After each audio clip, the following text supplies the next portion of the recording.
Chapter 30. Ji family and Changmenpu Street are in the east of the city, while Wanxiang Street is in the north. Yu Shu and Chao Zixin walk there for half an hour, but they still don't reach their destination. Then they realize that Yiyang City is actually very big. Along the way, although there is no bustling commercial district like Changmenpu Street, there are still two streets full of shops. There is no clear distinction between residential houses and shops. There are cloth shops and wine shops in the alleys of residential houses, and there may be residential houses next to the restaurants. The gap between the rich and the poor is still very obvious. Not long ago, they passed an alley full of rotten walls and rotten tiles. After two streets, there are rows of courtyard markets with white walls and red doors. Seeing Yu Shu looking around as if she has never seen the world, Chao Zixin says, "Why do you look like you have never been out?" His guess is right. This is indeed the first time she has gone far, since she came here. Well, I don't come out often. If she has time, she has to walk around Yang City more. After all, when she has enough capital, she will do business in this city in the future. She must first understand the people's livelihood, and then choose a way to make money. The sun had risen in the afternoon, and Yu Shu's forehead was covered in sweat after walking for so long. Her body wasn't in good shape, and she usually didn't eat nutritious food. She looked fine on the surface, but her body was actually very weak. Seeing her sweating, Chao Zixin says, "Tired? Just turn around the corner after this street. Do you see the archway in front?" "I see it." Yu Shu licked her lips and fanned herself as she gazed at the magnificent stone archway in the distance. As he got closer, he discovered that there was more than one. There were 4 two-story memorial archways in a circle, just at the crossroads of the street. Stone piers, red pillars, and colorful lintel engraved with all kinds of stone flowers.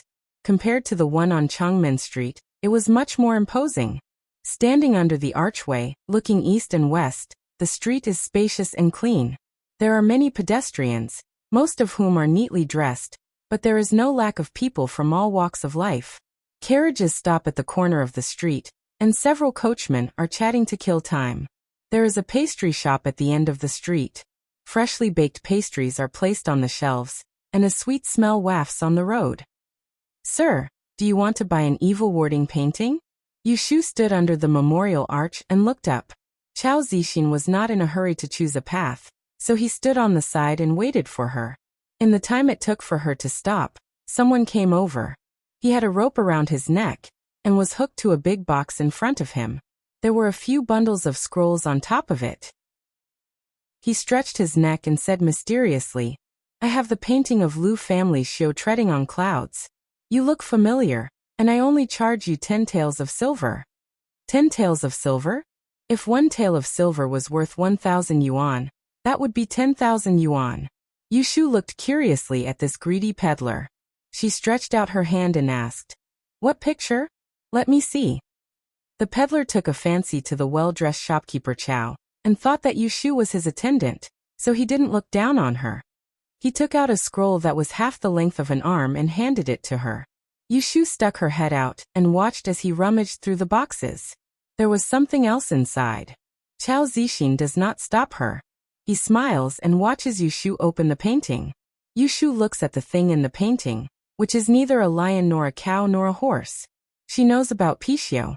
In her previous life, she worked as a CEO of a company and loved it the most. There is a Pishio made of pure gold on the table in her office. It is very expensive and eye-catching. Later, it was stolen by a cleaner, and it was even on the local news.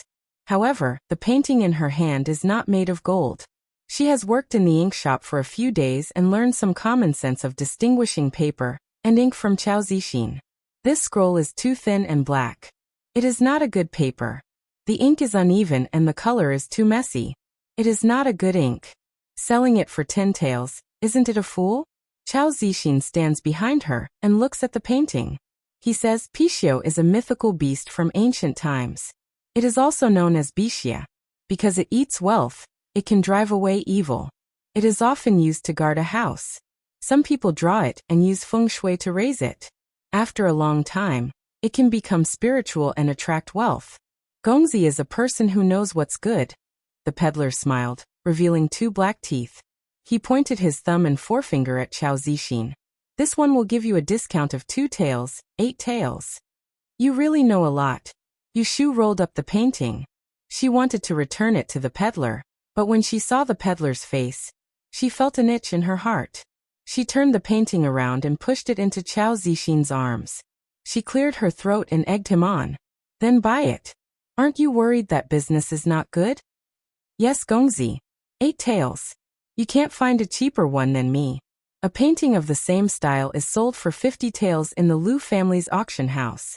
There is money but no stock. If I am not in urgent need of money, I will not sell my shop. Chao Zixin can tell good from bad, but when he sees Yushu's fooled look, he can't help but laugh. This child is usually very smart. Why is she acting like a fool now? He doesn't want to embarrass the peddler, so he reaches out to take the painting. He is about to say a few polite words to decline, but his hand grabs empty air. 50 taels. Yushu screams. She raises her hand and misses Chao Zixin's hand. She holds the painting in her arms and urges him. Hurry up and buy it. This is cheap. If you miss this village, you won't have this shop again. Gongzi, it's only 8 taels. The peddler says. Yes, it's only 8 taels. Yushu also says. The three of them stand at the intersection of the street. Yushu refuses to let go of the painting. The peddler is aiming at them. Gradually, some passers-by stop to watch. Chao Zixin is a little embarrassed.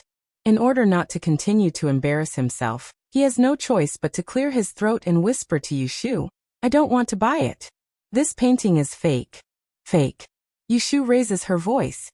Gongzi, you can't talk nonsense. The peddler is anxious. Chao Zixin ignores him and explains to Yushu, the Liu family's Paixio painting is never sold outside. It's only real in the e-store. The scroll is made of high-quality silk and the axis is made of peachwood.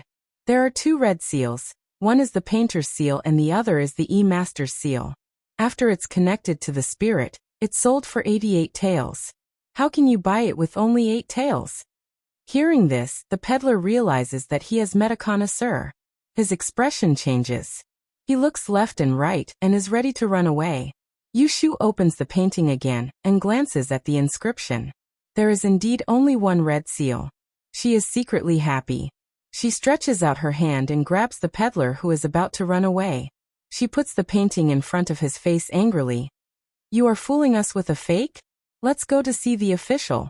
Seeing that she is going to grab the peddler, Chao Zixin subconsciously grabs the peddler's other arm. He is stronger than Yushu. The peddler struggles for a while, and then loses his strength. The passers-by start to point. Seeing that he can't run away, the peddler looks like he is about to cry. He says to the 2 of them, Sirs, I am here to beg for food. Please be merciful and let me go this time. Yushu straightens her neck and says in a righteous manner, Why didn't you think of letting us go when you cheated us of our money? That is 8 taels of silver. If we really gave it to you, do you think you can get it back? Seeing that more and more passers-by are gathering, Chao Zixin is not in the mood to take the peddler to the official, so he tries to persuade him. Ashu, we still have business to attend to. Let him go. The peddler immediately looks at Chao Zixin gratefully. Since you say so, it's fine. It's not that I can't let him go, but he has to hand over the things in the bag. Otherwise, he will cheat others in the future. Yushu pulls the shelf on the peddler's neck. Ah. The peddler looks bitter. What ah? You don't want to hand it over? Then let's go and see the official. I can't hand it over. The peddler grits his teeth, takes down the box and shoves it to Yushu. Yushu ignored him and pulled at the box. Not only were there paintings and calligraphy inside, but there were also some red string-scented sachets and other items. Most importantly, there were 2 blue booklets inside. One was Chiman, and the other was Swanee. They were exactly the same as the textbook that was distributed in Sanja's study house. Can I go now? Go.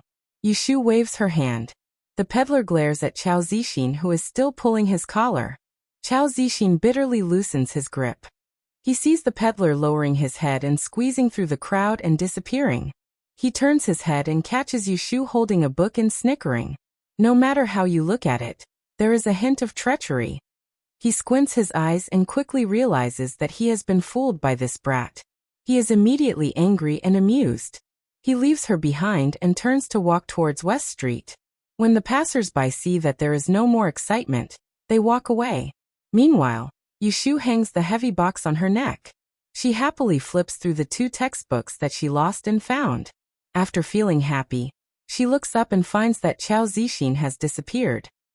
"Shopkeeper?" She calls out, but no one answers. "Shopkeeper?" She calls out again, raising her voice and attracting the attention of several passers-by. "Where is he?" Chapter 31. The streets of Wanxiang Street were 2 times wider than Changmenpu Street. On both sides of the street, there were neatly arranged buildings of different heights and different colors of horizontal boards. Other than tea houses and restaurants, there were also many big and small shops. There were not only 3 shops in Yiyang City, the Kong, the Ji, and the Lu family. There were also other independent shops. Some specialized in measuring people's faces, some specialized in measuring people's palms, some specialized in asking about marriage, and some specialized in predicting good or bad luck. The shops also sold some peripherals such as talisman drawings, bagua mirrors, feng shui vats, kumquat trees, bamboo for fortune, and many other things. Customers rarely returned empty-handed. Yushu walked on the street with a broken suitcase hanging on her neck.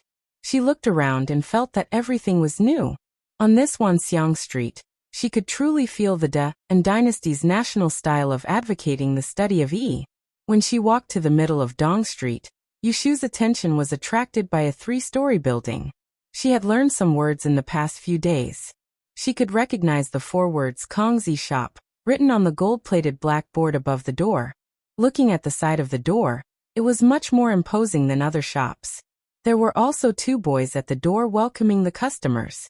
They wore clean clothes and had neatly combed Taoist hairstyle. In front of the door, there was a huge stone cauldron the height of a person. The cauldron was carved with complicated patterns. If one looked closely, it would dazzle the eyes. She couldn't figure out the patterns. At first, she thought it was just a decoration. But when she stood in front of the shop for a while, she saw 17 or 18 customers throwing money into the cauldron.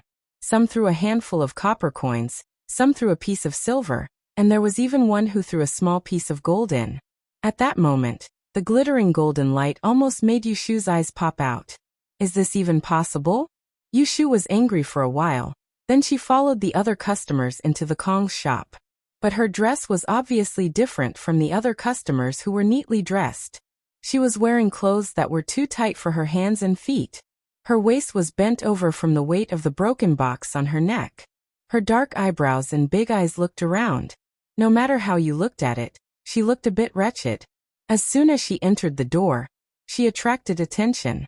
Several madams and young ladies passed by her, and even covered their mouths and noses with a handkerchief in disgust. They took a detour, as if there was a strange smell on her body. It wasn't that Yushu didn't notice that she was being annoyed, but she was used to doing things her own way. Since no one knew her, she didn't care about these supercilious looks. She strolled around the lobby on the first floor alone. The first floor was a bright and spacious hall. 6 pillars divided the hall into 3 areas. The left side had the most people. It was crowded. Yushu didn't join in the fun. Looking to the right, there were fewer people there. There was a circle of counters with waiters standing behind them. The shelves were filled with all kinds of brocade boxes, jade carvings, and stone carvings. The walls were hung with calligraphy and paintings, bagua plates, sachets, and so on. They were all products. There were also quite a few people in front of the counters. Yushu walked over and pricked up her ears to listen to them asking about prices. How much is this pair of jade bracelets? Young master, this evil warding jade bracelets was raised by my second master in the Feng Chi Pond. It costs 10 taels for one and 30 taels for a pair. 30 taels? It wasn't cheap to buy more. Instead, they wanted to raise the price. I want it. Make a pair of red strings for me so that I can give it to others. There are so many rich men here. Wait a moment, young master. I'll wrap it up for you. Yushu watched a handsome young man untied his money bag, took out a piece of paper, shook it, and put it on the counter. She thought that this piece of paper must be the banknotes. Standing in front of the counter and listening for a while, Yushu roughly figured out the prices of the things here. She was secretly shocked. A feng shui painting to nourish qi cost 50 taels. An evil warding jade cost 10 to 20 taels, and bagua mirror cost 5 taels. A sachet to pray for fate cost 2 taels. And even a red string cost a dime. These things were so expensive, but there were people who bought them. They didn't even know the price and just gave as much as they wanted. The turnover here was equal to a month's profit of the paper and ink shop. According to her current salary of 10 copper coins a day, she could only buy 3 ropes here after a month's savings. It was not long enough for her to hang herself. Witnessing the ability of Aeshop to make money with her own eyes stimulated Yushu a lot. Originally, Aeshop was something she could choose not to learn. But today's trip made her more aware of the importance of Aeshop. She originally wanted to start a small business after saving enough capital, and then make it bigger step by step. But now it seemed that she needed to reconsider. Chapter 32. In a fit of anger, Chao Zixin left Yushu behind and walked west. But after 100 steps, he felt that his anger was ridiculous. What was the point of being angry at a child? Besides, the child didn't know the way. He was the one who brought her here, so he couldn't just leave her on the street.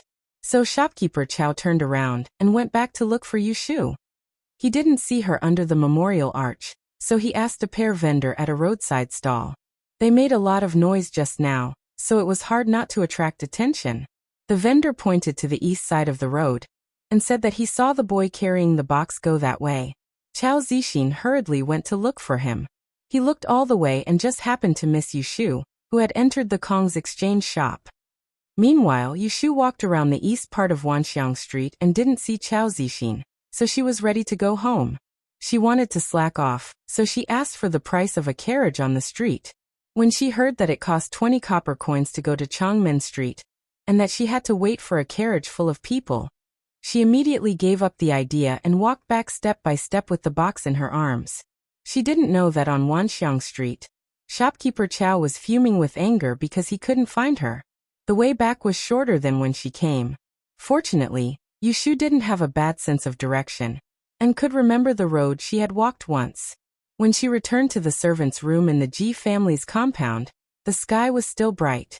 It was the first time she walked such a long way with her small body, so she inevitably felt weak in the legs. She poured a bowl of water at the table and drank it all in one gulp. Then she threw the box at the end of the bed and laid on the bed with her shoes on. She was exhausted after walking for an afternoon. After lying on the bed for a while, Yushu recovered and called out Xiaoxiu twice. When there was no response, she got up, walked to the door and shouted, "Aunt Lu, where is Xiaoxiu?" Aunt Lu was not in the yard, so no one answered her. Yushu smoothed her hair and closed the door. She changed her dress and went out to wash her face with a basin of water. As soon as she opened the door, she bumped into Yu Xiaoxiu, who was pushing the door open. "Where is he?" Yu Xiaoxiu looked unhappy. He waved a small paper bag in his hand and said, "To ask Uncle Saturday for rat poison." There were several rows of houses in the compound. The Uncle Saturday that Yu Xiaoxiu mentioned was a gardener of the Ji family. He lived in the house at the back. Aunt Lu would cook for him when she was free. She took good care of the siblings and was one of the few servants in the Ji family who would treat Yushu and Yu Xiaoxiu well. "Why do you need rat poison?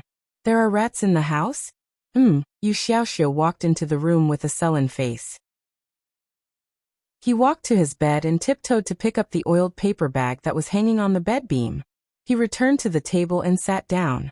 He opened the paper bag, revealing the scattered pieces of dessert and winter melon inside. He took out some of them, crushed them, and mixed them with the rat poison. Yushu clearly heard him grinding his teeth. She looked back at the wardrobe and found that the 2 packets of dessert that Yu Xiaoxiu put on the top of the wardrobe in the morning were gone. After thinking about the reason, she laughed and pulled a chair to sit opposite Yu Xiaoxiu. She rested her chin on her hands and joked, "I don't know who said that the poor rats in our house are not willing to come. Look at you, they came." Yu Xiaoxiu snorted at her and took the bag of rat poison. He walked around the house and scattered the rat poison, under the wardrobe, under the 2 beds, and in the 4 corners of the wall. He did not miss any place that the rats might pass by. It was obvious that he was very angry with the rats that stole his food. Yushu looked at the pieces of sesame and winter melon in the oil paper bag and secretly sighed. She wrapped the paper bag and was about to throw it out. When she walked to the door, Yu Xiaoxiu, who had finished scattering the rat poison, pulled her elbow. "Where are you going?" Yushu saw him staring at the paper bag in her hand and said, "I can't eat it. I'm going to throw it away." "Don't throw it away." Yu Xiaoxiu raised his voice and reached out to grab it. Yushu raised her hand and dodged him. She smiled and said, "It has been bitten by rats. If I don't throw it away, should I keep it to eat? I broke it off. It is clean. Why can't I eat it?" Yu Xiaoxiu anxiously stamped his feet and jumped up to grab the bag of snacks. Yushu, who was well aware of the rat's weakness, would not give it to him. She kept dodging and being chased around the house. In the end, she ran out of strength. Panting, she reached out and pushed him away. Relying on her long arms and legs, she raised the bag of snacks so that he could not reach it. "Okay, don't make trouble. I'm serious. Do you think that the place that has not been bitten by rats is clean? How do you know that it hasn't crawled or scratched here? They don't know how to wash their hands before eating. Whatever they get will be very dirty. What if you get a stomachache? You have to spend money to see a doctor and suffer. Just because you are greedy?" Yu Xiaoxiu suddenly opened his mouth and wanted to argue, but he closed it the next moment. He turned his head angrily and said in a muffled voice, "Throw it away. It's not like I haven't eaten it before." Yushu reached out and rubbed his head. She took the bag of snacks out. How could she not know that Yu Xiaoxiu didn't do it, because he was greedy? Yesterday, she saw him eat the snacks carefully. She knew that this child had not eaten any snacks in his life. It was not easy for someone to buy snacks for him.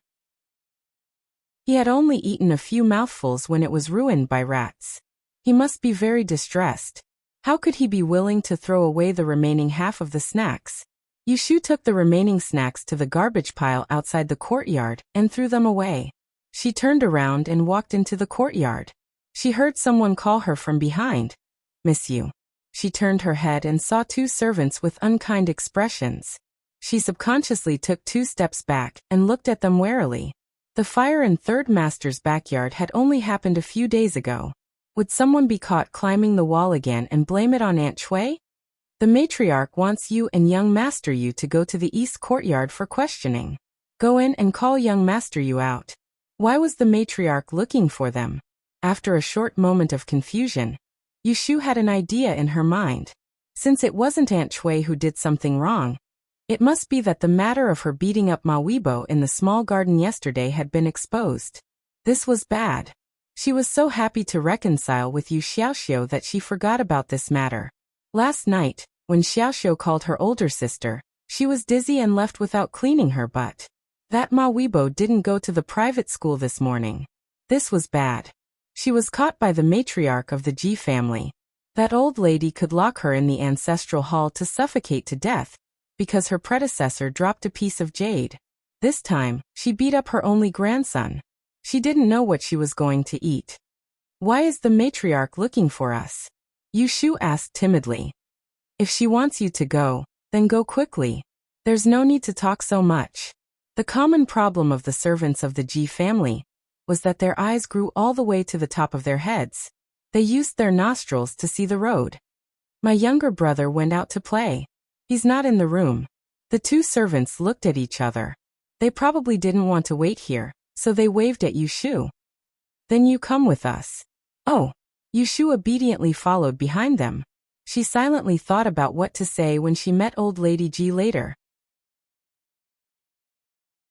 Chapter 33. From the servants' courtyard to the main courtyard of the Ji family's ancestral residence. It was a long and winding road. By the time Yushu was led to old Lady Ji, it was already dark outside. Yushu stood at the door.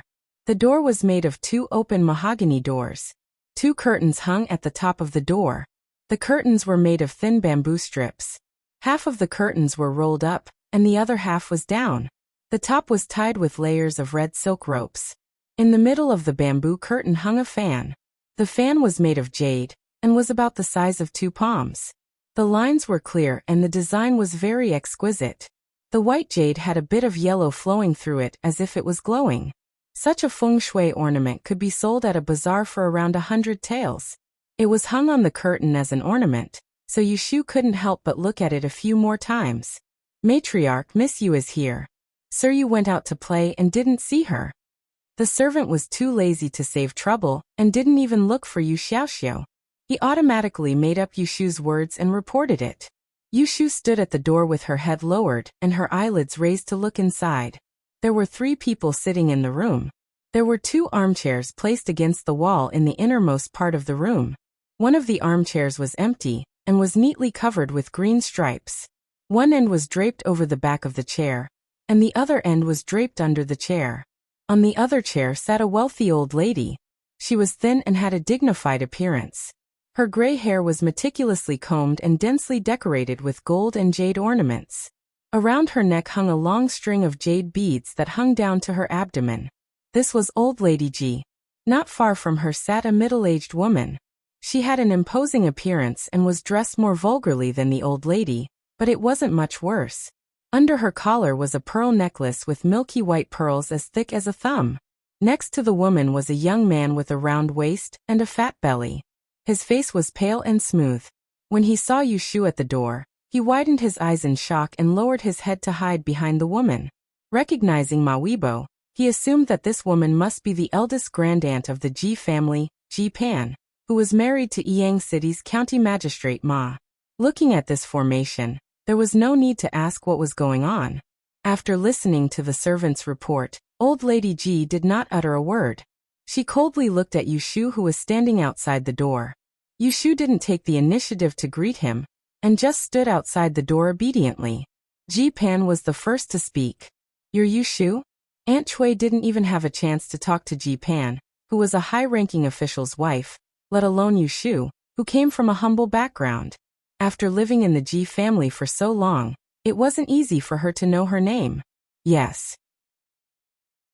On the way here, Yushu had imagined that if her grandaunt saw her, she would definitely lose her temper first. After all, she had beaten young Master Ma badly last night. She had hit him more than 10 times with a shoulder pole. Even if he didn't break, there would be bruises. Unexpectedly, Ji Pan neither got angry nor scolded her. Instead, she calmly asked, "Did you hit Weibo last night?"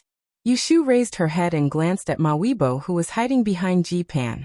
She couldn't guess what he would say to his family when he went back. Looking at Ji Pan's sensible look, she couldn't help but have a good impression of her. After thinking for a moment, she told the truth. "I was the one who did it." With a bang, Old Lady Ji patted the armrest, pointed at Yushu, and said angrily, "You little girl, the Ji family provides you with food and drinks. Not only do you not know how to be grateful, but you also beat the young master like a madman. Who taught you to be like this? It's so hateful." Yushu didn't want to talk back. Although the old lady's words were a little bitter, she was right. She was indeed living and eating from others now. "Mother, calm down." Ji Pan called and persuaded in a gentle voice. "Let's listen to what this child has to say. Weibo is usually naughty and active. Maybe he bullied others first and got beaten." Ma Weibo didn't tell them the cause and effect of their fight last night, which was within Yushu's expectations. Fatty was beaten up and warned by her, so he might not dare to tell his family. She was afraid that someone would find out about his injuries, so he told them. However, Grand Aunt Ji's attitude made Yushu feel strange. She didn't know whether she was pretending to be magnanimous, or she was really magnanimous. Old Lady Ji always had a little daughter, so she doted on her very much. She listened to Ji Pan's words and suppressed her anger. She asked Yushu, "Tell me, why did you beat him?" Since this matter had been discovered and there was more than one witness, sooner or later there would be evidence. There was no point in making up a lie. Yushu stood at the door and answered in detail.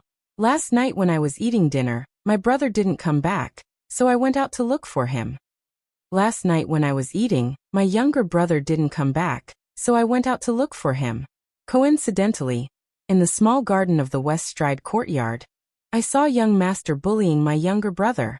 3 or 4 of them ganged up on him, tied him to a tree, and forced him to eat mud. At that time, I was angry, so I didn't care about anything and started fighting with them. I used too much force and injured young master. If you don't believe me, you can ask him. Ji-pan frowned and pulled Ma Weibo in front of her. She asked, Weibo, tell mother, is it like what she said? Ma Weibo turned his head to look at Yushu, and then quickly turned his head back. Seeing that her son refused to speak, Ji-pan said with a serious expression, Weibo, what did mother tell you last time? If you are naughty, mother will scold you a little. But if you lie, mother will let your father teach you a lesson. Hearing this, Yushu secretly raised her eyebrows. This Grandaunt Ji was the most reliable one she had seen in the Ji family. Ma Weibo's eyes turned red as if he was about to cry. He sniffled and finally answered in a low voice, Yes, it's like what she said. Chapter 34. Although Ji-pan was reasonable, she would not educate her son in front of others. She held Ma Weibo's hand inside. She turned her head and said to old Madam Ji, Mother, since everything is clear, let her go back.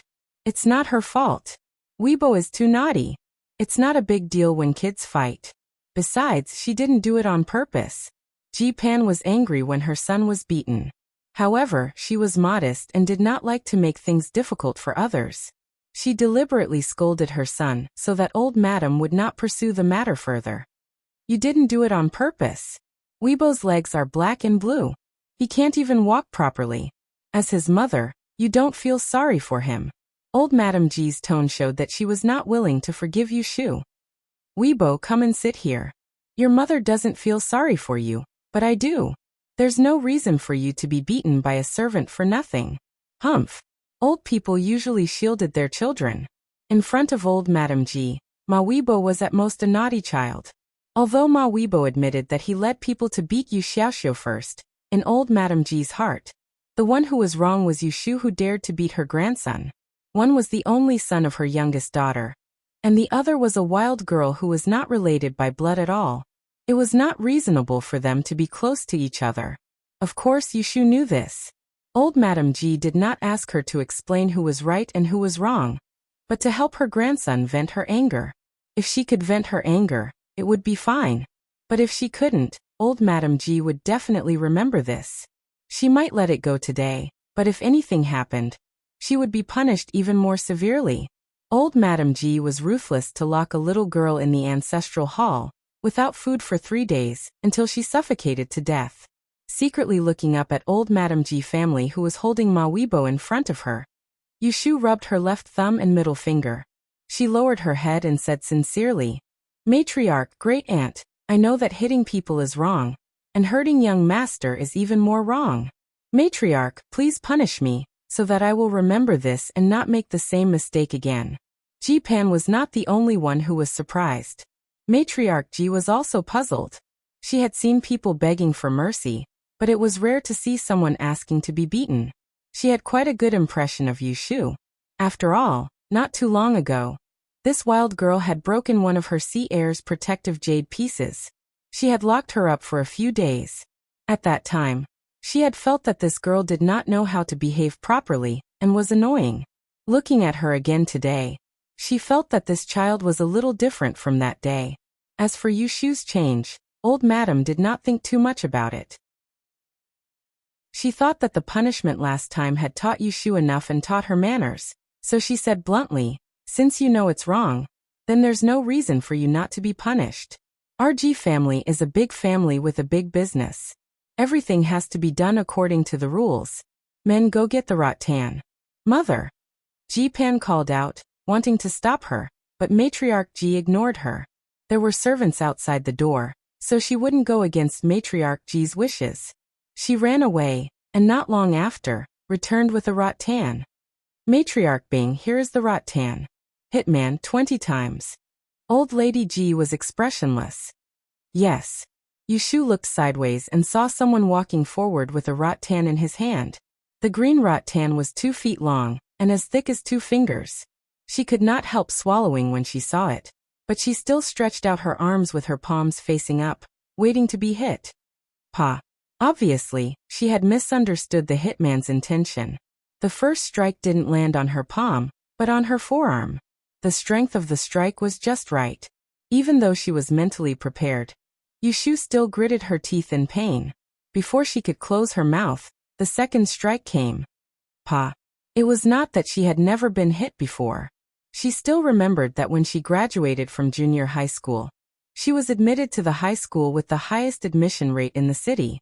Half of the students in that school were admitted because of their connections and high fees. All of them came from rich families, and the atmosphere of competition among students was very serious. She was a child from a poor family, and was very competitive. Not long after entering school, she became the target of bullying. The teachers in the school turned a blind eye. She was in her rebellious phase, and for a moment, she lost her mind. She hung out with a few delinquents who played truant, and got into fights. Later, she accidentally broke one of their legs. The school was so angry that they called the police. Only then did her parents know that she had learned to be bad. Her parents bowed and apologized to the other party's parents at the police station. In order to let them not pursue her responsibility, her father, who was very proud, slapped himself more than 10 times in front of everyone in the house. He said that he did not teach his child well, and that his face was swollen. The other party's parents could not stand it anymore, and agreed to the police's mediation. The school also agreed to stay in the school and not expel her. Her parents paid for the other party's expensive medical expenses. When she returned home in the middle of the night, her father beat her for the first time. A faded old belt cracked open her back.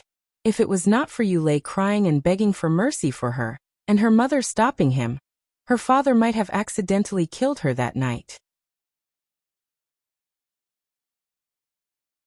Chapter 35. The beating was not over. Old Lady G probably saw that Yushu didn't cry or scream in pain, so she didn't vent her anger. She ordered the servants to take the rattan down, and scolded another one. You don't have to go to the Sanja study room these days. Go to the Jingshang Hall in the West Courtyard and do the cleaning for a month. Well, she was suspended from school. Yushu didn't foolishly ask where the Jingshang Hall was. She slowly withdrew her hand and whispered, yes. The moment they looked away, Matriarch Ji put on a kind face and spoke to Ma Weibo, who was in front of her. This time you have to learn from this. Don't hang out with those unreliable people all day long, got it? Ma Weibo's face was still a little pale. When he heard Matriarch say unreliable, he subconsciously turned his head to look at Yushu. There was a hint of fear in his eyes, but Yushu was staring at the lacquered floorboards in the room, and did not meet his eyes. Old Lady didn't respond, and only thought that her grandson was still in shock. She turned to Ji Pan and said, later, go to your second brother and ask for his bell. Bring it back for Weibo to calm down. Yes, mother. Ji Pan responded to Old Lady Ji, but her eyes looked at Yushu at the door with some worry. Old Lady Ji followed her gaze to the door and frowned.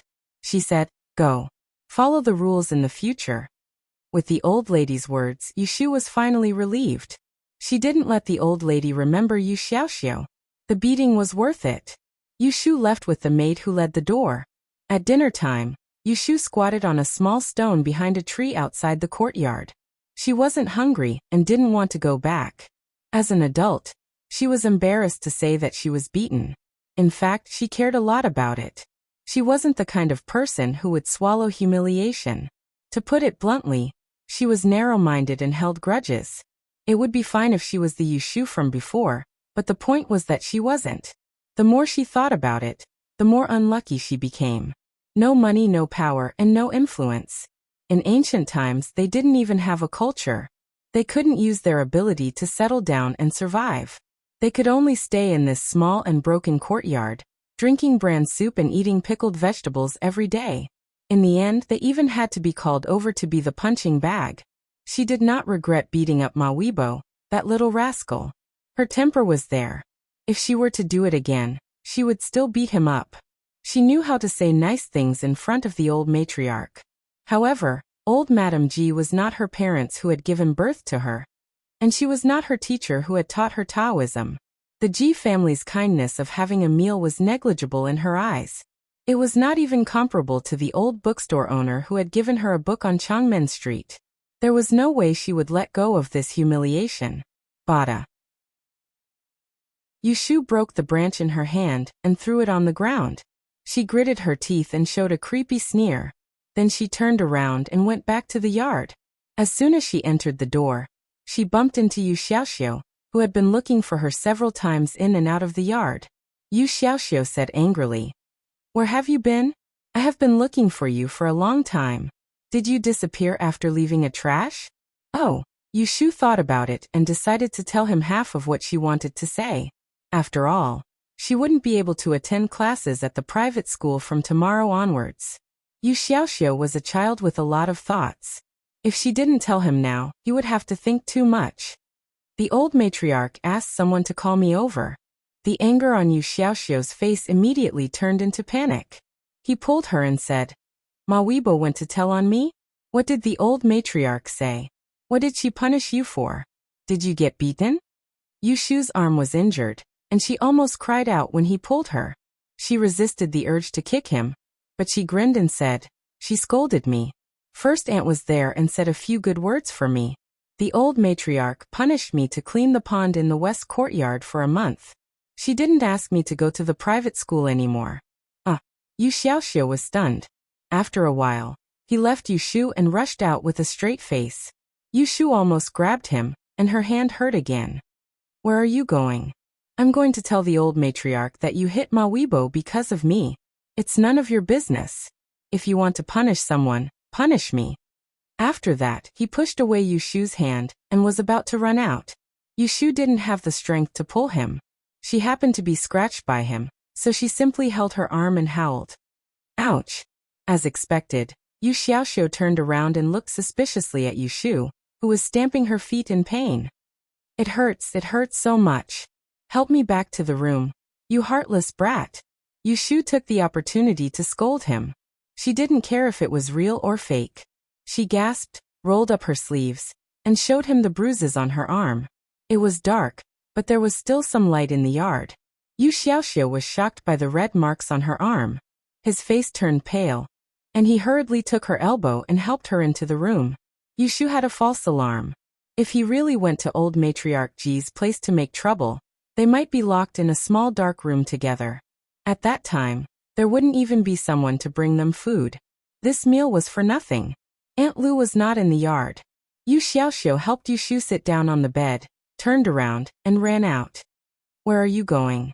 Yu Shu jumped up from the bed. Yu Xiaoxiu stopped at the door and said in a muffled voice, "Wait. I'm going to ask Uncle Zhou Lu for some medicine." After that, he disappeared. Chapter 36. When Yu Shu woke up in the morning, Yu Xiaoxiu had already finished his breakfast and was ready to go out. She woke up when she smelled the fragrance of cabbage. She had been hungry all night. As soon as she opened her eyes, her stomach grumbled. She rubbed her aching stomach. As soon as she moved, she felt a tingling pain in her arms.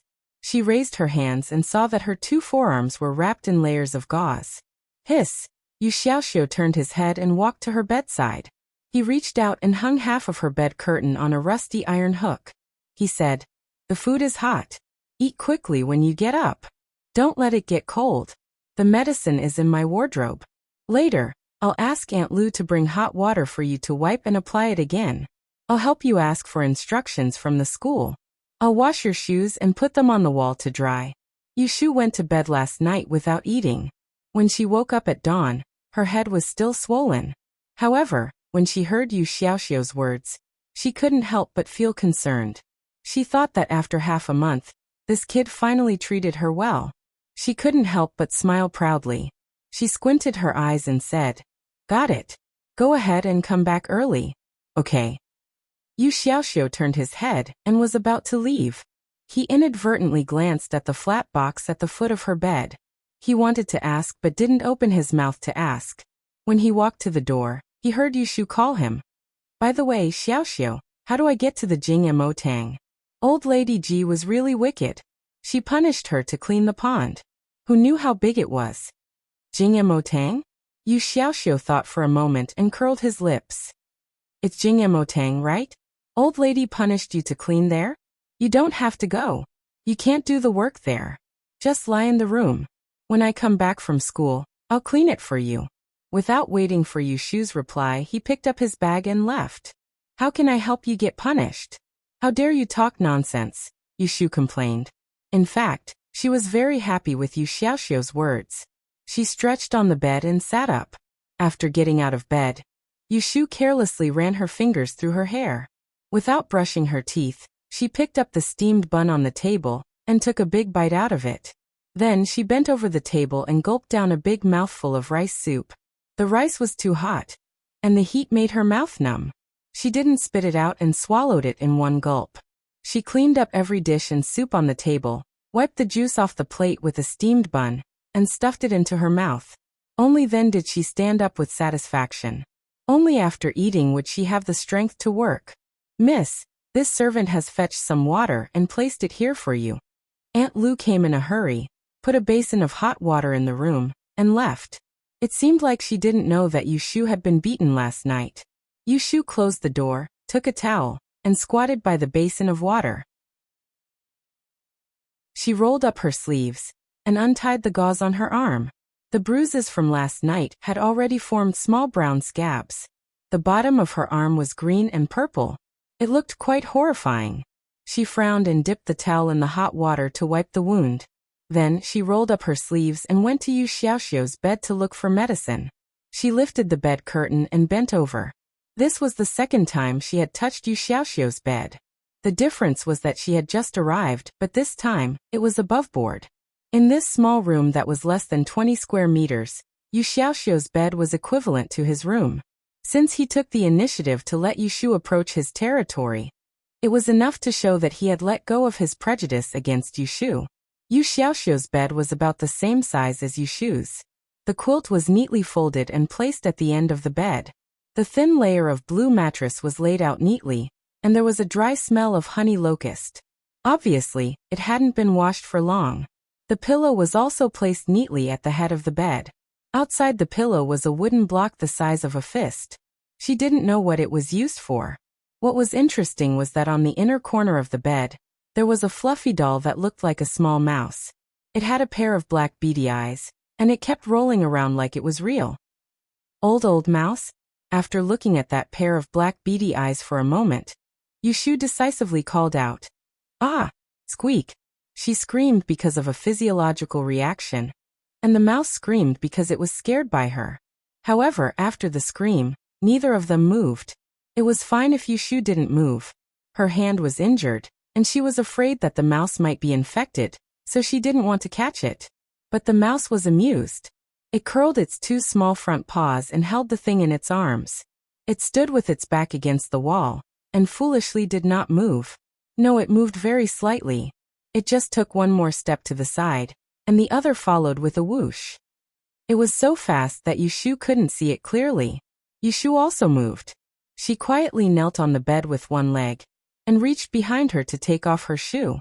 She stared at the mouse without blinking, ready to attack. Holding her breath, she suddenly pulled out her shoe and raised her hand. The mouse trembled in fear. With a soft pata sound, the thing in the fur on its chest fell out and rolled on the bed. It was a small silver and white piece, the size of a fingernail, lying by its feet. It looked down at the thing that fell, and then looked up at Yushu. It puffed up its belly, and rubbed its two little paws in front of its chest. It seemed to be uneasy, as if it was a thief who was caught first. Yushu's hand that was holding the shoe stopped in midair, and she stared at the small silver white piece. Her eyes widened, and in the end, she threw it at the yellow-skinned mouse like a knife. She smiled sinisterly and said, "So it was you, little thief, who framed me. The night before yesterday, Yu Xiaoxiu said that the silver under the pillow was missing. He suspected that it was her, so he quarreled with her. If she did not see it with her own eyes, she would not believe that the thief was a palm-sized mouse. It was true that when the house was big, there were all kinds of mice. They stole food, drinks, and even stole money. Yesterday, Yu Xiaoxiu's snacks were stolen. It must be the little thief's doing." With the new hatred and old hatred added together, Yushu's eyes scared the mouse so much that its hair stood up. At first glance, it didn't look like a mouse but a hedgehog. Squeak. The little mouse saw that the situation was not good. It bent down to pick up the silver particle at its feet to protect its chest. With 3 feet on the ground, it ran away. "Where are you going?" Yushu whipped it with the sole of her shoe, but she didn't hit it. She slapped it a few more times. The mouse jumped up and down. Although it wasn't hit, it was carrying something in its arms. With 3 feet on the ground, it was not as flexible as 4 feet. Yushu was anxious and pulled up the quilt. She wanted to cover it, but it jumped onto her shoulder, stepped on her back and slipped to the ground outside the bed. It didn't stand firmly on the ground and fell. The silver in its claws fell out, and it jumped on the ground twice.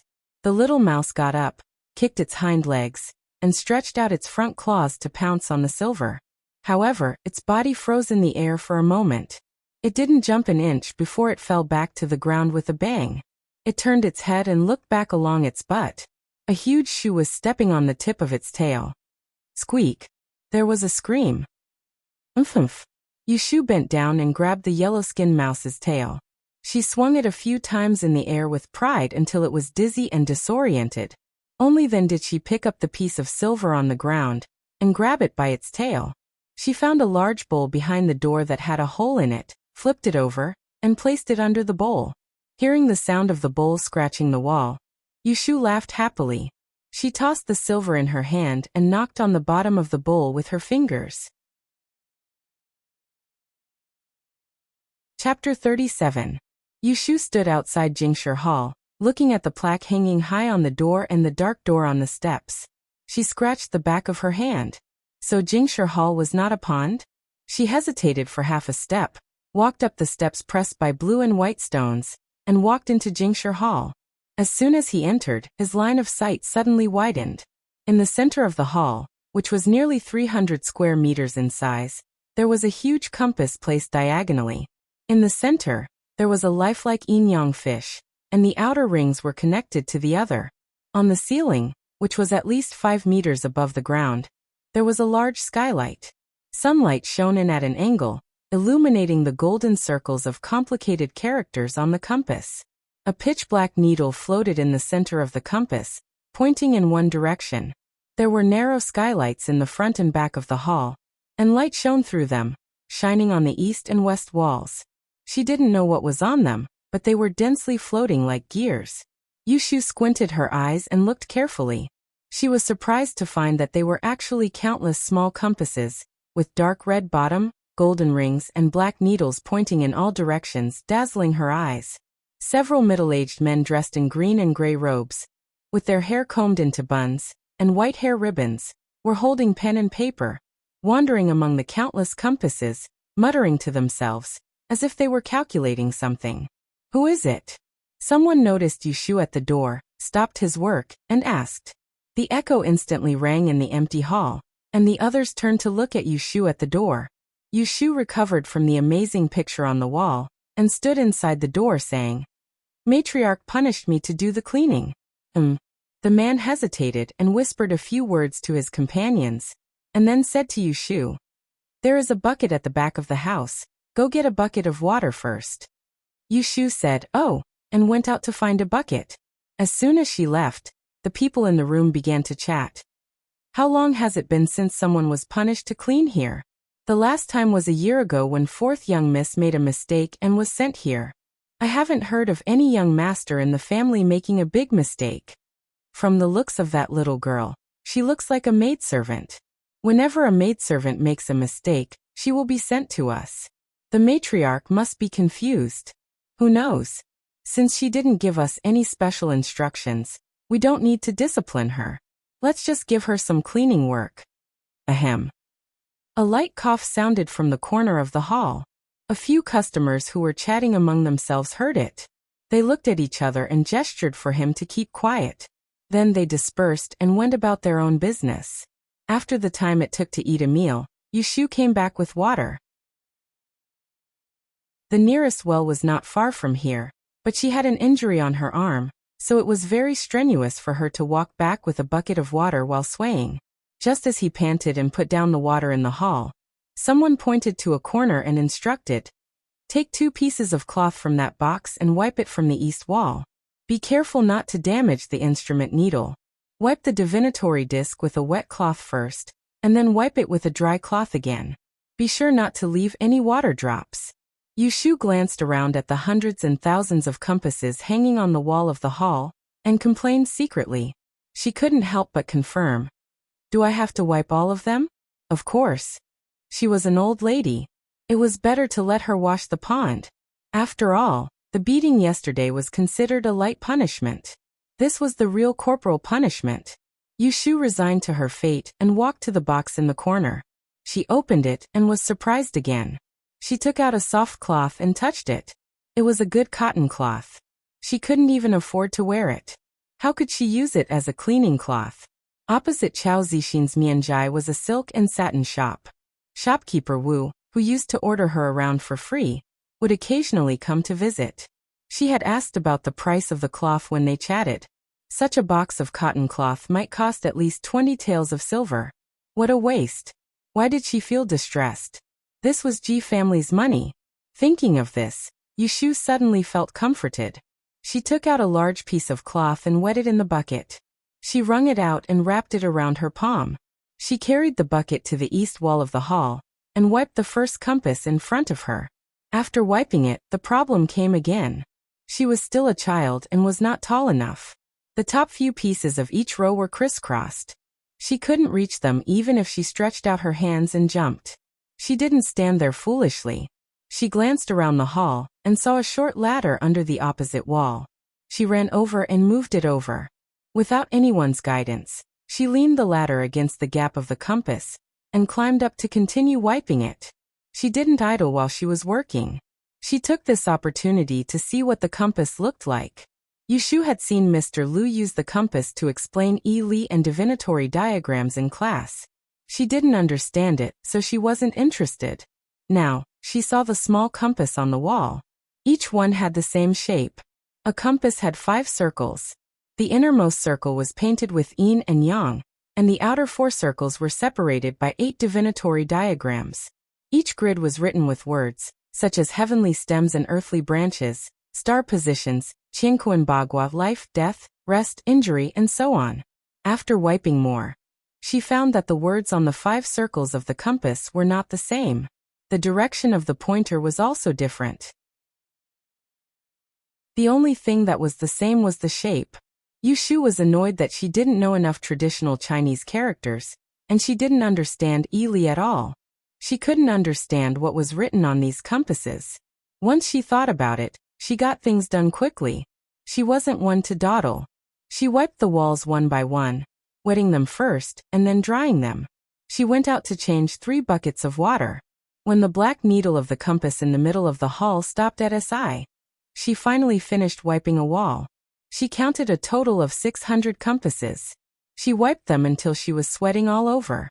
The bruises on her hands were sore, and her fingers were red and swollen from soaking in the water. She rested for a while with the help of the ladder. She took the clean bucket of water and walked to the other side. When she got closer, she found a bamboo bed in a shady corner of the hall. The bed was covered with a quilt. A person was sleeping on the bamboo bed with his back facing her. He curled up his legs and used his arms as a pillow.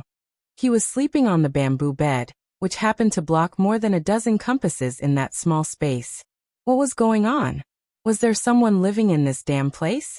Yushu walked over with the bucket in puzzlement. She stopped by the bed and looked back at the people who were working in the hall. She found that no one was paying attention to her, so she put down the bucket and put the rag on the side of the bucket. She wiped the water on her body and bent down to look at the person lying on the bed. She never thought that just as she lowered her head, that person would turn around and his wrinkled old face was just a few inches away from her. A pair of bright eyes stared at her, scaring her into taking 2 steps back. With a bang sound, she kicked over the bucket behind her. Then her feet slipped and she fell on her butt. She fell hard and sprawled on her back. She gritted her teeth in pain. The man on the bed just laid there, looking at her with his eyes wide open. He grinned and laughed out loud. Chapter 38. Yushu was startled by the old man on the bamboo bed, and slipped to the ground. Half a bucket of water splashed on her, and she was lying on the ground in a sorry state. Hearing a burst of laughter, she embarrassedly got up from the ground, and wiped the water off her face. She glanced at the overjoyed old man with a gloomy expression and lowered her head to wring out the water on her body. Yushu was depressed. What's so funny? Why are you laughing so loudly? It's just a fall. Is it worth gloating so much? You're so annoying. When the old man on the bamboo bed heard the noise, he only looked back a few times, but no one came forward. The old man on the bamboo bed laughed enough. He supported his head with his palm, stretched out one leg, and bent the other. He lay comfortably and looked at Yushu. This casual posture did not match the moon-white Taoist robe he was wearing. Are you a descendant of the Ji family?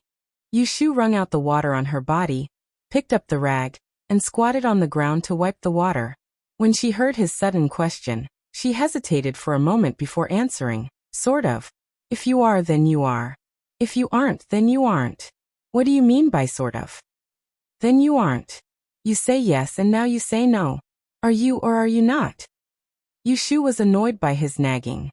She threw the wet rag into the bucket, said, and turned to the opposite corner to get a clean cotton cloth. If you are, then you are. If you are not, then you are not. Yushu had good taste.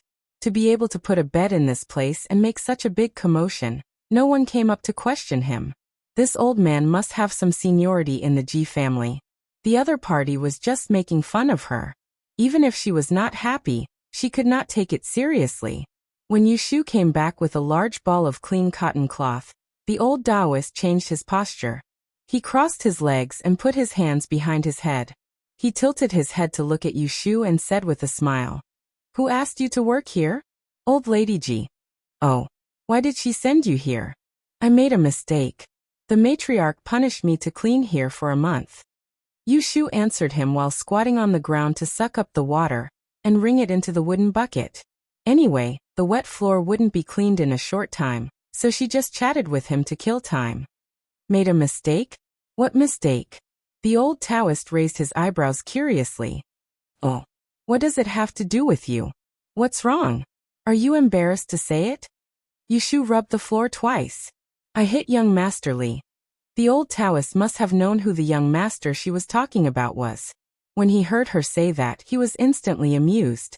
He turned over and winked at her, saying, "You're so young, but you've got guts. The old lady of the Ji family is the most protective. You hit her grandson, but she didn't whip you to vent her anger?" Yushu thought to herself, "She didn't whip me, but the rattan was hit 20 times. Her hand still has the strength from the beating." Then she thought, "That's not right. This old man isn't from the Ji family. Why did he call old lady Ji, the old lady of the Ji family ? Yushu was suspicious, so she asked him what he had asked her at the beginning.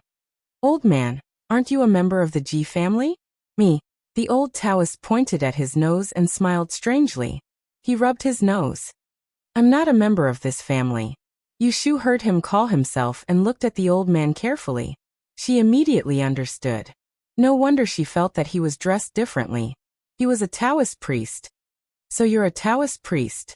Sorry for not recognizing you." Yushu put down the rag and cupped her hands at him, pretending to be respectful. The Da and dynasty respected Taoism and the Yishui. The Yishui was a study of practical application, while Taoism was a respected religious belief. The Yishui and Taoism were inextricably linked, but they were independent of each other. There were some Yishui families in the Da and dynasty that originally belonged to a branch of Taoism. Later, they broke away and started their own businesses. In general, the biggest difference between the Taoist sects and the Yishui families was that one was not involved in the secular world, while the other was in the imperial court. The old Taoist waved his hand politely. He turned his eyes and asked, "Since you're not a member of this family, where did you come from?" Yushu thought that there was nothing to hide, so she answered truthfully. "My mother remarried to Third Master Ji as a concubine, so I moved in with her." "How old are you this year?" 15. "How many months were you born?" Yushu's mouth was stuttering. This she really didn't know when she was born. Seeing that she couldn't answer for a long time, the old Taoist's eyes flashed.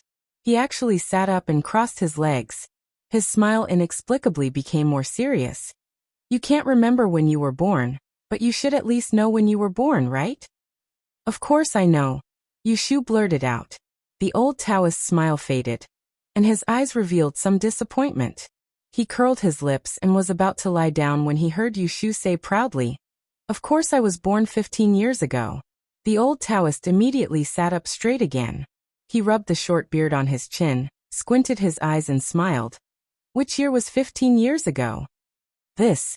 Yu Shu was speechless again. She frowned and calculated silently. The and year was calculated according to the lunar calendar, right? What year was this year? Last time, she heard from shopkeeper Chow that it was Jiawu or Jiawei. She was so focused on calculating that she didn't notice the old Taoist's pair of shifty eyes sweeping over her body.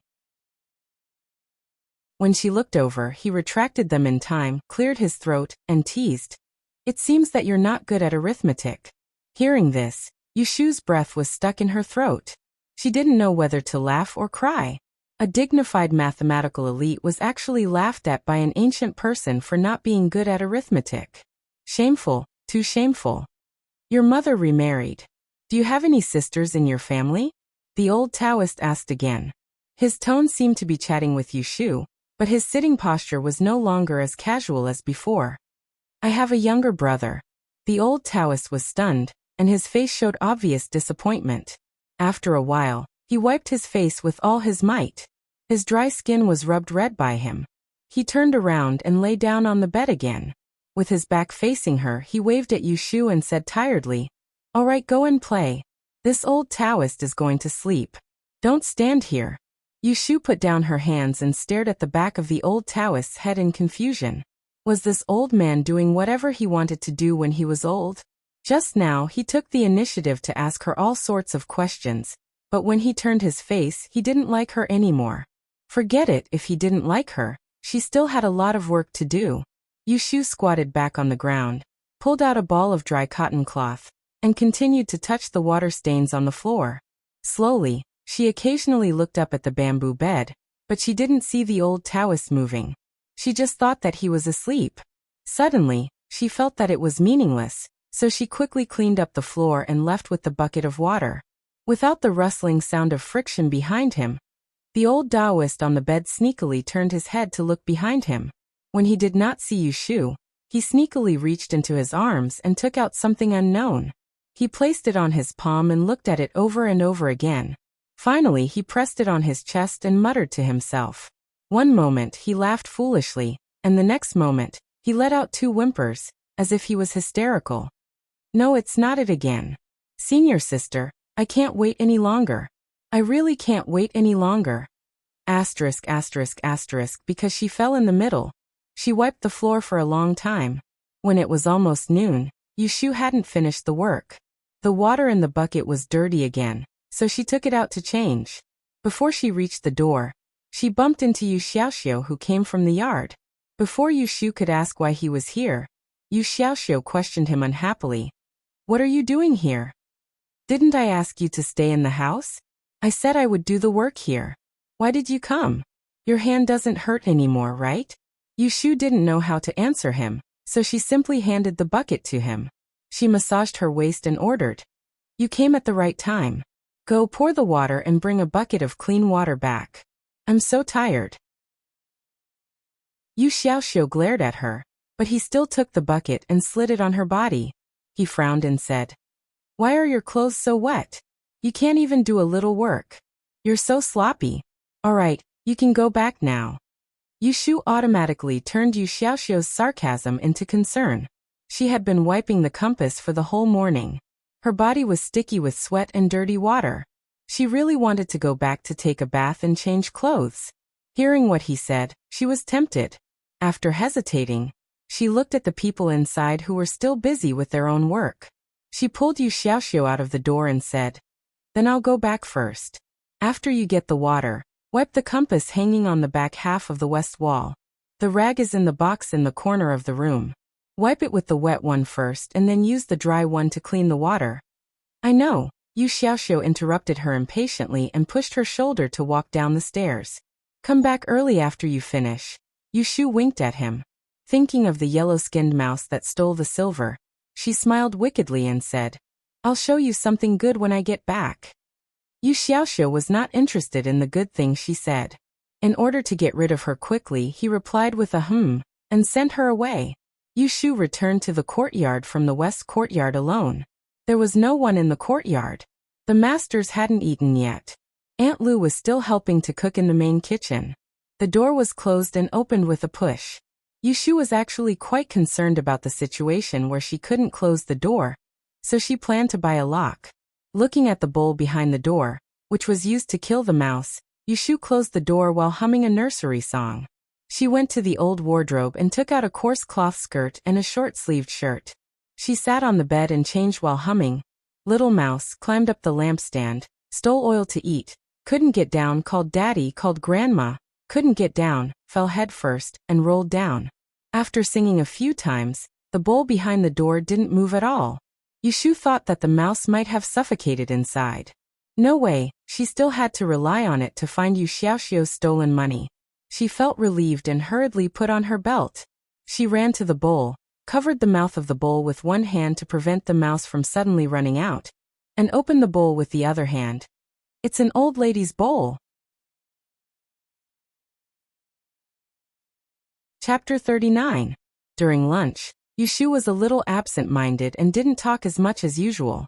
Yu Xiaoxiu noticed and couldn't help but say, "If you're tired, don't do any work in the afternoon." Yushu shook her head. It wasn't because she was tired, but because the rat she caught in the morning ran away.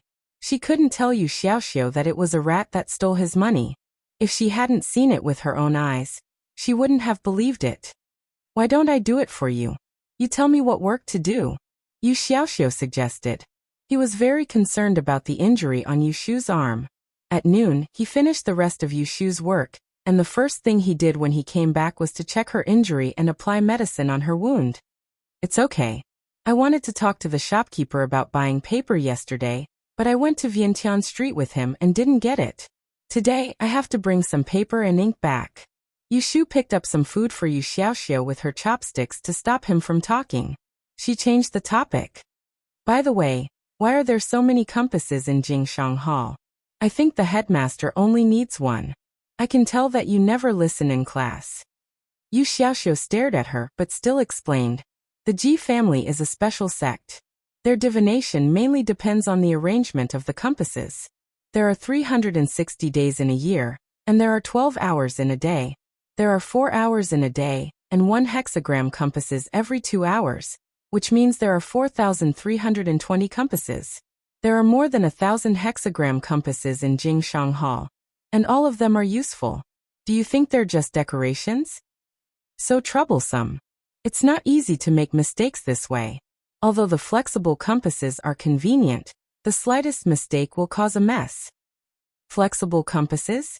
What's a flexible compasses? After coming back from Wanxiang Street yesterday, and witnessing the e-school raking in money every day, Yushu's interest in e-school had increased. It's a hexagram compasses that can be rotated. There are 24 solar terms in a year, and each period is 15 days. Every 15 days is 1 yuan, and each period is divided into upper, middle, and lower yuan. Each yuan can be represented by a flexible compass, divided by the 9 escapes of yin and yang.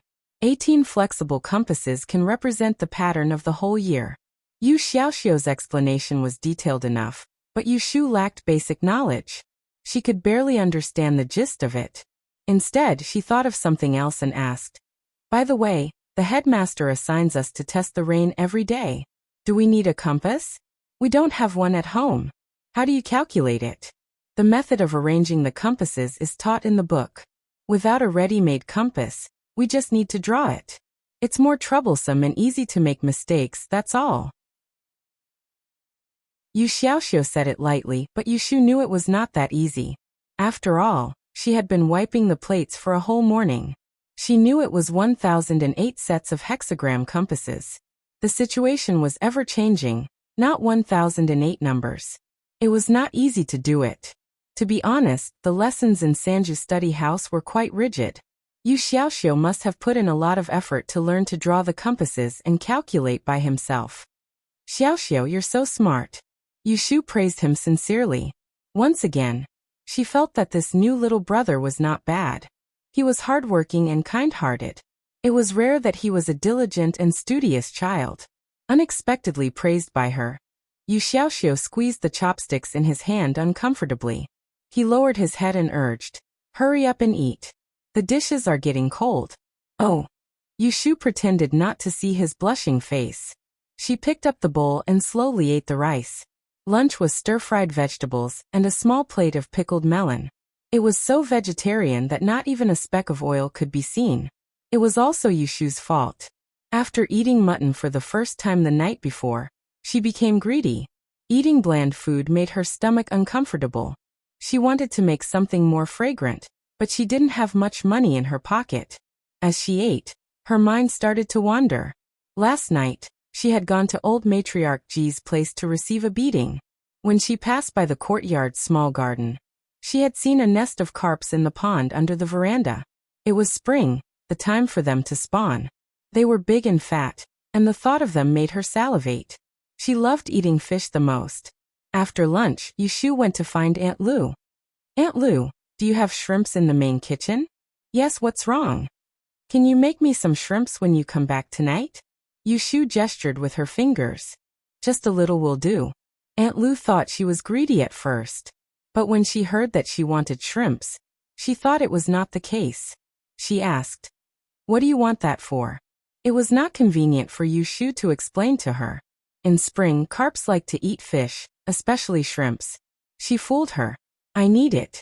Just tell me if it's okay." "Okay." Aunt Lu is so nice. Yu Shu grinned and pretended to be a good girl. She asked her for a thick needle for sewing mattresses. Returning to his room, he rummaged through the small box he had seized the day before. After rummaging around for a while, he picked out a handful of long, thin red threads and tied them together one by one. He inserted the needles into the wooden seam of the bed, twisted the end of the needle, and tied the red thread securely to one end. After pulling hard several times to test his strength, he was satisfied with the thread and tucked it under the mattress at the end of the bed. Yu Xiaoxiu was lying on the bed reading a book. Seeing her fiddling, he said, "You have to go out to work later. Stop playing and go to sleep." "Okay, I'm going to sleep now." Yu Shu closed the box and kicked it to the end of the bed. She put her feet on it, squinted her eyes and stopped fiddling. Yu Xiaoxiu looked at her for a while. Seeing that she was not fiddling anymore, he closed the book, smoothed the corners, and pressed it against the head of the bed. He pulled up half of the curtain and closed his eyes to dream. After a short nap, when Yu Shu arrived at Mianzhai, she was a quarter later than usual. There were 2 customers in the shop who were picking out paper. Chao Zixin was accompanying them. When he saw Yu Shu enter the door, he only froze for a moment. He didn't even greet her, then turned his head and continued to introduce his new jade paper to the customers. Yu Shu didn't feel anything was wrong at first. Seeing that he was busy, she didn't say anything. She walked behind the counter with familiarity, took out the account book, pulled out the abacus and opened the account book. She found the most recent account and looked at it for a while. She didn't come this morning, but the shop's business was good. They made about 1 tael of silver, which was better than 2 days ago. Yu Shu remembered that Chao Zixin went to Wanxiang Street to invite a feng shui master yesterday. She thought that he should have come to take a look in the morning. She looked around the shop with the account book in her hand. On the counter at the entrance, there was a jade beast that she couldn't name. It was palm-sized, green with a hint of yellow, and had a square base. It was squatting obediently on top of the counter. The evergreen at the entrance had also been moved into the shop and placed under the shelf. It didn't take up much space, but she could still see it when she entered the shop. While Yu Shu was looking around, Chao Zixin sold 2 more sets of paper. He sent the customers to the door and returned to the long counter to collect money. Yu Shu saw him put a few pieces of silver into the money box. She rested her hand on the counter and tilted her head with a smile. "The person I invited this morning came to take a look, right? He's really fast. Business is good." Chao Zixin closed the money box and turned to tidy up the shelf, as if he didn't hear her. Seeing this, Yu Shu was puzzled. She just came here not long ago. Did she offend him? Yu Shu and Chao Zixin had become familiar with each other these days. She didn't mind his cold face. She put down the account book and followed him to ask, "Shopkeeper? What's wrong with you? You don't want to talk because your throat is not feeling well?" Did you eat something salty at noon? Oh, I know. The feng shui master you hired must have cheated you. You're not happy because you spent too much money. As Yushu spoke, she was the first to laugh. Ignoring Chao Zixin's darkening expression, she followed behind him and muttered, "You're a good girl. I saw you bought a piece of jade. It's not cheap, right? To tell you the truth, when I went back to Wanxiang Street for the first time yesterday, the things there were really expensive. You know the trading house of the Kong family?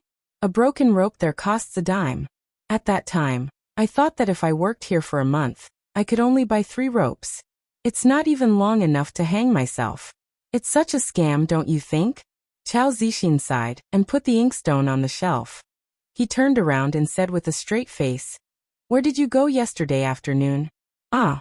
Hearing his question, Yushu couldn't help but feel strange. She said, "Didn't I go to Wanxiang Street with you? Then we got separated. I wandered around the street and went back by myself." The more Chao Zixin heard, the angrier he became. "This brat, I've been looking for him for the whole afternoon yesterday, but he just went back and doesn't even know the way. It's a shame that I didn't lose him." Yesterday, the two of them met a swindler who sold fake paintings under the memorial arch of Wanxiang Street. Yushu extorted a box of fake paintings from him. Because of this, Chao Zixin and Yushu quarreled. In a moment of anger, he turned around and left. He didn't go far when he found that Yushu didn't follow him. He quickly went back to look for her, but she was gone. Recently, Yang City wasn't peaceful. There were often teenagers who disappeared for no reason. Some rumors spread from the yamen. Chao Zixin heard about it. He was afraid that Yushu had been harmed. Last night, he couldn't find her and didn't know where Yushu's home was. So he went to the yamen first. Later, he slept in the shop for a night and didn't dare to go back home. He thought that if Yushu got lost and didn't go back home, her family would come looking for her, so he could know that she was safe. He slept like this until dawn. No one came looking for her. Then he was relieved and slept for a while. "Shopkeeper, are you angry that I didn't wait for you and went back first? Yushu finally saw some clues. Then you misunderstood. Yesterday, I was looking for you on the street, but the street was too big. I couldn't find you for a long time, so I went back." Listening to her eloquent words, Chao Zixin said in a deep voice, "Since you don't know the way, why did you run around? Why didn't you stay where you were and wait for me? Recently, there are often boys who get lost in Yang City. Didn't you hear shopkeeper Wu say the day before yesterday? If you were kidnapped by bad guys, didn't you think about what would happen to you?" Being reprimanded by him, Yushu was stunned. After a while, she came back to her senses and looked at him carefully. It wasn't difficult to find that this face, which was always smiling and elegant, was now full of depression. There was no elegance to be seen, but for some reason it was much more pleasing to the eye than usual. Yushu was indeed narrow-minded, but the more narrow-minded a person was, the easier it was for them to feel that others were good to them. "Shopkeeper, are you worried about me?" Chao Zixin was dumbfounded by her sudden question. He wanted to say yes, but he was still angry. He wanted to say no, but he was indeed worried all night. He didn't know how to answer when Yushu patted his shoulder a few times. "Shopkeeper, you're really a good person." Before Chao Zixin could understand the strange meaning of this praise, he heard Yushu say seriously, "Don't worry. The next time we go on the street, I definitely won't wander around. If I get lost, I'll stand where I am and wait for you to find me. Don't be angry." Shopkeeper Chao was, after all, an adult and could not bicker with a child. Hearing her words, although Chao Zixin vaguely felt that he had forgotten something to tell her, he still softened his expression and said, "Don't worry." Chapter 40. Behind the counter of Mianzhai, the shopkeeper and the young clerk stared at each other. Well, shopkeeper, my house is not far from Changmenpu Street. It's just in the south." Yushu pointed to the direction casually, intending to fool him. "Where is the south?" Chao Zixin crossed his arms, took a step back, and waited for her to explain clearly. "It's in the south. Go south after leaving South Street. Turn into the alley on the right at the first intersection. Keep going until you turn north and keep going.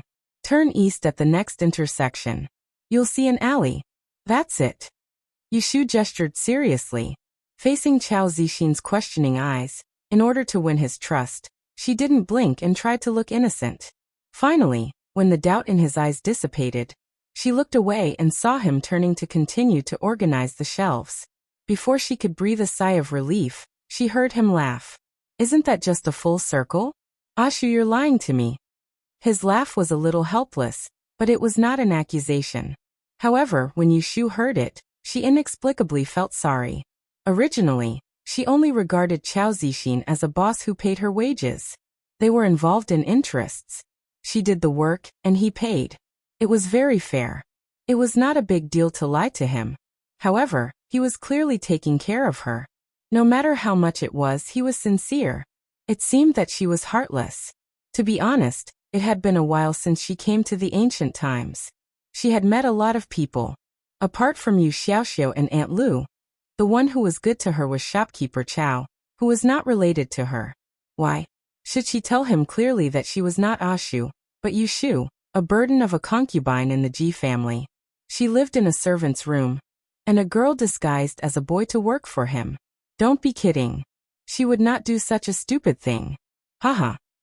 Yushu laughed and pretended to be stupid. She swayed behind the counter with her hands behind her back, and continued to check the account. Chao Zixin didn't ask any more questions. He tidied up the items on the shelves, walked to her side, and sat down to drink tea quietly. The atmosphere was harmonious. For a while, there was only the sound of the abacus clicking until another customer came in. Before closing, Yushu and Chao Zixin had discussed it. She would use half a month's salary to buy a stack of cut hemp paper, 2 brand new brushes, a bag of broken ink, and an inkstone that had been smashed and damaged. This time, Chao Zixin did not suggest giving it to her for free. After getting along with Yushu for a few days, he knew that she was a person who liked to earn her own living. Giving it to her for free might not make her happy, so he took her half a month's salary as an advance payment.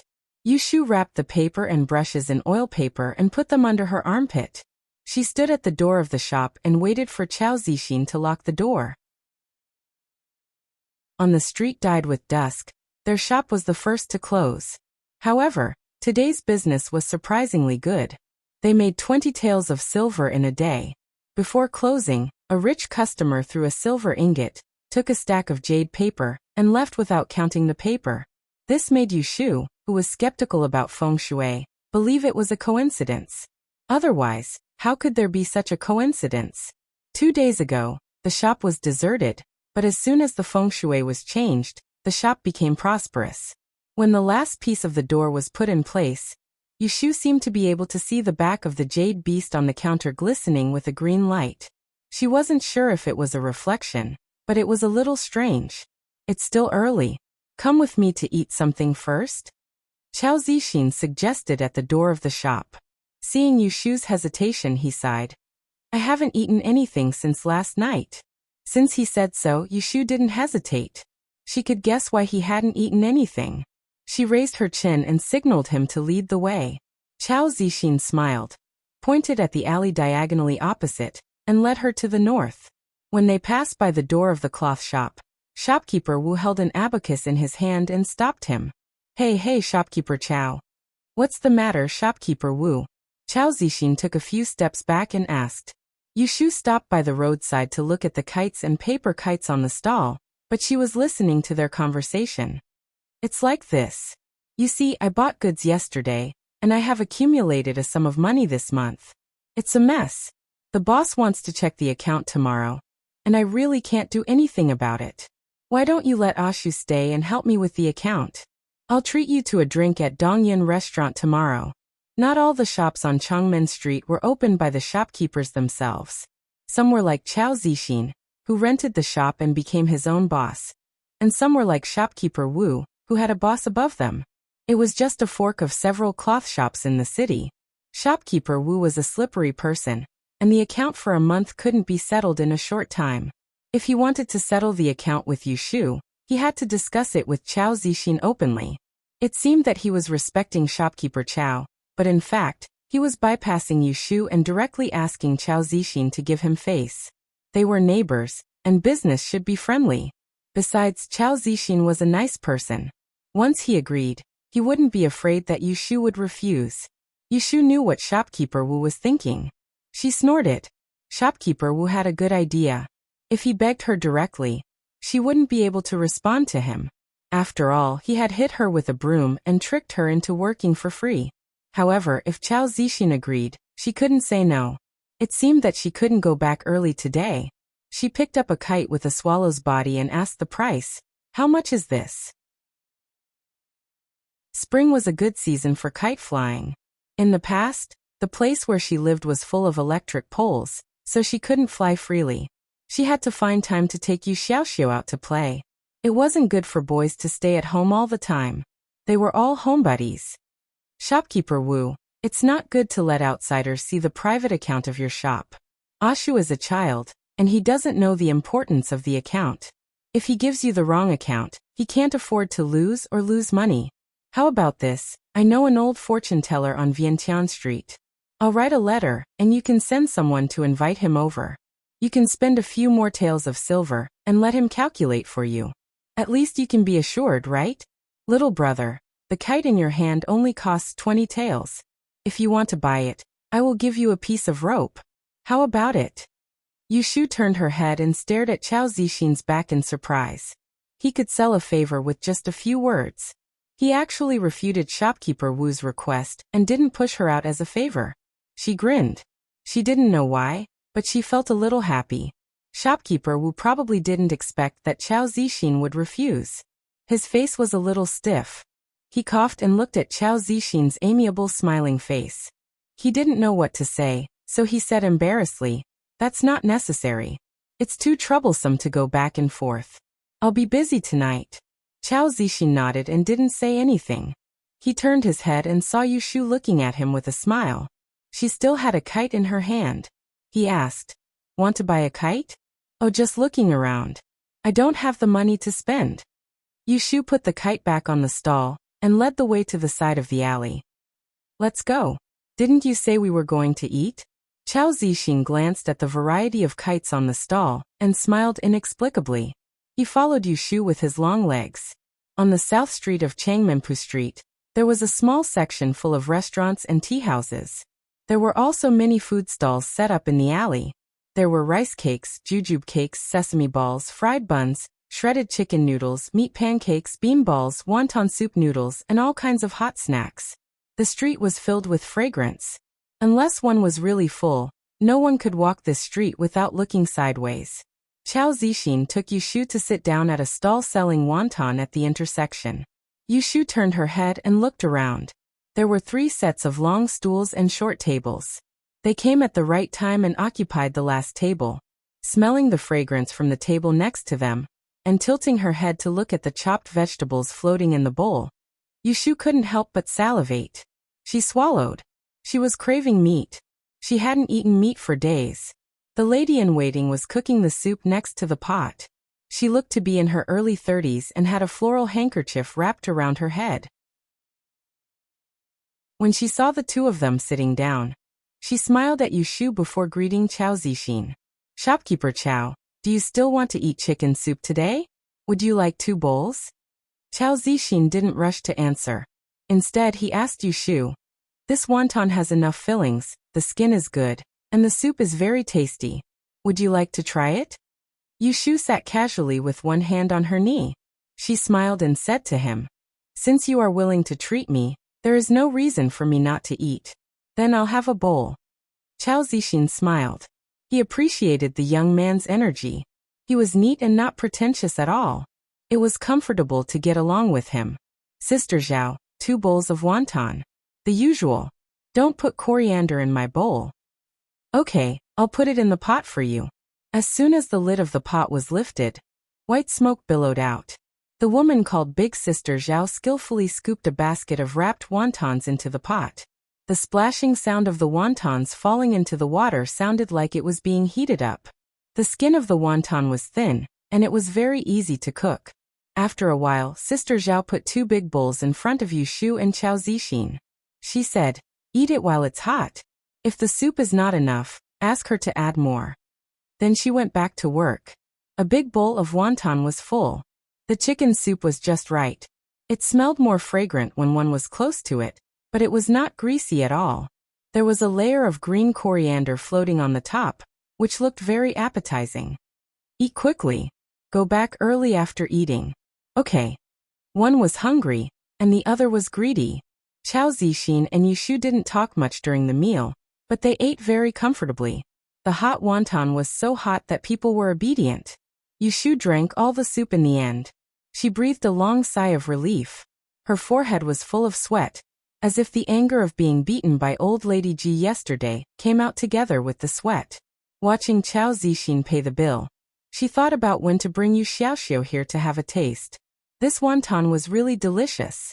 In the evening, Yushu returned to the yard. As soon as she entered the door, she saw Yu Xiaoxiu squatting at the door and writing on the ground. She walked over with a paper bag under her armpit. Yu Xiaoxiu was drawing a plate and calculating attentively. He didn't notice that Yushu had walked to his side. She kicked her shoes and looked up. Don't draw on the ground. Yushu patted the paper bag in her hand. Get up, go into the room, and write on the table. Yu Xiaoxiu knew at a glance that she had bought paper and pen. When he stood up, because he squatted for a long time, his head was heavy and his feet were light. He swayed back and forth, and Yushu supported him so that he didn't fall.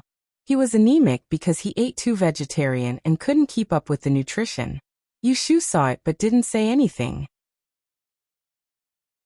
She just pulled him into the room, put the paper and ink bag on the table, and took a towel from the rope at the door to wipe his hands. Yushu walked to the bed and untied her short robe.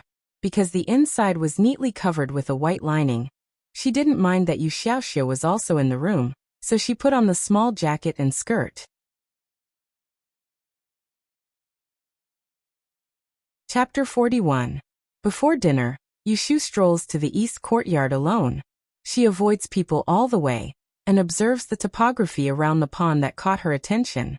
She also appreciates a group of live carp swimming happily in the pond. Satisfied, she returns to the yard when it gets dark. After eating wonton on the street, Yushu only drinks half a bowl of porridge for dinner. Watching Yu Xiaoxiu, whose face has turned yellow, gulps the soup, gnaws the flatbread, and eats a small plate of pickled vegetables, she feels upset. She really wishes that the bowl of wonton she ate in the evening goes into Yu Xiaoxiu's stomach. She has no money to let Yu Xiaoxiu eat well now, and she doesn't want him to make do with it when he is growing up, so she can only think of a crooked idea. Yu Xiaoxiu doesn't know what Yushu is thinking about. After dinner, he cleans up the bowls and chopsticks and goes out to wash his face and sleep. The ancient times are not like the modern times. There are fewer entertainment activities. At night, the poor can only turn off the lights and sleep. Yushu washes her face behind Yu Xiaoxiu's head and brushes her teeth carefully with a willow branch. She goes back to bed, disheveled her hair and combed it over and over again with a broken comb. She always feels that this long hair is troublesome, but it feels quite comfortable when she washes it and dries it. The long hair drapes over her shoulders and hangs over her chest. When she shakes it, her beautiful hair is like a waterfall, very elegant. She feels good about herself and satisfies Yushu's maiden feelings that have been forgotten in some corner. Are you done? I'm going to blow out the light. Yu Xiaoxiu closes the door and unbolts it from the inside. He turns his head and sees Yushu showing off.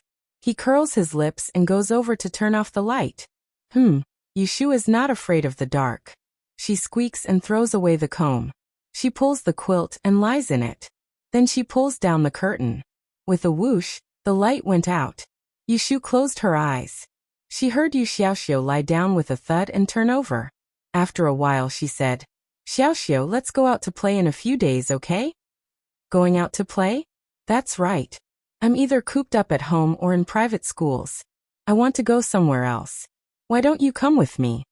After a moment of silence, she said, I have to go to the private school in the morning, and you have to work in the afternoon. It doesn't matter. I'll talk to the shopkeeper. It's fine to rest for a day. Are you going? Yes. Hee, then I'll find a day when I'm free. Let's go out and play. Let's sleep. Oh. Yu Xiaoxiu turned over and lay on his side. Across half of the room, he looked at the blurry figure on the opposite bed. He closed his eyes, opened them again, closed them again, and opened them again. After confirming that there is indeed a person lying on the bed, and not just him in this small room, he closed his eyes again after a while. His sister has really changed. It's really good like this. It doesn't matter if life is a little hard. At least there is someone willing to accompany me. Yushu almost woke up late. Hearing the rooster crowing at the back of the room, she turned over and almost fell asleep again. She pinched her thigh hard, gritted her teeth, and sat up on the bed. She looked at the window and saw that the sky outside was dark. It was just past midnight. She quietly put on her clothes and tied her hair into a ponytail. She tucked the pillow under the quilt and felt around for something under the bed. She tiptoed over to the door and saw that Yu Xiaoxiu was quiet. She gently moved the stool that was blocking the door and opened the door to leave. There is still no light, and it is very cold outside. Fortunately, she had the foresight to wear an extra layer of clothes. The door of the kitchen in the corner of the courtyard is open. After Yushu went in, she rummaged on the stove for a long time before she found the flour and wheat bran. She wrapped a little with paper, took a bucket and a shoulder pole, went around the back of the house, and picked up a few chicken feathers from the place where the chickens often walked. At this time, even the servants in the main kitchen who make breakfast are asleep. It is quiet inside and outside the courtyard. Yushu walked alone on the road to the east courtyard. It is dark, but she is not afraid. She just feels cold on her neck because of the breeze. She shrunk her head and trotted for a while before her body warms up. Avoiding the main road, Yushu did not meet the patrolling servants. When she reached the edge of the small pond in the garden, there is a faint white light in the sky. She climbed the long corridor, stepped on the lawn and walked to the edge of the pond. She squatted down, put down the bucket, and took out something to make bait. The fish in the pond have just woken up, and they are swimming slowly. The water is clear, and some images can be seen at the bottom of the pond. Fish in spring love the smell of fish, especially carps and crucian carps. A little sticky shrimp skin, and a layer of wheat bran, is ready-made bait. Yushu had a friend who studied finance in the past who liked fishing very much. Occasionally, he would take a few people to the wild pond in the countryside to fish. Yushu followed them and was bitten by many insects, so she learned something. After making the bait, she takes out the rope hook she prepared yesterday, wraps the rope on one end of the shoulder pole, and ties it to the hole. She also ties half a chicken feather on the red rope as a float. Fortunately, it is the springtime for fish to spawn, and fish like to swim near the water. She can catch it without a long pole. It is the best time to fish at this time. Domestic fish need to be fed by people, and they are the hungriest when it is almost dawn. Domestic fish are much more stupid than wild fish, and they will come to fish as long as you give them fragrant bait. It is the best time to fish here at this time. Looking at the chicken feather floating on the water, Yushu has begun to plan how to eat the first fish. Braised, steamed, barbecued. A gust of wind blows, and she holds her breath to hold back a sneeze. Half a chicken feather on the water moves. At dawn, Yushu hides the bucket with 2 carps in the weeds outside the courtyard. She doesn't know how the fish in the pond are carefully raised.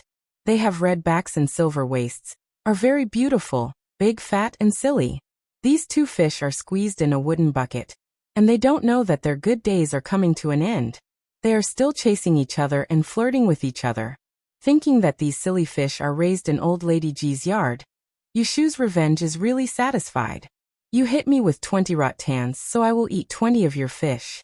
1 fish for each time. Just right. After hiding the fish, Yushu hides at the gate of the yard. When no one passes by, she sneaks in and leaves the shoulder pole and the bucket by the well. She enters the house, takes off her dirty clothes and puts them under the bed. Then she sneaks into bed. As soon as she lies down, she hears Yu Xiaoxiu talking in a daze. Are you awake? Yushu doesn't say anything. After a while, she hears Yu Xiaoxiu get up. Before breakfast, Yushu goes back to sleep. When Yu Xiaoxiu wakes her up, it is already dawn. Eat first, then change the dressing. If you have to do heavy work in Jingshangtang, do it slowly. I will go and replace you after school. After leaving these words, Yu Xiaoxiu takes his school bag and leaves. The brother and sister are 4 years apart, and he seems to be the older one. After breakfast, Yushu doesn't hurry to go out. Instead, she takes out the 2 books she seized in Vientiane Street the day before yesterday. One is Chiman and the other is Yi Swan. She prepares a brush and ink. While reading, she scribbles some words that she doesn't know. She is going to ask Chao Zixin in the afternoon. When the sun comes out, she cleans up the table, puts the book Chiman, closes the door and goes to the west courtyard. Today there are only 3 people keeping records in Jingshangtang. The old Taoist who was sleeping on the bamboo bed in the corner is gone. The bed is still there, but no one knows where he went. Yesterday, she cleaned more than 1,000 compasses, but today, she only needs to clean the floor. Yushu feels that the people here are just looking for something for her to do. They are not deliberately making things difficult for her.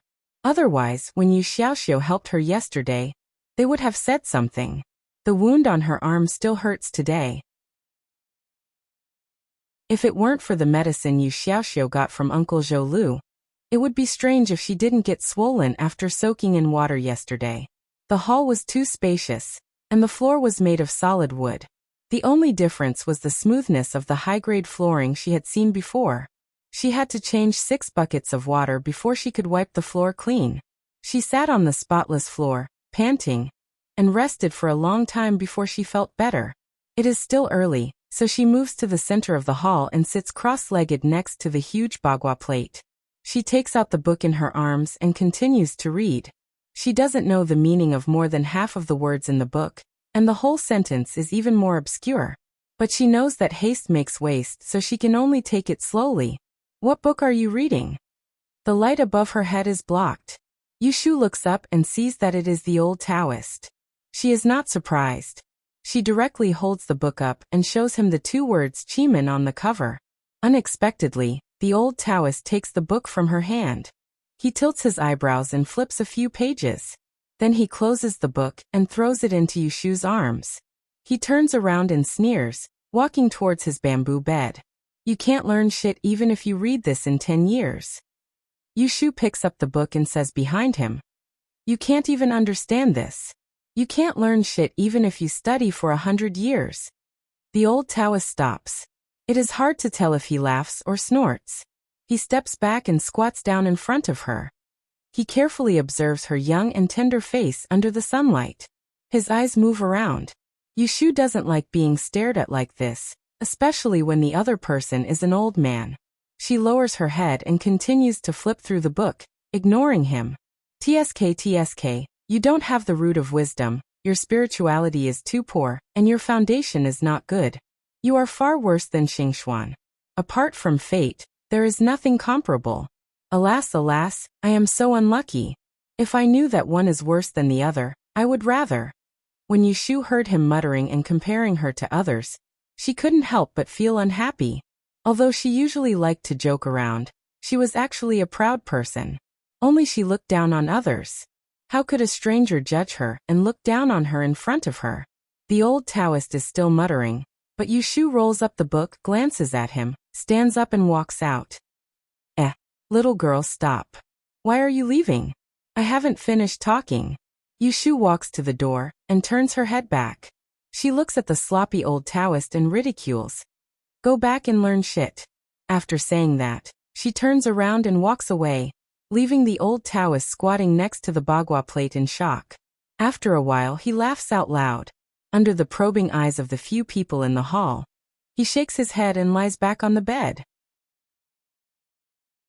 Yushu rolled up the book in her hand as she walked on the path. She tried her best to recall the name, Xing Xianlas, that the disheveled old man had mentioned. She seemed to have heard this name somewhere before. Chapter 42. In the Sanju study room, Yu Xiaoxiu was sitting in the last row, listening to the class. When school was about to end, there were few students in the private school who were not absent-minded. However, he was a little older than 10 years old, and was at the age where he was naughty, but he was patient and sat for the whole morning. After the headmaster left, he followed the crowd and found his returned homework on the podium. He sighed secretly and walked to the back row to leave. As he walked, he looked at the homework paper to find the mistakes. He was called twice before he reacted. He turned around and saw Shui Wenjie striding towards him. He was puzzled. Why did he call him Yu Xiaoxiu? Shui Wenjie walked to him with a long face, but his eyes were looking away. He said in a slightly angry tone, "Where is your sister? Why didn't she come to class these days?" Yu Xiaoxiu did not have a good impression of Shui Wenjie.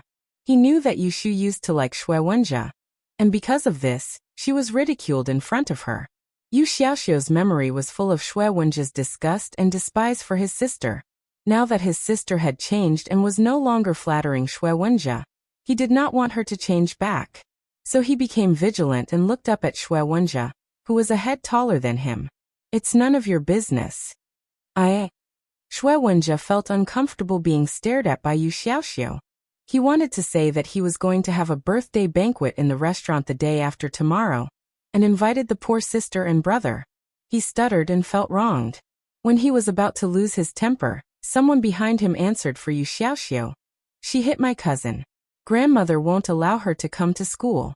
Jiju walked up from behind and said lightly, She hit Ma Weibo?" Shui Wenjie was surprised. "Really?" As she spoke, she looked towards the pavilion, searching for Ma Weibo's figure. When Yu Xiaoxiu saw that Jiju had arrived, he folded his homework and left without a word. "Why would I lie to you?" Jiju frowned. She and Shui Wenjie had known each other since they were young. They had a good relationship, so she spoke freely.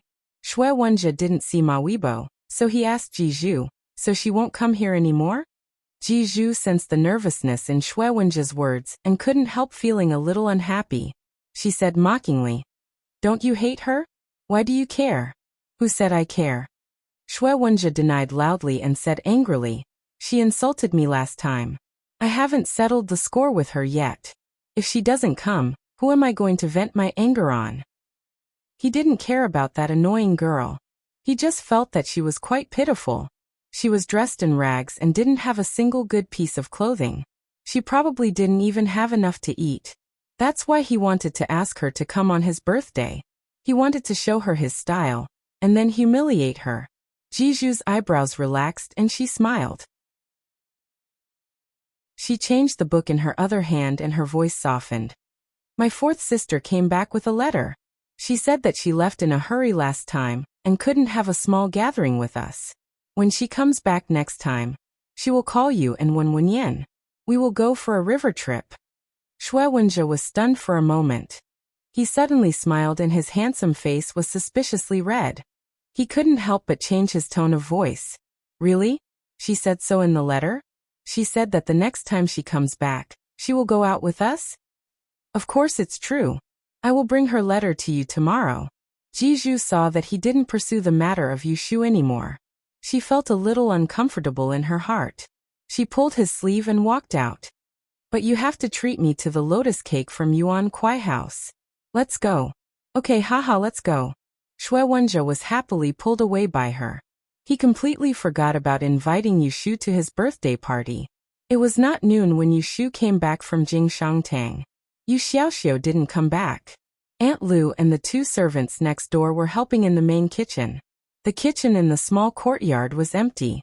Yu Shu went into the kitchen with a bucket of water. She locked the door from the inside and began to work. She killed the fish, removed the scales, and removed the internal organs. She lived in her grandmother's house when she was a child, so it was easy to use a firewood stove. She lit the stove and put the big pot that Aunt Lu used to cook in on the rack.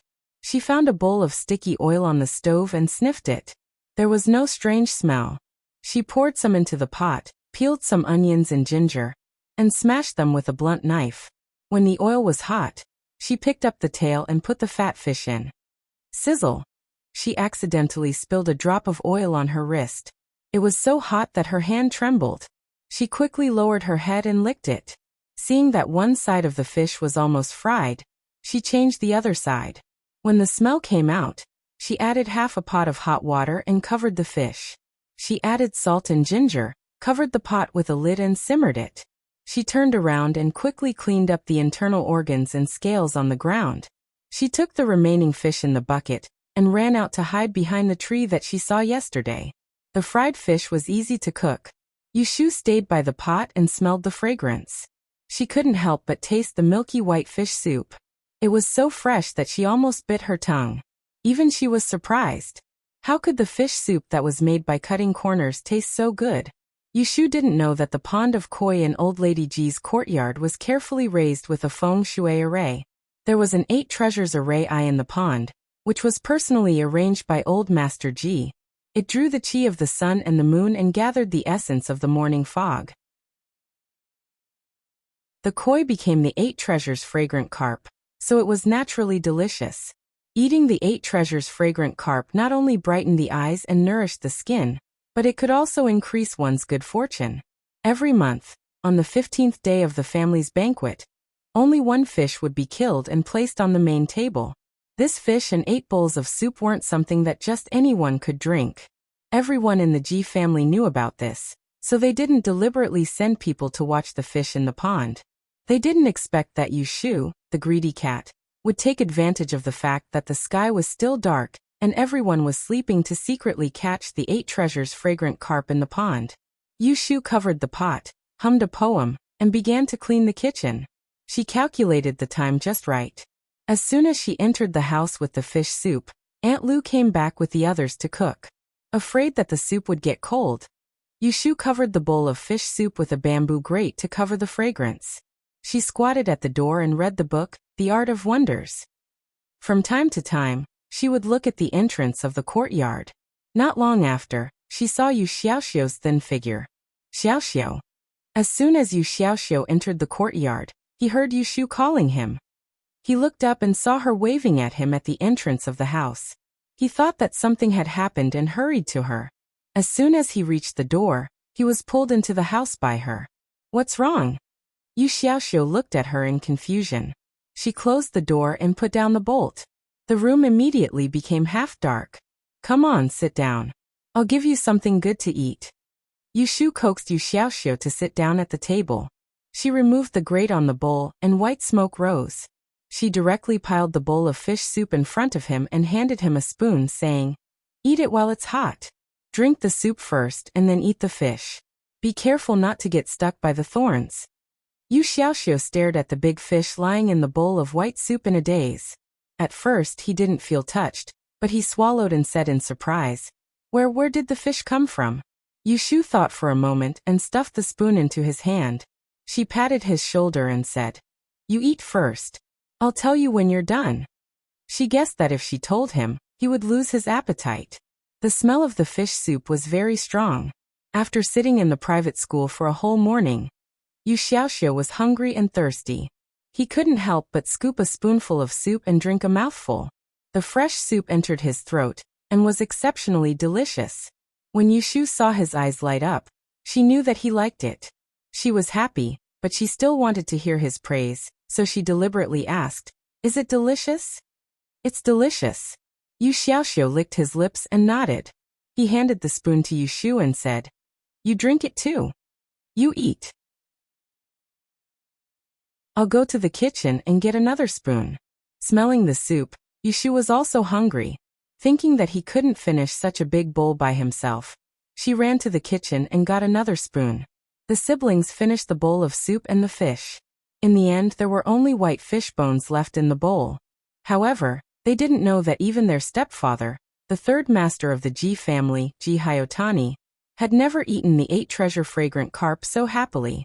Yushu picked her teeth with the fish bones. Yu Xiaoxiu burped again, wiped his mouth and asked, "Now you should tell me, where did you get the fish?" It was said that a fresh fish on the street costs 1 tael of silver, and it was such a big fish. Where did she get so much money? She didn't buy it. About the fish, Yushu didn't want to lie to him, so she told him everything. It happened that Yu Xiaoxiu was a shallow fish in the Ji family. He didn't know so many stories, so he didn't know how powerful the 8 treasure carp was. He just cared that Yushu caught the fish in the old lady's garden, so he blushed and said, "What if the fish in the pond are counted? What if someone finds out that you stole the fish? What's there to count? It's a pond full of fish.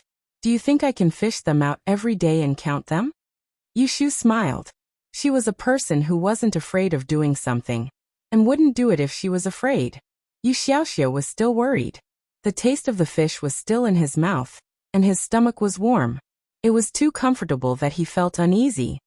Then have you cleaned up the kitchen? Don't throw the wash things in the yard. Throw them on the street in the afternoon. Children who matured early were careful. Yushu nodded and opened the door to let the smell of the fish soup dissipate.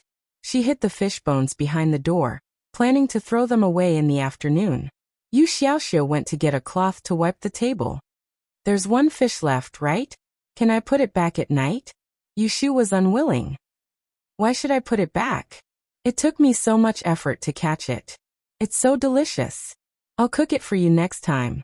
She was waiting for the opportunity to braise the remaining fish. She didn't want to let it go. Yu Xiaoxiu was also hungry. Hearing her words, he struggled for a while and compromised. Then hide it well. Don't let anyone find it. Don't worry about me. Yu Xiaoxiu secretly rolled his eyes. He thought of something and asked suspiciously, by the way, when did you learn to cook fish soup? Ha, it's easy. Aunt Lu was working in the kitchen. I just stood there and watched. It's called self-taught. Do you understand? Yushu began to brag after she was full. Anyway, she didn't need to file tax returns, so it was a waste not to brag. I was wondering why you dared to kill fish. You used to be afraid of killing chickens when you saw Aunt Lu. Yushu's heart skipped a beat. She smiled and said, I killed fish, not chickens. How can it be the same? Of course it was different. She had changed people. What was there to be afraid of?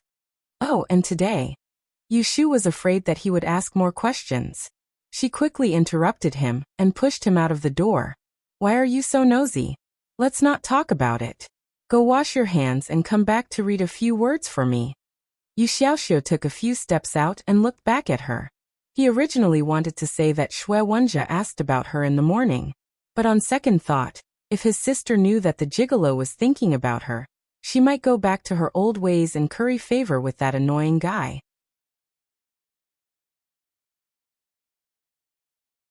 Chapter 43. What? You want to pay me? Yushu held the abacus and tilted her head to look at Chao Zixin, who was drinking tea at the counter. Well, I'll give you an extra 10 copper coins every day. Why? Yushu didn't lose her mind when it came to such a good thing as a raise in salary. She didn't believe in the free lunch. She needed a reason first. Chao Zixin said, You see, after you came, I've hired one less waiter and one more person to do the accounting, which saves me a lot of trouble. Shouldn't I give you 2 shares of money anyway? 20 copper coins a day was only 60 taels of silver a month. For a shop with a monthly income of dozens of taels, it was not too much to spend 60 taels of silver to hire someone to help. Yushu raised her eyebrows and reached out to him. Then, do you want to give me a part of my previous salary first? She meant it as a joke, but Chao Zixin nodded and said, You can calculate it. Yushu knew that he meant what he said. She hesitated for a moment, then went to the abacus and made a series of calculations. She said, Just give me 70 copper coins. But, you took half a month's salary from me to buy pen and paper. Deduct this 70 copper coins. You can continue to pay me my salary in 4 days. We don't calculate it like this. Deduct what should be deducted and pay what should be paid. Chao Zixin put down the teapot and took out a string of coins from the money box. He untied it, counted some, peeled it off, tied a knot, and handed the rest to her. How could Yushu not see that Chao Zixin intended to help her? Although she was a little unhappy to be pitted, she didn't pretend to be noble. She took the money and thanked him. Seeing that she was willing to accept it, Chao Zixin hid the persuasive words he prepared and teased. You've been wearing this robe for a few years. The sleeves have almost shrunk to your elbows. I have a few old clothes. If you don't mind, I can bring them to you tomorrow. Take it back and find someone to make it smaller. You can wear it. This time Yushu firmly shook her head and said seriously, Your clothes are too gaudy. They are either yellow or green. I'm not used to them.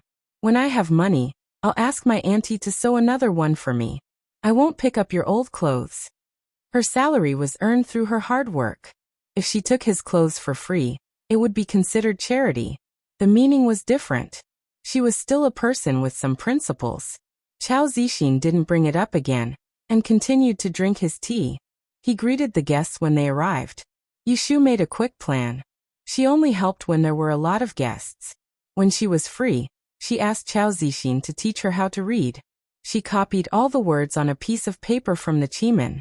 In order to prevent Chao Zixin from noticing something, she deliberately picked words that were not on the same page to ask. When the shop closed, the kite vendor across the street was still there. While Chao Zixin was closing the shop, Yushu took the opportunity to bargain with the vendor. She spent 20 copper coins to buy a beautiful kite with the body of an eagle. She also asked the vendor to make a bundle of string and a handle. Chao Zixin locked the door and saw her happily playing with the newly bought kite. He walked over and asked, "Are you going for an outing?" "Yes, with my brother." Yushu told him the truth and took the opportunity to ask for leave. "Manager, can you find a day when I'm free and let me rest for an afternoon? My brother is too tired from studying every day. I want to take him out to play." Chao Zixin thought for a moment and said, "Tomorrow. I happen to be visiting a friend. I'll close the door at that time. You don't have to come tomorrow afternoon." "That's great." Yushu clapped her hands and thanked him with her white teeth. "Thank you, shopkeeper." Chao Zixin saw her smiling brightly, revealing a sharp little canine tooth at the corner of her mouth. Her carefree look was very infectious.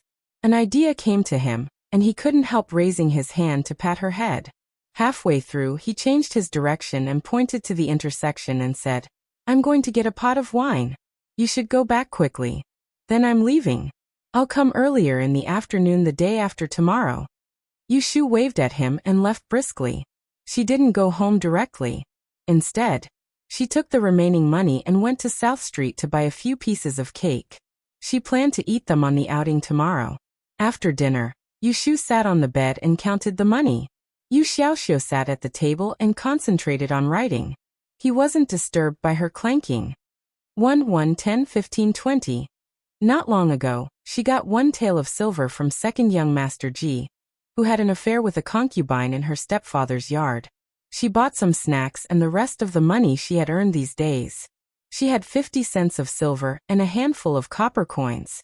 She would return the 30 copper coins to the old shopkeeper of the bookstore tomorrow. Sister Zhao's wontons cost 10 cents of silver for 2 bowls. Then she would go out to play the day after tomorrow and bring 20 cents of silver, and this change. Yushu divided the money into 2 portions.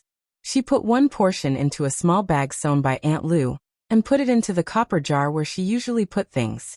She took out the kite that she had hidden before and walked quietly behind Yu Xiaoxiu. She raised her hand and stretched it out in front of him. "Xiaoxiu, here you go." Yu Xiaoxiu stared at the gray eagle that suddenly appeared in front of him. He reached out to take it and touched it over and over again. He lowered his voice in surprise. "Where did you get the kite?" Children in ancient times were not fun, especially poor people. In Yushu's view, the temptation of a kite was equivalent to a remote control plane. "I bought it with my salary today." "Didn't we say that we were going out to play? I can't just run errands and do nothing." She also bought pastries. She would take him to eat wontons when she came back tonight. "Go out to play?" Yu Xiaoxiu looked confused. "Did you forget?" Yushu lifted her leg and squeezed him to sit down on the bench. "Didn't we agree to go out the night before yesterday?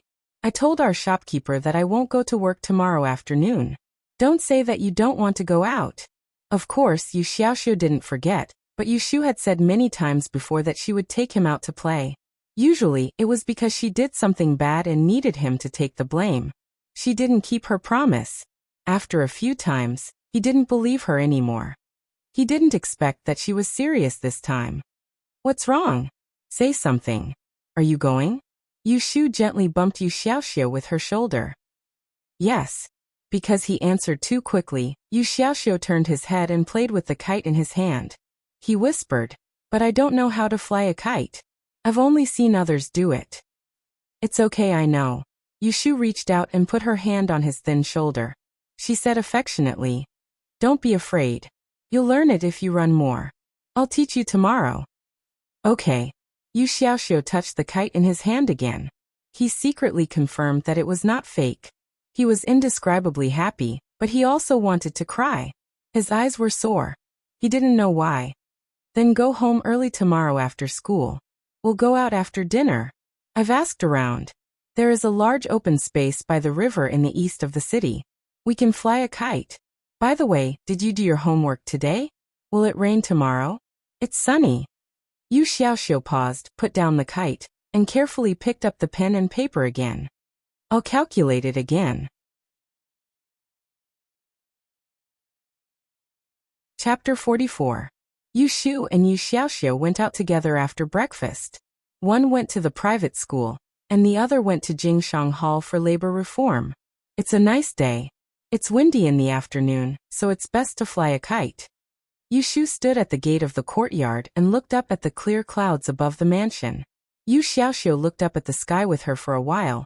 Then he lowered his head and twisted the strap on his shoulder. I'm leaving. Come back soon. Oh.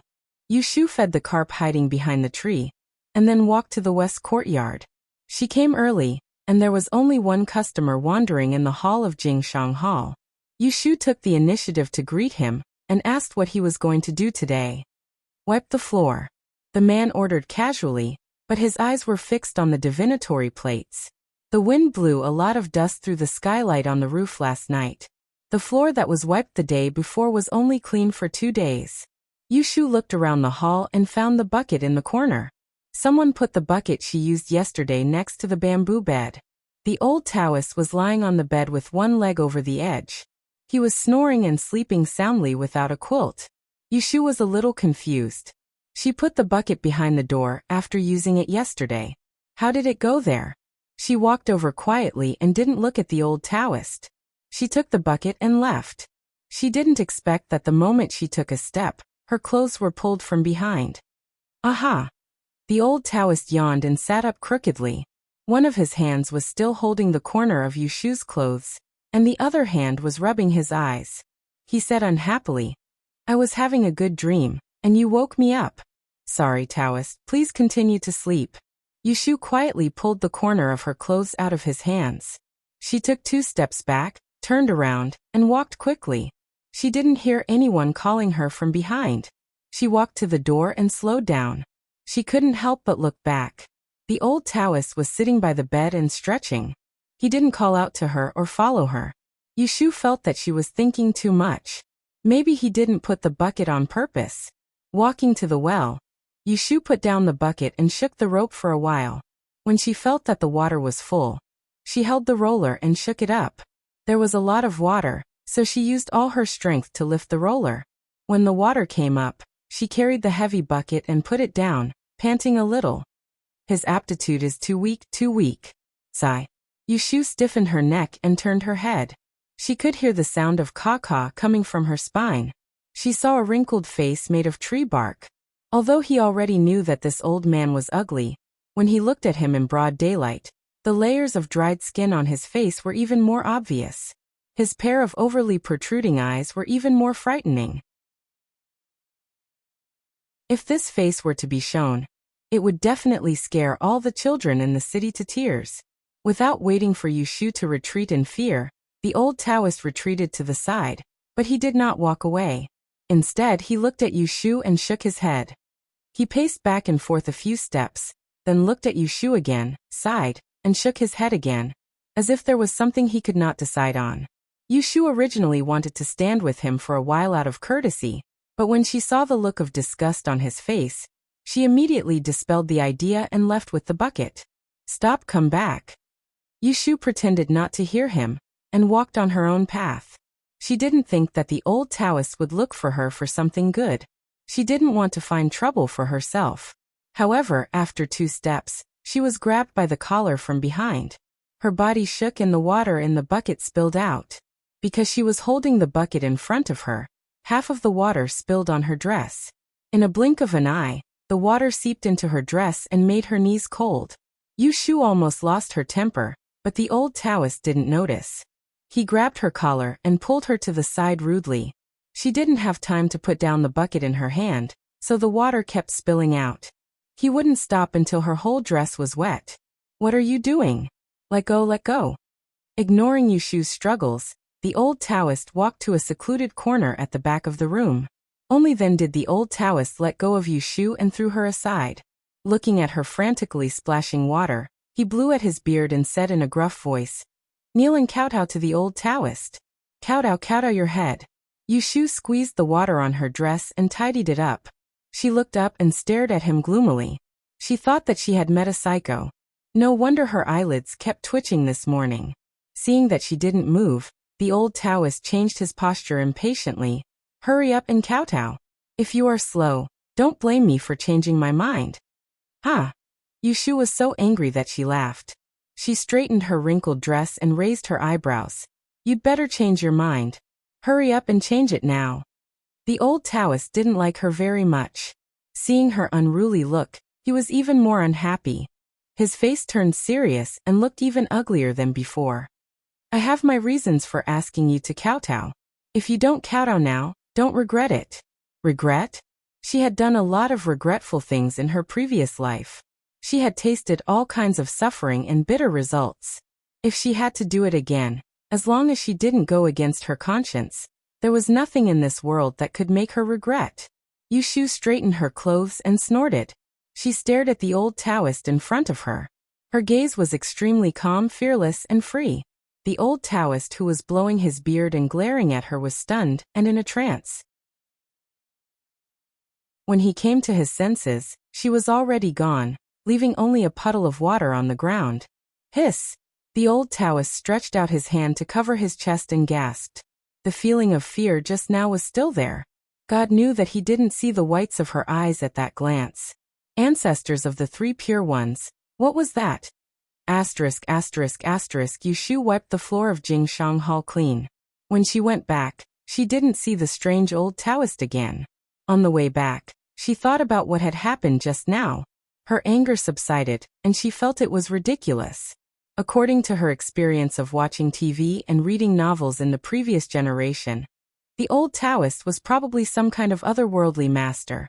He asked her to kowtow, probably to teach her some skills. However, the old Taoist was arrogant and looked down on her poor talent and lack of spirituality. He hesitated for a long time and finally made a decision to put on airs in front of her. It was really ridiculous. Who begged him to like her? If he didn't like her, he shouldn't force her. He even threatened her. This was the most annoying thing. Probably guessing most correctly, Yushu didn't feel it was a pity. She lived again to enjoy life and pursue it. At the same time, she could teach her younger brother and cultivate him into a man. If she was destined, she could find a good man who was easy to control and get married and have children. She just wanted to live happily and freely for the rest of her life. Those good things that fell from the sky were not suitable for her. After returning to the courtyard, Yushu changed her wet clothes and hung them up to dry. She also took back the 2 sets of clothes she had washed yesterday, folded them, and put them in the cabinet. Then, she began to pack the things she would take with her in the afternoon. After wrapping a few pieces of pastries, she asked Auntie Lu to find a bamboo tube for her to fill with water. She also brought her purse and a book, stuffing them all into her little flour bag. When she was almost done, Yu Xiaoxiu came back from school. When he entered the door, he saw her packing things for the trip. He looked a little happy, but he didn't show it. He pretended to not care and put the bag on the table. "What do you want for lunch? Aunt Lu hasn't come back yet." "I don't know. Can you ask?" "Okay." Yu Xiaoxiu went out and came back after a while. Noodles. Yushu took out the map of Yiyang City that she asked Uncle Saturday to draw yesterday. She spread it on the table and called Yu Xiaoxiu over to have a look. The sister and brother knelt on the bench and put their heads together to study it. "Look, the Ji mansion is here. This is Changmenpu Street. This is the private school. This is the river I mentioned. This is the east, this is the south, this is the west, this is the north. Tell me, which way should we go?" "You don't even know the way?" "I am. Don't change the topic. Tell me quickly."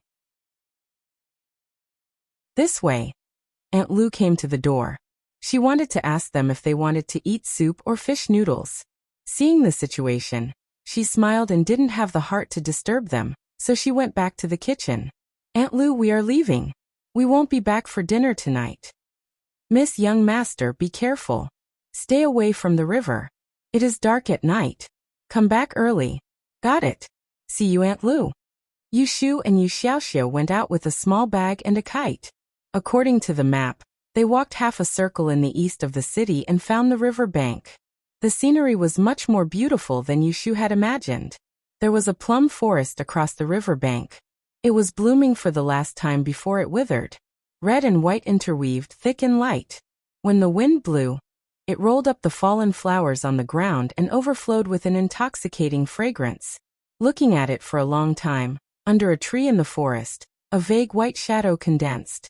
It was like a fairy spirit born from the plum forest, which made people's heart beat fast. Yu Shu blinked and the white shadow disappeared. She secretly laughed at her blurred eyes. Standing by the river and looking at the other side, she liked the scenery so much that she wanted to cross the river. Yu Xiaoxiu called her twice and then reluctantly withdrew his eyes. Here, I don't know how to do it. Yu Xiaoxiu gloomily handed the kite with the string to Yu Shu. Yu Shu tied the string quickly and handed the kite to Yu Xiaoxiu. She stepped back and stretched the string of the kite. When the distance was close, she shouted to Yu Xiaoxiu, "Run with me. When I say let go quickly. Okay. Raise it higher. It's running away." Yu Xiaoxiu obediently raised the kite high. Hearing her shout, he hurriedly followed. "Let go." She loosened her hand and the gray eagle flew up with the wind. Before Yu Xiaoxiu shouted, it tilted its head and fell down. "Ah!" Yu Shu screamed. The two of them ran over and picked up the kite. Seeing that it wasn't broken, they heaved a sigh of relief and continued to fly it. They tried a few times but failed. Just when Yu Xiaoxiu looked at them suspiciously, and Yu Shu was about to lose her composure, the wind started to blow on the riverbank again. "Hurry up, run faster. Let go." "Ah. It's flying. It's flying. Xiaoxiu, come here." "Coming."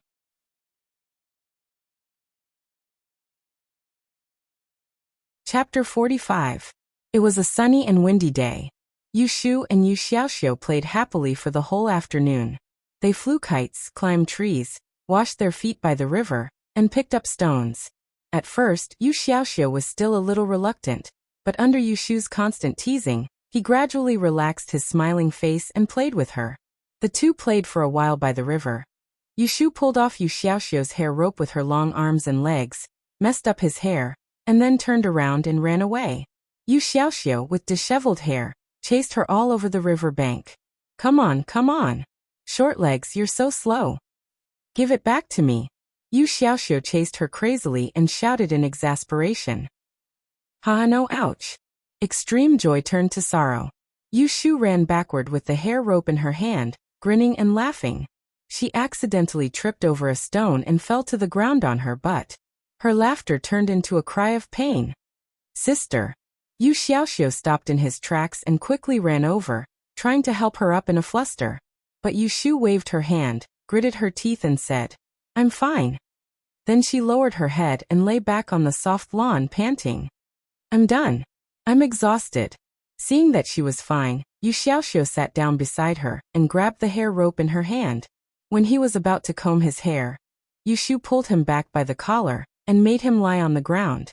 The grass was very soft, and the small blades of grass rubbed against his ears, tickling and very comfortable. "Look." Yu Shu pointed to the sky for him to see. As the sun set, clouds of sunset rose into the sky and were burned red by the sunlight. Like a furnace fire, the clouds in the sky were ignited, surging with life at the last moment. Looking at the magnificent sunset, there seemed to be something stirring in people's hearts. Yu Shu turned her head and looked at Yu Xiaoxiu. Perhaps it was because her change had lightened his burden, but he rarely revealed a gloomy expression in the past few days. At this moment, his young and clean face was flushed red by the sunset, and his eyes shone with light. He looked more like an 11-year-old boy. She put her hands behind her head and suddenly said, "I want to learn well and open a shop in the future. I'll have endless money, I'll be able to eat whatever I want, play whatever I want, and I'll be respected by others. No one will be able to confine me or whip me with rattan."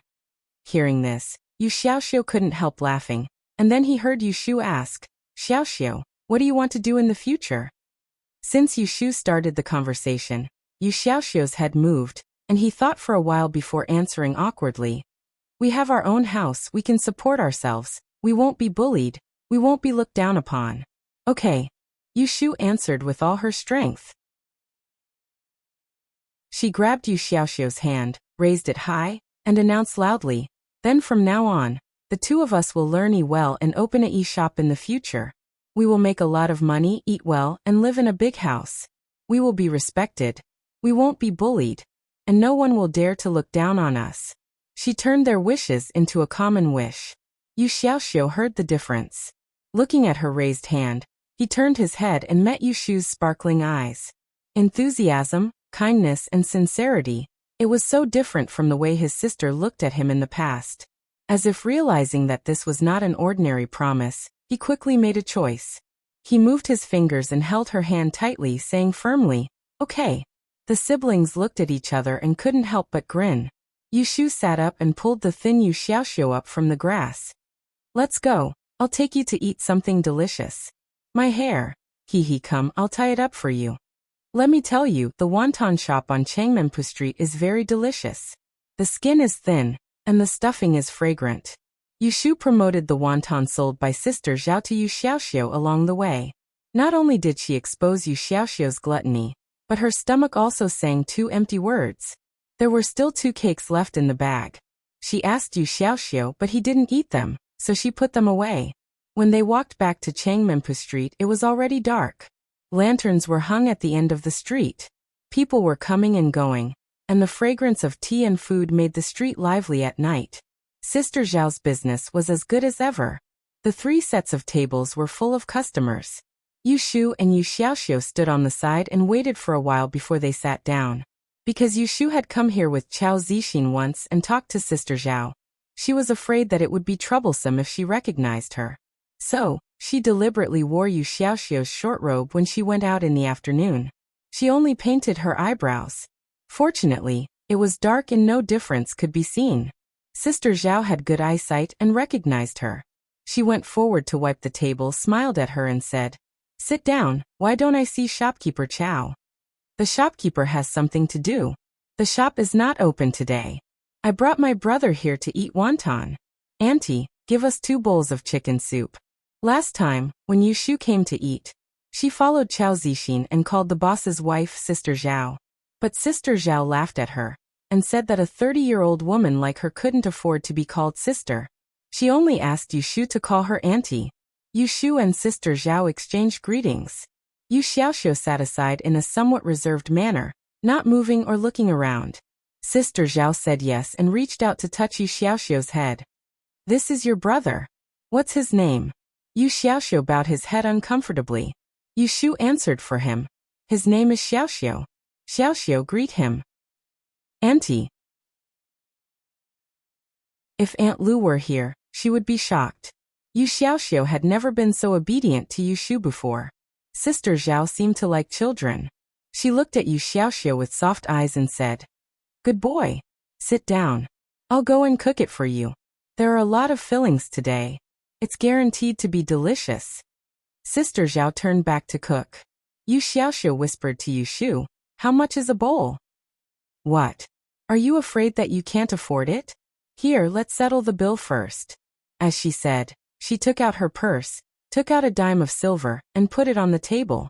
Then she gave the purse to Yu Xiaoxiu. "Take the money." Yu Xiaoxiu pushed it to her. She didn't want it, so she took it for the time being. She took out 2 copper coins and threw them on the table. Yushu was bored, so she turned her head and looked around. Her attention was attracted by the magnificent restaurant across the street. She pointed at the plaque on the door of the first floor, touched Yu Xiaoxiu, and asked, "Is it written Drunken Fragrance House?" Yu Xiaoxiu raised his head to take a look, then lowered his head to continue throwing copper coins. Coincidentally, as soon as Yushu recognized the plaque, she saw a group of young boys and girls walking out of the restaurant. They stood at the door and said goodbye. She looked carefully and found that they were all acquaintances. "Master Shui, today's meal was really comfortable. The meal at your house during the day was boring. There were so many elders and we couldn't drink. It was better for us to eat out. I haven't tasted the drunken immortal duck for 2 months. Next time I treat, I'll choose this place. Hey, can you afford it? The table just now cost at least 20 taels of silver." Your mother won't pay you. I'm talking to Master Shui. Why are you interrupting? All right. Shui Wenjie was surrounded by a group of people who were talking at once. He had drunk too much during the banquet and felt dizzy. He waved his hand to stop them from arguing and said with a slurred tongue, "Let's disperse and go home early." Seeing them coming out, several carriages came to the door immediately. Some took the carriages and some walked away. Only Jiju was left. She looked worriedly at Shui Wenjie, who was standing with his hands on the pillar, and said, "Why didn't anyone come to pick you up? Why don't you take my carriage first?" No. Shui Wenjie waved his hand. His eyes were blurred.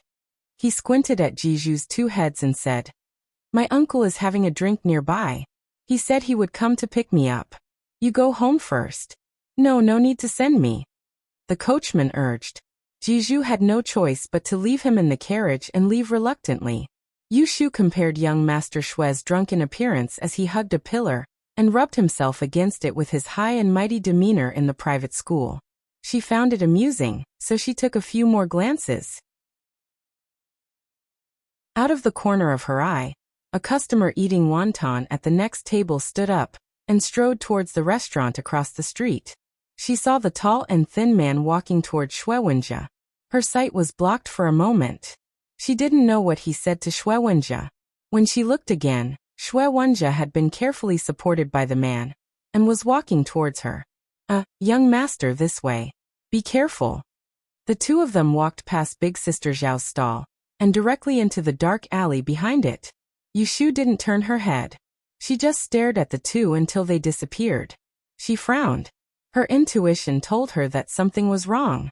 According to Yu Xiaoxiu, Shui Wenjie was the young master of the Lu family.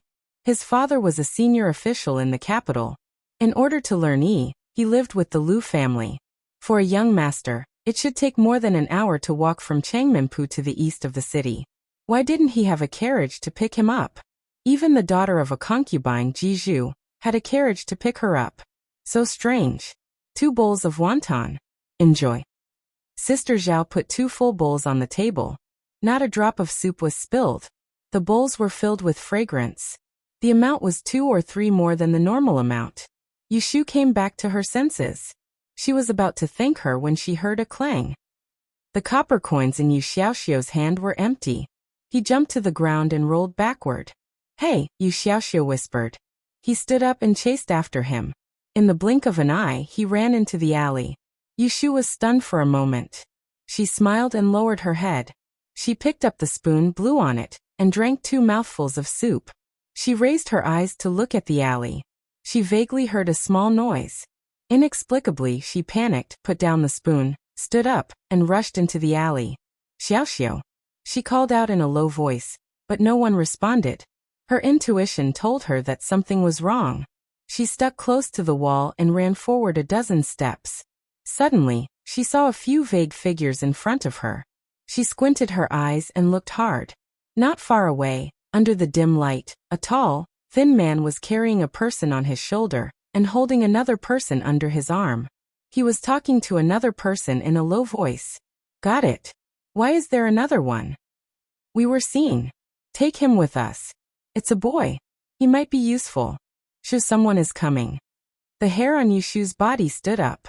The first thing she wanted to do was to shout. This was Changmenpu. There were so many people coming and going.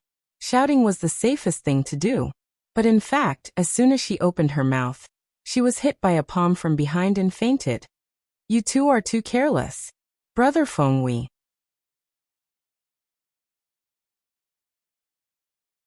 Chapter 46. Under the curtain of night, a carriage drove out of the city gate and went far away to the suburbs. There was a large river flowing outside Yang City. It was an official road from the south to the north, with dense forests on both sides and rivers flowing around it. In the past, rich families often built courtyards in the suburbs, occupying the stream and using it as a place to cool off in June. Some families moved away, and the courtyards were left empty. As the years passed, they became more and more dilapidated and became the habitat of refugees and beggars. The carriage crossed a forest and went deep into the forest. Occasionally, the fluttering of birds could be heard. The moon in the sky was so dim that it could not be seen, but there was a fire ahead. Ha! The coachman stopped in front of a dilapidated courtyard. Immediately, two people came forward with torches to illuminate the place. They were two well-dressed young men with upright faces. Two men jumped out of the carriage one after another. One was tall and thin, and the other had a scar on his face. "Senior brother, you're back. Master is angry. Why haven't you got the people yet?" "They're in the carriage. I'm going to see Master. You guys get them in." The scar-faced man ordered and hurried into the courtyard.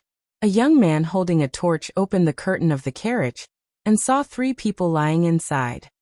He could not help but ask the tall and thin man curiously, "Didn't Master ask you to find the children of the water dragon Sunrise? Why did you bring back three?"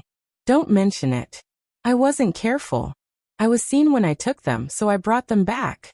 Anyway, they're all boys. Looking at their shabby clothes, I can tell that they're still children. If the Taoist priest made a mistake and killed one or two of those children, they can still count, right?" "Humph. Master takes this religious ceremony very seriously. If you let him hear this, even 10 lives won't be enough." "Hey, don't be angry, little master. I just said it casually. How can a powerful person like the Taoist priest make a mistake? Didn't he say that he's waiting inside? Let's go in quickly." They fished out Yushu, Xiaoxiao, and Shui Wenjia from the carriage and carried them into the dilapidated courtyard. Smelling an unpleasant stench, Yushu's nose twitched, and she slowly woke up from her coma. Instantly, the dull pain from the back of her neck froze her body. She didn't move recklessly, but opened her eyes a little and looked at the environment she was in at the moment. It was very dark, and the only light came from the opposite window. This was enough for Yushu to see what was going on, and her heart sank. More than a dozen people were lying on the ground in this dark room. They seemed to be unconscious, and judging from their figures, they seemed to be children. The door was closed, and an unpleasant smell of urine and feces filled the air. Obviously, these people had been locked up for more than a day or two, and they were not treated well by the other party. She suddenly remembered that a few days ago of Chao Zixin had mentioned that a lot of boys went missing in Yang City. They were about her age. It seemed that she had run into of human traffickers. She turned her head and saw Yu Xiaoxiu lying next to her legs. She reached out to touch his warm neck and calm down a bit. Only then did she perk up her ears to listen for any movements outside. There was a voice outside the door. It was clear in the quiet night. "Sai, it's another night. How long do we have to stay in this broken place? Didn't they say that they got the water dragon boy? They are preparing to open the altar for the ritual. Maybe tomorrow we can go to the capital to eat and drink together." "Huh. Hey, what do you think is the origin of that sword that Master wants us to snatch? I see that there isn't even a blade on the body of the sword. Are we really going to take that thing to celebrate his birthday?" "Shu, you don't know what's good for you. I heard from Brother Feng that the sword is called Chun something. It's an ancient sword with thousands of years of history. Because it has been hidden for so long, it has lost its spirituality, which is why it looks so ordinary. That's why Master put in so much effort to resharpen the sword. If it really succeeds, that sword will be priceless.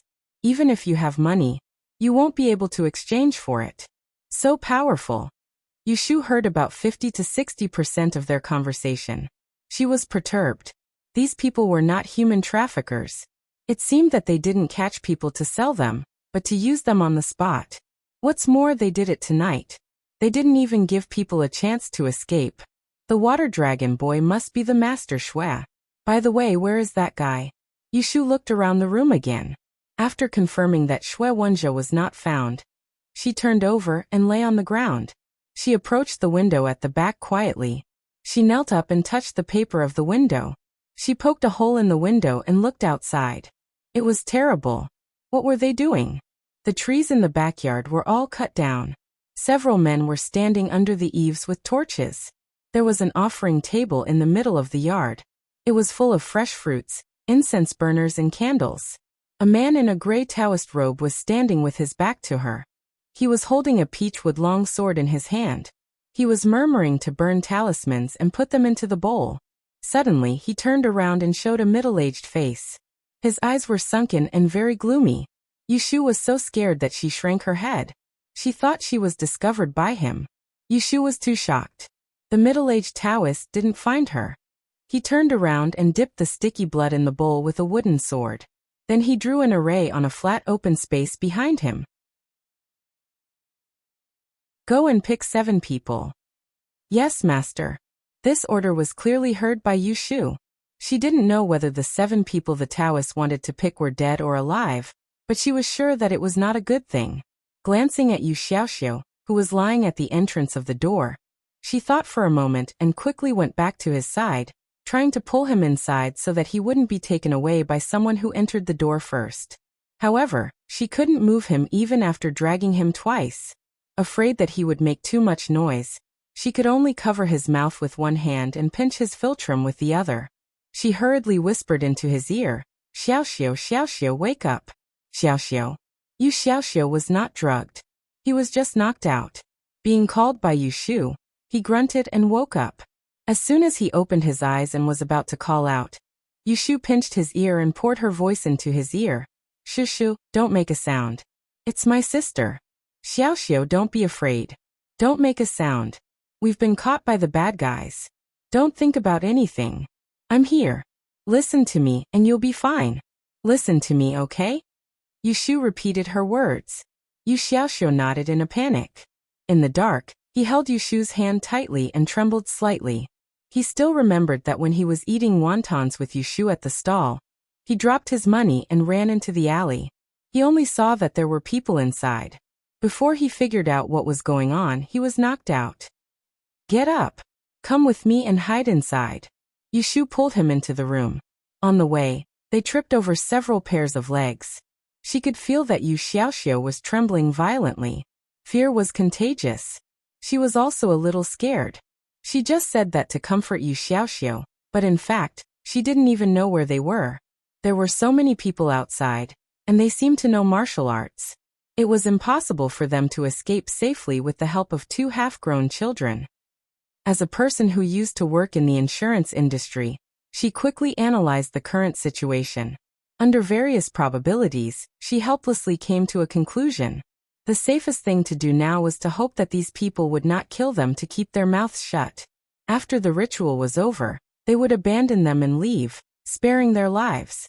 As soon as they dragged Yu Xiaoxiu to the corner, they heard footsteps outside the door. Yushu looked around at the children with messy hair and dirty faces. She reached out and pulled Yu Xiaoxiu's hair rope. She messed up his hair like she did in the afternoon, but she was not in the mood to play. The siblings lay side by side on the ground. Yushu scratched her hair and held Yu Xiaoxiu's hand tightly. She said in a low voice, no matter what happens later, don't make a sound. Pretend that you fainted, okay? Okay. Yu Xiaoxiu gritted his teeth. His eyes were sore as he smelled the stench in the room. Yushu was afraid that Yu Xiaoxiu would expose himself. She hesitated for a moment. When she heard the sound of the door opening behind her, she did not hesitate anymore. She raised her hand and half lay on Yu Xiaoxiu's back, covering him under her body. Sister. She'll listen to me. It's okay. The next moment, the dark room was filled with light. There seems to be a sound? It's a mouse, right? It's really stinky here. Hurry up, pick the person and leave. This and this. Carry them out. There was a sound of movement in the room. Yushu waited anxiously. She counted the number of people they had moved. There were exactly 7. She was about to feel lucky when she heard bad news. TSK, one of them is dead. What should we do? Let's change to another one. The one over there. Hearing the footsteps approaching, Yushu squinted her eyes. She repeatedly said don't come over, and look over there in her heart. Unfortunately, the heavens did not go her way. One of her arms on Yu Xiaoxiu's back was pulled up by brute force. Damn it, do you know how to pick? There are still a few lying there. Yushu cursed in her heart. She was carried out as if she had no bones.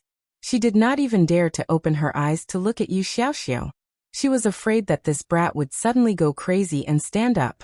Fortunately, nothing happened until she was carried out and the door was closed again. The room turned dark. Yu Xiaoxiu crawled up, trembling. He clenched his fists tightly and stared at the closed door. In the darkness, his eyes flickered not only with fear, but also anger and shame. The 7 children were carried to the backyard. The middle-aged Taoist had already drawn a formation on the ground. He pointed to the positions and asked his disciples to place the children in the correct positions. Yushu was thrown on the ground. She tilted her head and smelled a fishy smell. She recognized it was the smell of blood. As soon as she thought that it might be human blood, her stomach turned sour. She bit the tip of her tongue hard to stop herself from vomiting. Open the altar. It was already late at night. Lying on the cold ground, listening to the little Taoists ringing the bells and the middle-aged Taoist muttering obscure sentences, it was so eerie that it made one uncomfortable. Yushu's eyelids opened a slit. From her current angle, she could only see his shoes and trouser legs. Initially, she was a little afraid. However, the middle-aged Taoist mumbled for a long time without taking any further action. Gradually, she became impatient. Her eyeballs moved. The children around her were lying down in a daze. She was the only one whose ears had to suffer this kind of torture. She was so annoyed. Hurry up to the next step. Boom. A spring thunder exploded in the sky, which made Yushu shiver. Fortunately, the people standing around were paying attention to the Taoist and did not notice her movement. Disciple, bring the water dragon boy here. Hurry. Yushu felt uncomfortable because of the thunder. She moved her eyelids and saw someone enter a room in the backyard diagonally across from the Taoist's trousers. He carried a white person out. Why is it white? Because the person is not wearing any clothes. Yushu quickly closed her eyes.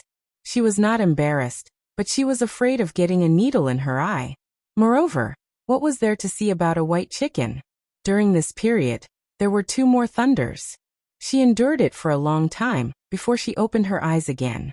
She was stunned when she saw the middle-aged Taoist holding a long metal sword. He waved it twice and pointed it towards the sky bravely in this stormy weather. Boom!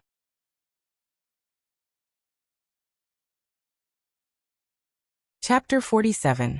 Boom! As soon as the deafening thunder came, Yushu closed her eyes tightly.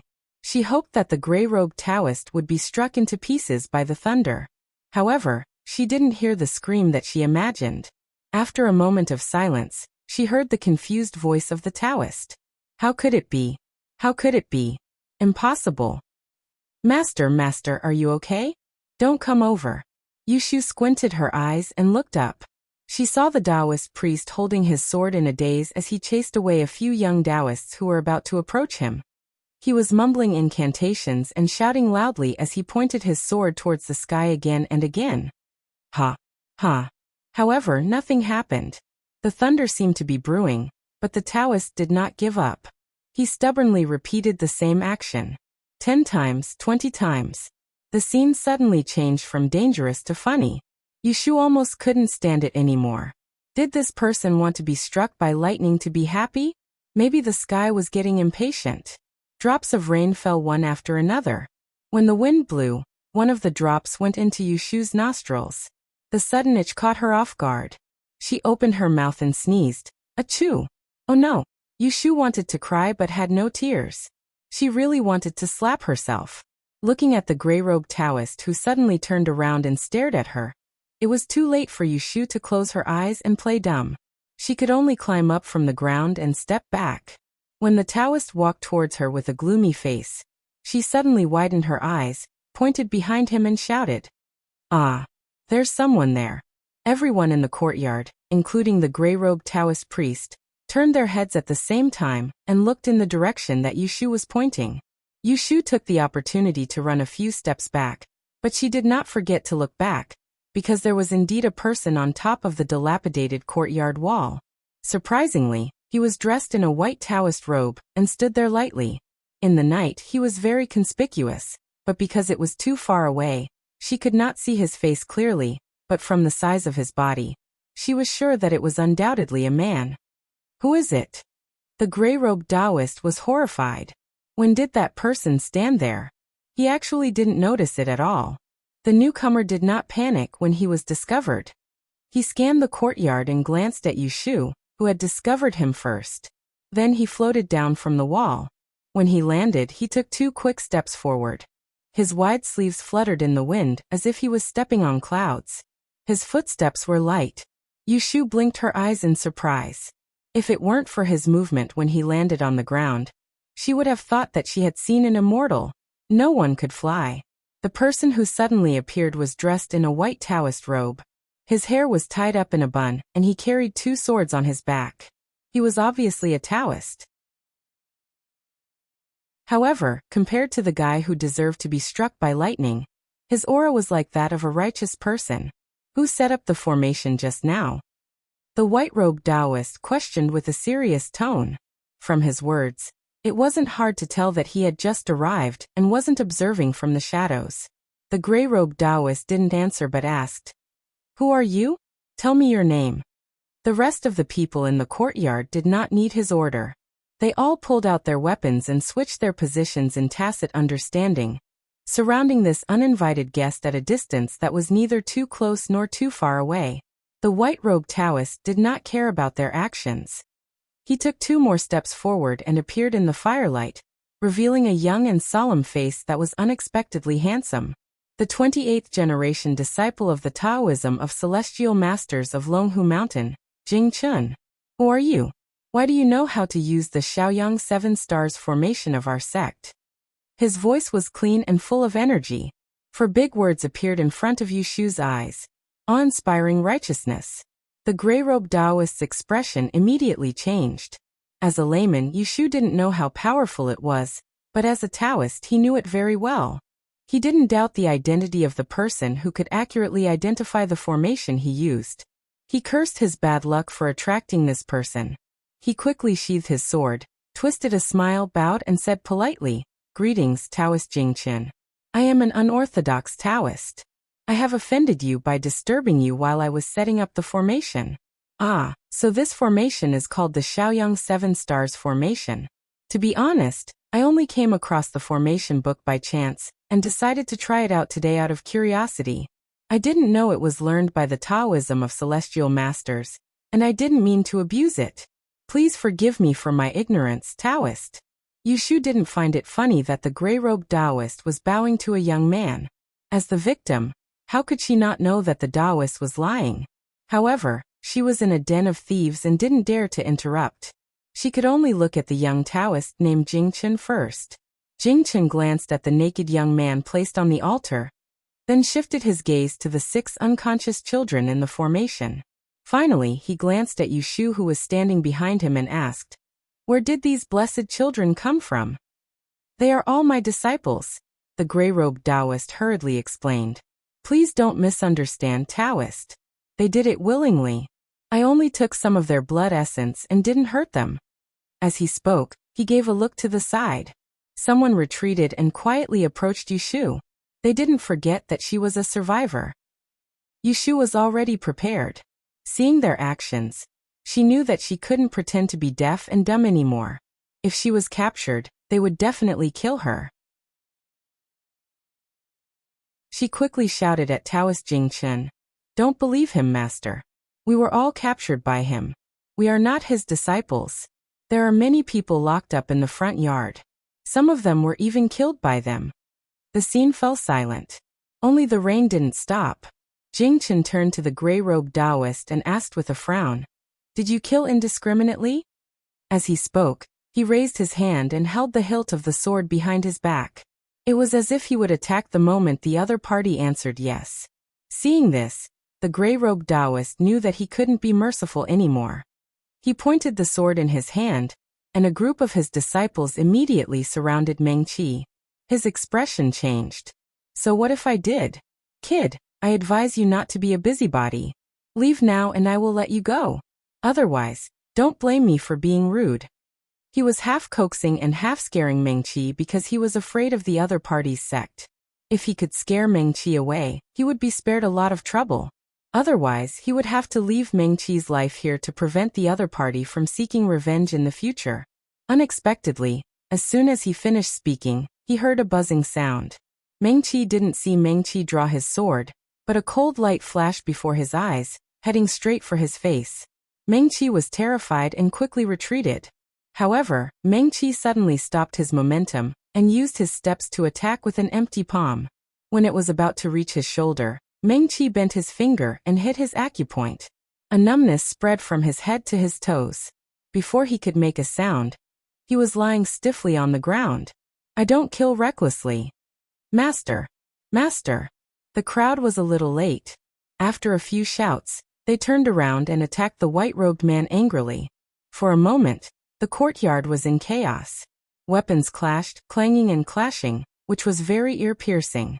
Yushu saw that they suddenly started fighting and was stunned.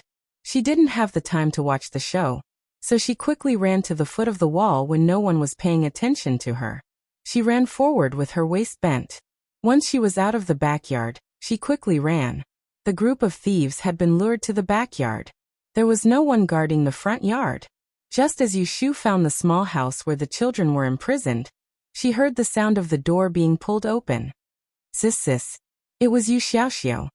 I'm outside, Xiaoxiu, don't panic. Yushu pulled the lock on the door, but she couldn't open it. She saw that the door handle was old and loose, so she said, Xiaoxiu, get out of the way, hide to the side. Yu Xiaoxiu responded from inside. Did you dodge? I dodged. Yushu took 2 steps back, raised her foot, and kicked the door with all her might. Bang! Bang! Bang! Crack! The lock was directly broken by her kick, and the whole piece fell off. The door opened inwards and a foul smell hit her face. She missed her step and almost fell vertically. Fortunately, she held the door frame to steady herself. Then she saw Yu Xiaoxiu flash out from inside and hug her.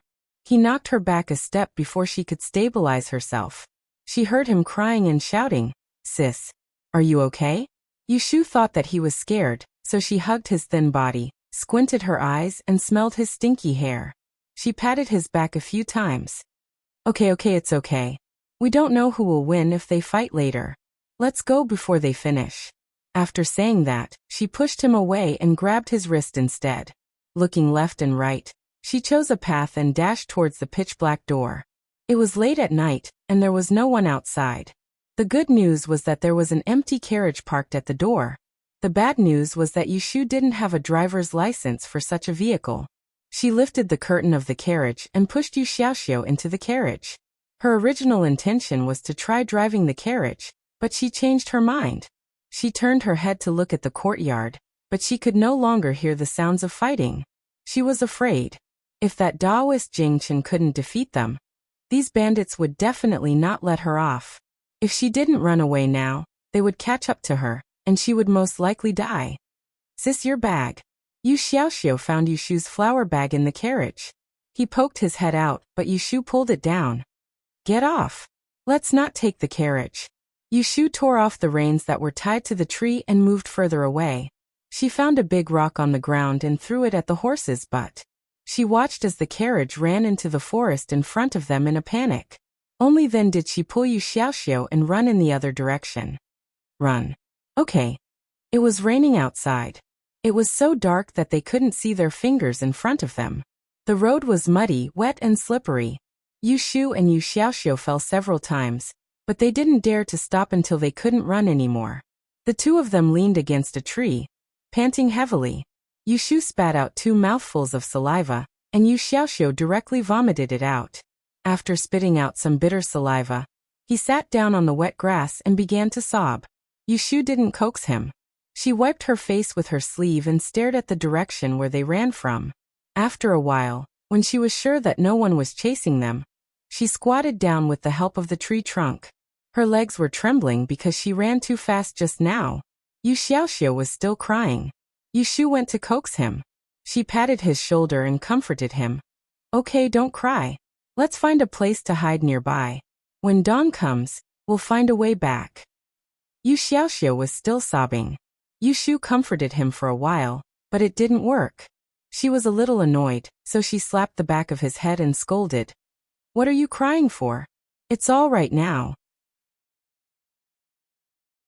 You're a man, but you're not as good as me, a little girl. I didn't cry. Why are you crying all the time? You're a good for nothing. Yu Xiaoxiu raised his head with a hiccup and choked. You're right. I'm a good for nothing. I'm a coward. I'm useless. Yushu stared at him and thought, you're right. I'm a good for nothing. I'm a coward. I'm useless. I'm useless. I caused you to be caught by the bad guys, and I still need you to protect me. I watched them pull you away from me, but I didn't dare to make a sound. I was afraid, so I didn't dare to make a sound. I'm useless, boo-hoo. Listening to his intermittent crying, Yushu thought for a while and finally knew what he was upset about. She immediately calmed down. This child was overthinking because he blamed himself too much. When he couldn't get over it, he felt wronged and hated himself. As a caring sister, of course, she couldn't let this matter become a knot in his heart and affect his healthy growth in the future. After thinking for a while, she put her hand on his shoulder, stroked his hair, and cleared her throat to enlighten him. At the end of the day, it's those bad guys who did evil. What does it have to do with you? Let's learn from E. Everyone has their blessings and misfortunes. This is called unavoidable. Besides, I'm your sister. If I don't protect you, who will? I'm a few years older than you, so of course I'm braver than you. This doesn't mean that you're timid. It's normal to be afraid when you encounter this kind of thing. Do you think I'm not afraid? My legs are still trembling now. If you don't believe me, you can touch them. Yushu grabbed Yu Xiaoxiu's hand and pressed it on her knee. She was really trembling. Yu Xiaoxiu stopped crying and leaned toward Yushu.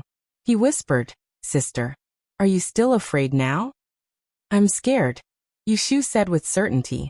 But with you by my side, I'm not so scared anymore. If I were alone, I wouldn't be so brave. I'd definitely cry even more miserably than you. I'd be even more useless. She was such a serious and responsible sister. In order to comfort her brother, she didn't hesitate to tell such a big lie. God knew that she hated crying the most. In her previous life, when she was almost 30 years old, the number of times she cried was probably less than 5 times. She cried once when she was born and once when Yulei was paralyzed. How many times did she cry? Yu Xiaoxiu was silent for a moment. Suddenly, he pulled his hand out of Yushu's arm and stretched out his arm to hold her shoulder. He half squatted and hugged her tightly. He whispered, Sister, I'm sorry. If you're afraid, just cry. Then you won't cry? No, I won't cry. Yushu grinned and reached out to hug him back. She smiled and said, Let's not cry anymore. Let's find a place to hide from the rain. Don't stay under the tree. It'll be bad if there's thunder later. Okay. Yu Xiaoxiu wiped his tears and stood up with Yushu. The two of them turned left and right in the woods and found a stone cave. There was a small space under the cover of several boulders, which could accommodate the two of them. Yushu and Yu Xiaoxiu hid in the pit to hide from the rain. Their bodies were wet, but it was warmer to be together than to be alone. And they couldn't get wet from the rain. Sister, who are those people who caught us? Taoist priests. Anyway, they're not good people. What about the other people in the house? They must have been caught. Shall we go back tomorrow and report to the government and ask them to rescue them? Little brother Yu was much kinder than Yushu. He had been afraid before, but now that he had calmed down, he thought of the other captured children and began to worry. Unlike Yushu, who was so carefree, he didn't even consider the safety of others. He even forgot about Shuang, who had been stripped naked and placed on the table as a tribute. He only cared about himself and ran away. Let's go back and talk about it. Yushu held Yu Xiaoxiu's head and let him lean on her. Sleep for a while. I'll wake you up at dawn. Oh. Yu Xiaoxiu leaned against Yushu. He had wanted to ask her about the white-robed Taoist, but he had been watching from the window for a while. He had seen them fighting, but he was already feeling sleepy. As he thought about it, he closed his eyes and fell asleep. Yushu waited for his breathing to be even before holding his head and letting him lie on her lap. She leaned against the stone and quietly watched the rain outside. No one knew what she was thinking. After a while, she also lowered her head and fell asleep. The rain gradually subsided and stopped after midnight. A cold wind blew. Yushu shrunk her neck in her sleep, and a corner of her white robe hung down from the top of the stone cave.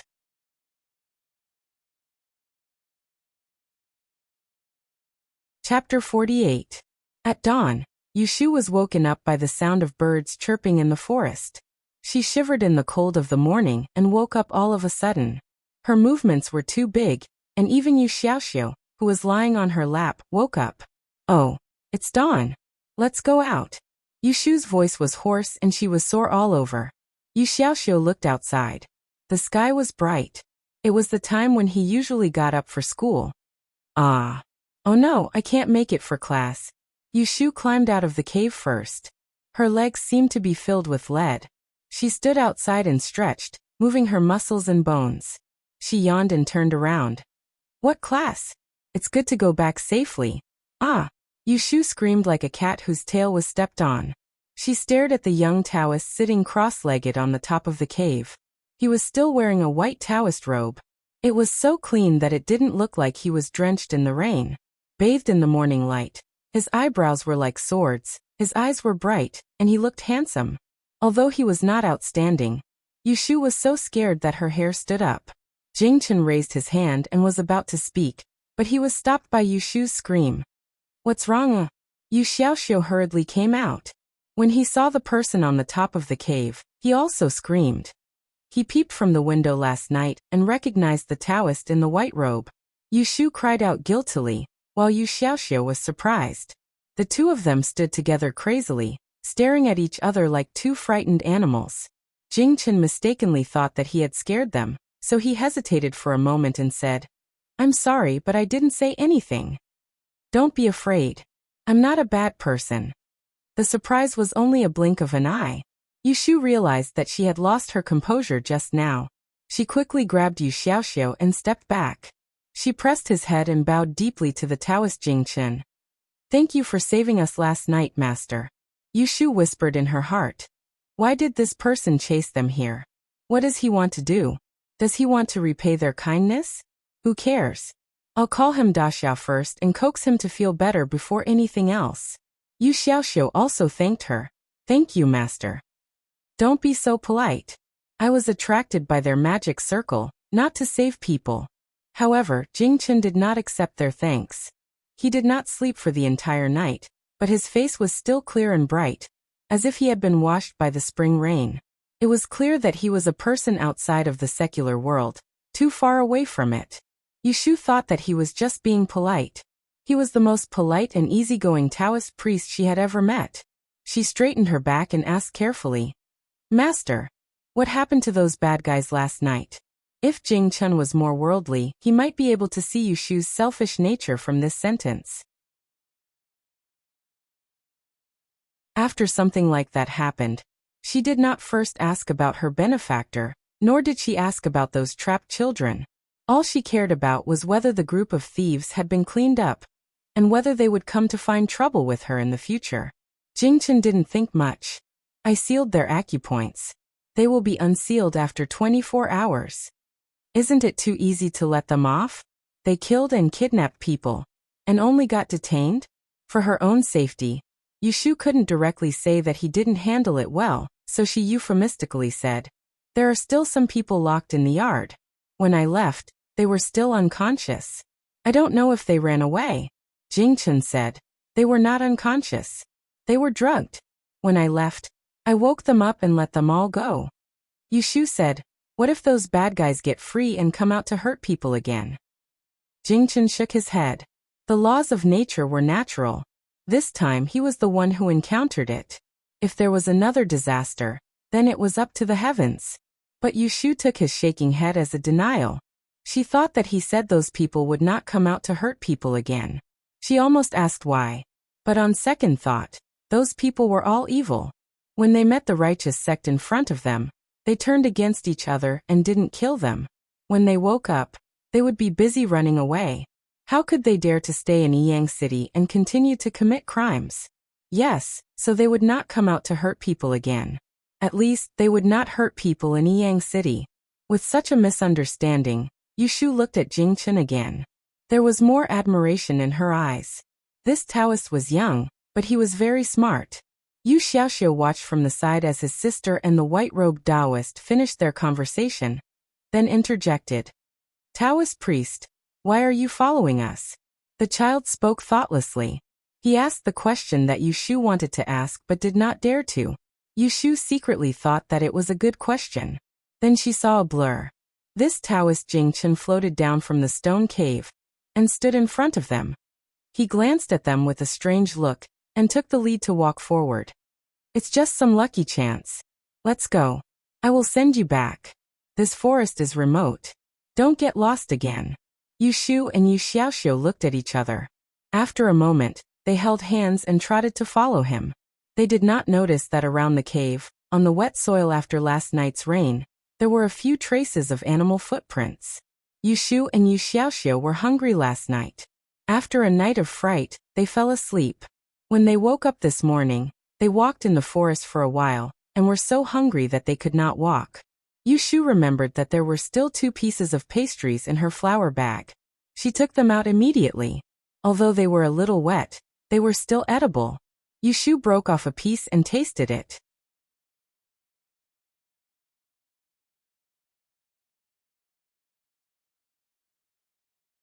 Chapter 49. The return journey was rather long. Yushu and Yu Xiaoxiu each had half a piece of cake to fill their stomachs. They drank a few mouthfuls by the stream, washed their faces and tied up their messy hair. However, their muddy yellow clothes were still unsightly when they walked together with Jing Chen, whose white clothes fluttered in the wind. Only the footsteps of the 3 could be heard in the quiet forest. Yushu looked at Jing Chen's back. She used to be fascinated by Jin Yong and Gulong. When she was young, she also yearned for the martial arts heroes in the books. Now that she finally met a real person who could fly over eaves and run on walls, and also use a sword to seal acupoints, she was really excited and wanted to talk. So she took the initiative to start a conversation after walking for a while. Hero, are you a Taoist from Mount Longhu? Last night, she heard him introduce himself, saying that he was from Mount Longhu. She knew Mount Longhu. It was the place where the famous celestial master Zhang of the Eastern Han Dynasty established his sect. Yushu was a layman, so she didn't know that as one of the 72 blessed lands in the world, Mount Longhu had more than one sect. Her question was too general. Jing Chen was leading the way. Hearing her question, he didn't correct her and only answered, I'm from Mount Longhu. Is Mount Longhu far from Yiyang City? Hearing that he was willing to answer and didn't put on airs, Yushu was secretly happy. She pulled Yu Xiaoxiu a few steps faster and followed behind him. The Dan dynasty replaced the Yuan and Ming dynasties after the fall of the Song dynasty. It had existed for 300 years. She only knew that Yiyang City was in the south, but she knew nothing else. It was rare to meet a foreign Taoist, so of course she had to have a good chat and broaden her knowledge. It's 10 days' journey. Is Mount Longhu in the east or west? Southeast of Yiyang. Hero, did you come out alone? No one went with you? I went down the mountain alone. Hero, you didn't ride a horse? Did you go on foot? I didn't ride a horse. I walked. Wow, you can really walk. Yes.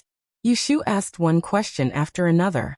Jing Chen gradually felt that this young man was talking too much, but he did not show any impatience. Out of politeness, he still answered one question after another, but did not say anything more. It was rare for Yu Xiaoxiu to walk around in the suburbs. He curiously looked at the trees and flowers around him. Occasionally, he would tilt his head and listen to their conversation without interrupting. As a native of the Dan dynasty, he was taught to respect cultivators from an early age. Seeing Yushu so boldly talking to a Taoist priest, he couldn't help but admire his sister a little more. Yushu thought this man was good-tempered, knew martial art, came from an upright sect, and was willing to chat with her, a wild kid, whom she rescued along the way. It was said that Taoists were proficient in the art of changing one's appearance, so if Yu Xiaoxiu could receive a few pointers from him, he would definitely benefit a lot. When the time comes, he would teach her. Hey. She wanted to get closer to him, so she opened her mouth and said, Oh, I forgot to introduce myself. Hero, my name is Yushu, and this is my younger brother, Yu Xiaoxiu. May I know your name? My name is Jing Chen. So you are Hero Jing Chen. Yushu thought that it was rare to see someone with the surname Jing, so it should be a Taoist name. The person in front suddenly turned his head. Yushu and Yu Xiaoxiu also stopped and looked at Jing Chen in confusion. The sun rose, and the morning light dazzled his slightly frowning eyebrows, making the brother and sister feel dizzy. Then they heard him say, "Don't call me hero anymore. I haven't done anything righteous. And I haven't done anything righteous. I don't deserve this title." He was clearly not being modest, but seriously correcting the title. Yu Xiaoxiu secretly pulled Yushu, a little nervous, for fear that his sister would make this Taoist priest angry. But Yushu didn't care and said, "I don't think what you said is right. Isn't acting righteous and doing something righteous called a hero? Who made this rule? I was the one who called you hero. In my opinion, you stopped those bad guys and saved us. This is a chivalrous act. There's no need to judge. What's wrong with me calling you hero? 100 people have 100 eyes. As long as I feel that it's right, it's fine." Jingchen looked perplexed. Ever since he was young, he had inherited the righteous teachings of the sect, and he had long had a general idea of what was right and what was wrong. Now that he heard this young man speak, he felt that he was right, but he also felt that he was biased, but he could not tell what was wrong. Seeing that he didn't speak, Yushu thought that he had said too much just now, so she cleared her throat and asked carefully, "Hero Jingchen, are you unhappy that I called you like this?" Jingchen shook his head. He just felt that it was wrong for her to call him that, but he wasn't unhappy. Yushu grinned, showing her canine teeth. "That's it. I called you my name. Since you're not unhappy, I'll call you that." Jingchen glanced at her, turned around and continued to walk forward. "It's up to you." "Yes, hero." Yushu winked at Yu Xiaoxiu, pulled him to follow up, and continued to talk. Yu Xiaoxiu felt strange. He always felt that the Taoist priest in front of him was fooled by his sister. The three of them walked all the way back to Yang City. The passers-by were being interrogated at the gate of the city. They didn't know what happened, but they could only enter but not leave. The brother and sister with dirty clothes were also stopped as if they were beggars from other places. If it weren't for Jingchen, the Taoist priest, they wouldn't have been able to enter the city. Many people were blocked at the gate. Jingchen wore a conspicuous Taoist robe. Wherever he passed, people naturally made way for him. He was so handsome that some young girls and women couldn't help but stare at him. They were so shy that they covered their faces with their handkerchief sleeves and peeked at him, but no one dared to point at him. Yushu pulled Yu Xiaoxiu to walk behind. People also made way for them. Of course, they were disliked by the dirty and smelly people, so they took the initiative to avoid them. Yushu originally wanted to ask the passers-by what happened, but she couldn't help them. Finally, they squeezed through the crowd and reached a place under the city wall with few people. Jingchen stopped and said to the two, "We've arrived at the city. Let's say goodbye." After that he turned around and was about to leave before the brother and sister answered. How could Yushu let him go like this? She was anxious and reached out to grab his sleeve. "Hero, where do you stay in Yang City? Leave a place for us to go home and thank you when we go home." Jingchen turned around and saw Yushu's sincere face. He shook his head and said, "No, I'm sleeping outside and have no fixed place." Ah, what should he do now? If he left, he wouldn't be able to find him again. How could he instruct Yu Xiaoxiu? While Yushu was in a daze, Jingchen had already pulled his sleeve back from her hand. He was about to leave, but he caught a glimpse of a black handprint on the corner of his sleeve. He hesitated for a moment and said to the two of them helplessly, "If you need anything, you can find me in the plum forest in the east of the city." After that, he didn't stay any longer. He turned around and disappeared into the crowd. "Hey da!" Yushu stretched out her hand and wanted to shout, but she stopped after a while.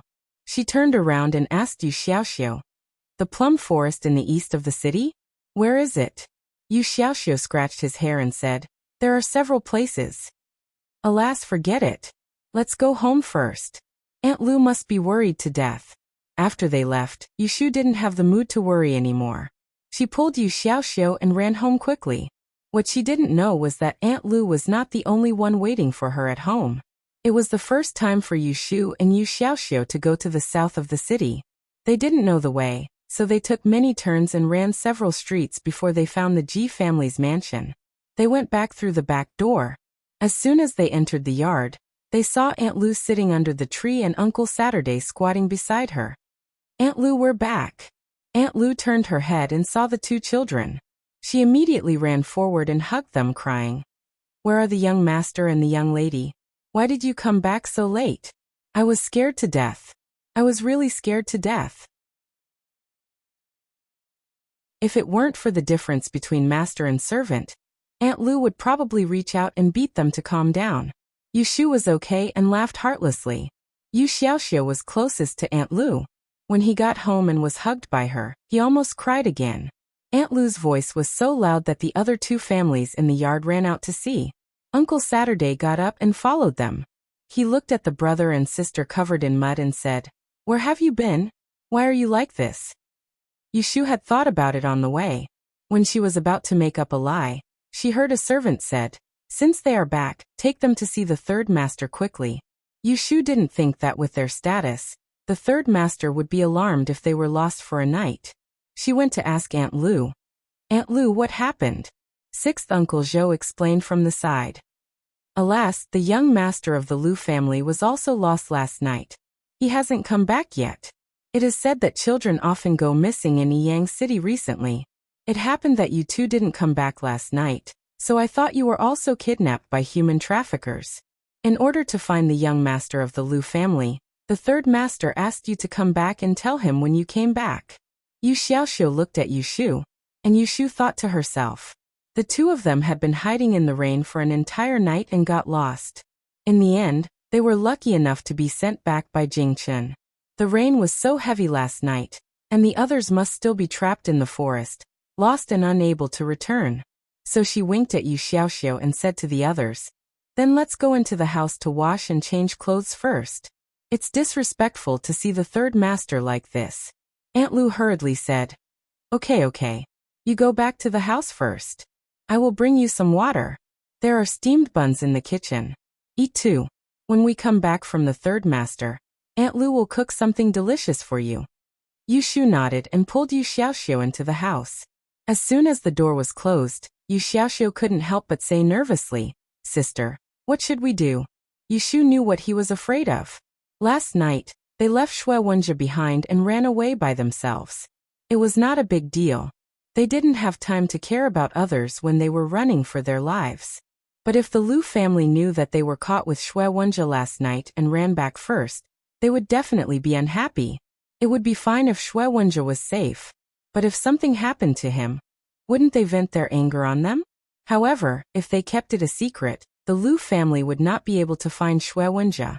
If something happened to Xue Wenjie alone in the forest, wouldn't it be the same as harming a life? Yu Shu thought for a while and her eyes lit up. She put her arm around Yu Xiaoxiu's neck and whispered in his ear, "Let's talk like this later." The more Yu Xiaoxiu listened, the weirder his face became. Finally, he hesitated and said, Is this okay?" "Why not? If it weren't for him, we wouldn't have been in danger. If it weren't for us, he might be a ghost now. Half of his life was saved by Master Jing Chen, and the other half was saved by us."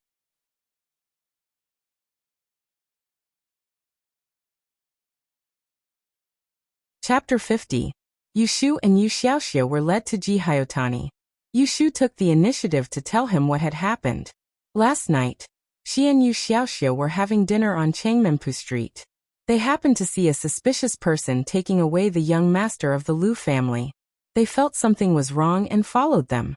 They wanted to save the young master, but they were knocked unconscious and taken away by the thief. Later, when they woke up, they were put on the altar. Yu Shu thought that the evil Taoist wanted to kill Xue Wenjie, so she interrupted him so that he couldn't succeed. Coincidentally, a decent Taoist passed by. After subduing the group of thieves, he left. She saw that Xue Wenjie and others were still in a coma and couldn't be woken up. It was raining at night, so she and Yu Xiaoxiu went out to find a way to ask for help. They got lost in the forest and finally returned to the city.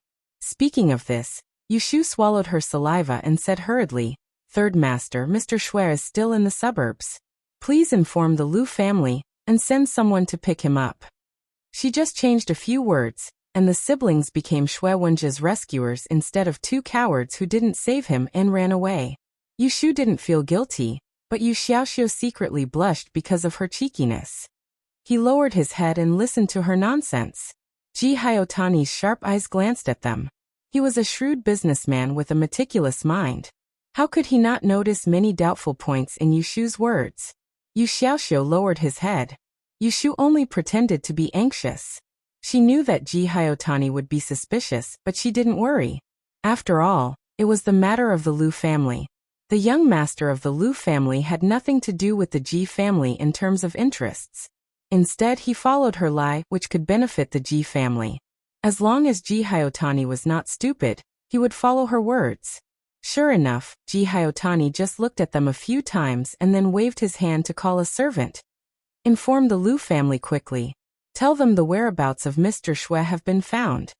After the servant left, Ji Hyotani then asked Yushu, the Taoist priest who saved you, did he leave his name? Yushu pretended to think for a while and said uncertainly, he said he came from Mount Longhu. Ji Hyotani's expression changed. He leaned forward with a hint of eagerness. Mount Longhu? Which sect did he belong to? Mount Longhu was a paradise. Most of the sects belonged to the Taoist sections. They usually didn't care about the secular world. It was rare for someone to enter the secular world. This was a big deal. If they could find this person and introduce him to the Ji family, even if he was a guest for a few days, they would benefit a lot. Yushu originally didn't want to talk about Jing Chen. Seeing his eagerness, she made up her mind to mislead him. She said confusedly, it was too chaotic at that time. I didn't hear it clearly. I only heard that he came from Mount Longhu. She thought to herself. TSK, how much saliva did I waste to hook up with him? Why would I introduce him to you for no reason? Ji Hyotani didn't give up. He asked again, did you see what he looked like and what he was wearing? He was wearing a blue robe. He seemed to be a middle-aged man with a beard. It was too dark at night, so I couldn't see anything else. Yushu lied. She was deliberately misleading him. Hero Jingchen was too conspicuous. She was afraid that if she mentioned a white robe, the Ji family would be able to find him in Yiyang City.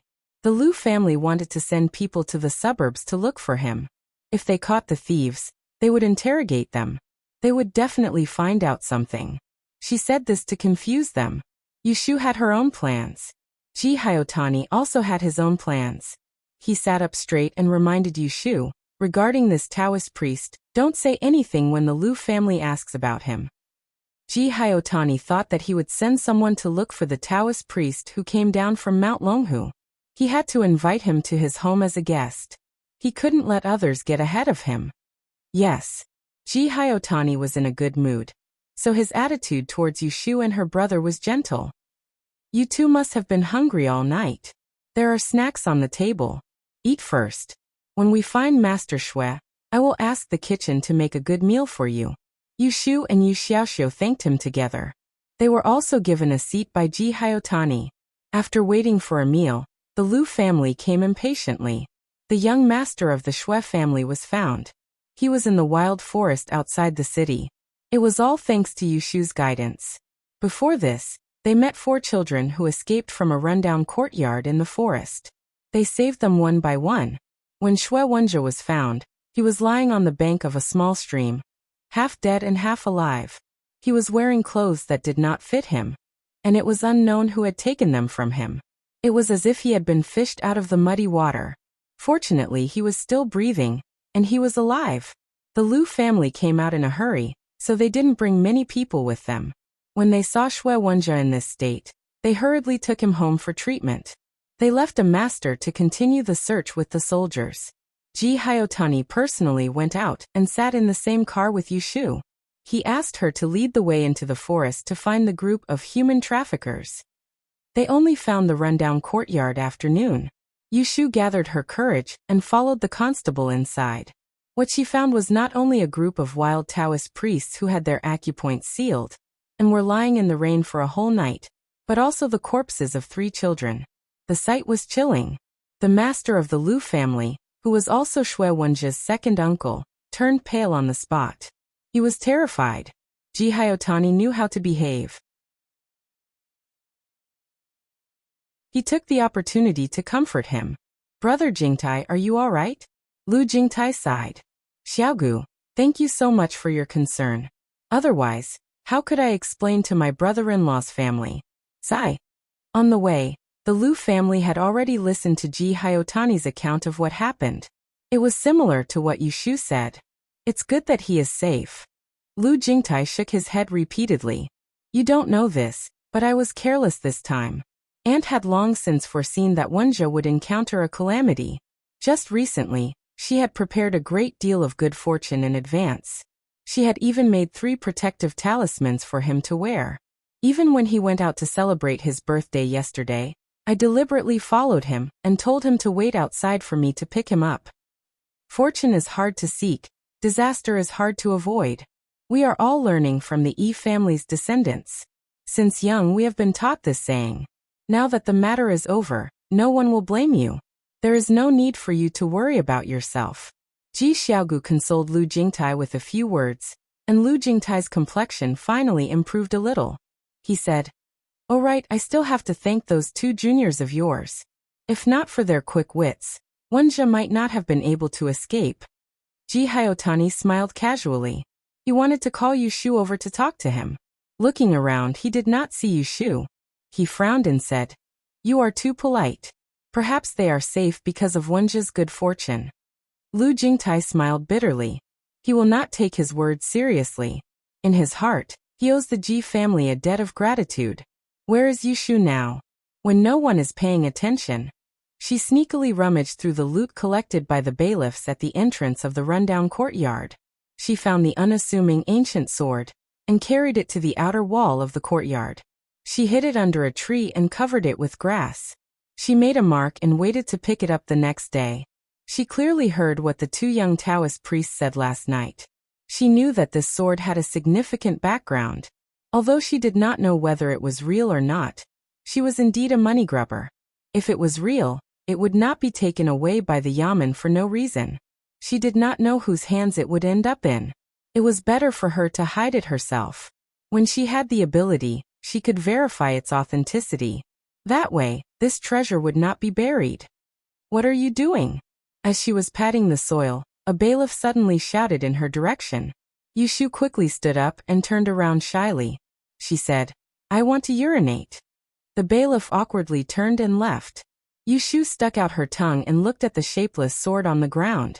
She jogged back to the carriage and gulped down 2 cups of tea. Only then did her racing heart calm down. Fortunately, she was not caught. Otherwise, she would not be able to explain herself. After many twists and turns, they returned to the Ji residence. Ji Hyotani went to the east courtyard to report to the old matriarch. When he returned to his room, he was very happy. He asked Aunt Chui to accompany him for dinner. He told her about how Yushu and her brother helped save the Lu family's young master. After dinner, he rewarded her and promised to spend the night in her room. Aunt Chui was in a good mood after receiving a practical favor. She asked someone to bring the siblings to see her. She showed some concern for them and praised them. She even gave them 2 taels of silver each to spend. However, compared to Aunt Lu, who stayed up all night to cook and wash for them, Aunt Chui's superficial efforts were disappointing. Yu Xiaoxiu was quick-witted and responded with a smile. Yushu was too lazy to put on an act in front of this woman, so she responded indifferently. The 2 didn't stay long before they were sent away by Aunt Chui on the grounds that they needed to rest. In fact, she saw that it was getting late, so she was preparing to tidy up the room and wait on Third Master at night. When the siblings came back in the morning, they were still talking and laughing. When they came out of the Little West Pavilion, they were not in a good mood. Yushu found it hard to like Aunt Chui. She was not like a mother and had no means. She was stupid as a concubine and was easily framed. It was no wonder that her biological daughter was locked in the ancestral hall for several days and nights, without even daring to plead for mercy. In the end, she was killed without knowing anything. She really didn't know how she survived in this deep house until now. Aunt Chui had been in the Ji family for several years, but she didn't have anyone to order around. Her only loyal servant, Aunt Lu, was sent to the kitchen to do odd jobs. She didn't know how to take care of her children, and only wanted to give birth to a child for Third Master of the Ji family. She didn't think about whether she would still be able to live a happy life when the child grew up. The Yushu in the past had 100% similar to her biological mother. As for a good seedling like Yu Xiaoxiu, he must have taken after his father, right? Yushu thought about it and asked, Xiaoxiu, do you still remember our father? Yu Xiaoxiu shook his head with an indifferent expression. I was only 3 years old when father died. How could I remember? Yushu thought about it. Aunt Chui remarried into the Ji family 6 years ago. Yu Xiaoxiu lost his father when he was 3 years old. In other words, when Father Yu died, she was already 7 years old. She should have an impression of him. What about mother? Yushu asked tentatively. She didn't know the situation of their family of 3 before they were sent to the Ji family. But with Aunt Lu as a servant, they must not be poor. Mother. Yu Xiaoxiu shook his head in confusion. I don't know much about mother. She never talked about it. Aunt Lu doesn't like to talk about it either. You forgot that every time we asked her, she just brushed us off. Then I'll go back and ask Aunt Lu.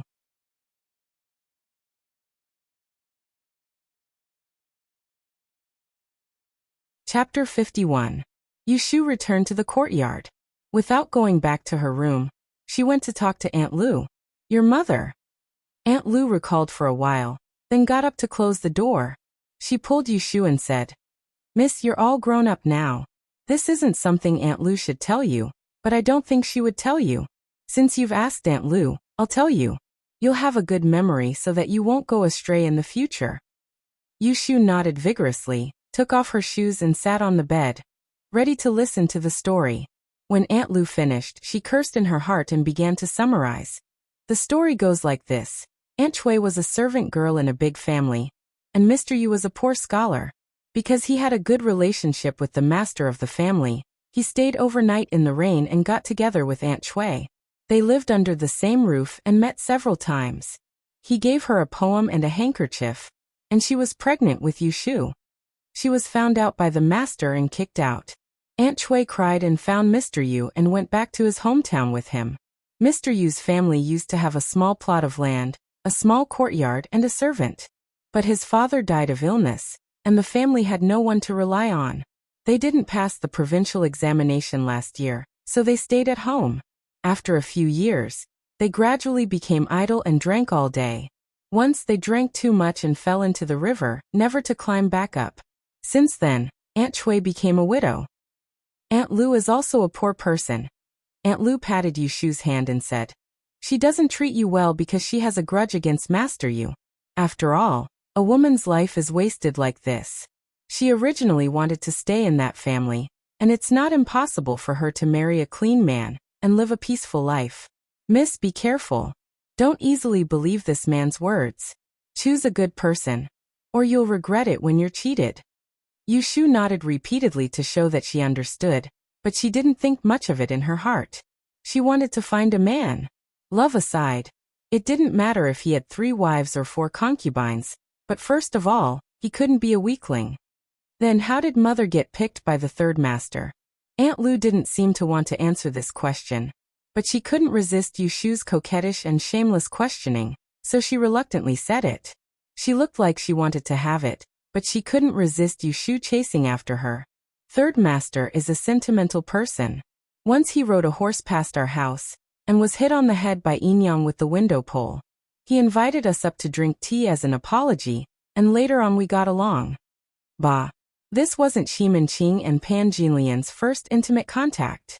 Yushu's head was filled with blood, and the pressure suddenly increased. Dizzily she listened to Aunt Lu ramble. Miss, although our dynasty is not as strict to women as the previous dynasty, women should still keep their chastity. Yinyang isn't good at this, but you must keep your reputation. This year you're already 15, and it's almost time to discuss marriage. You should behave yourself and keep your distance from men. If you ask me, although the Sanju study room is a place for learning, but it's not appropriate for men and women to sit together. Yushu returned to her room with her head heavy and feet light. She didn't take off her shoes before lying on the bed. Yu Xiaoxiu was sitting upright at the table, catching up on his homework. Seeing her half-dead state, he put down his pen and asked, What's wrong with you? What did Aunt Lu say to you? Yushu waved her hand at him and said weakly, "It's nothing, I'm just writing." She needed time to digest the fact that her biological father was a softie who drowned in alcohol. Her biological mother was Pan Jinlian, and her stepfather was Shimin Qing. Bah, even she herself was originally a fool. Sis. Yu Xiaoxiu was worried about Yushu, so he put down his pen and walked away.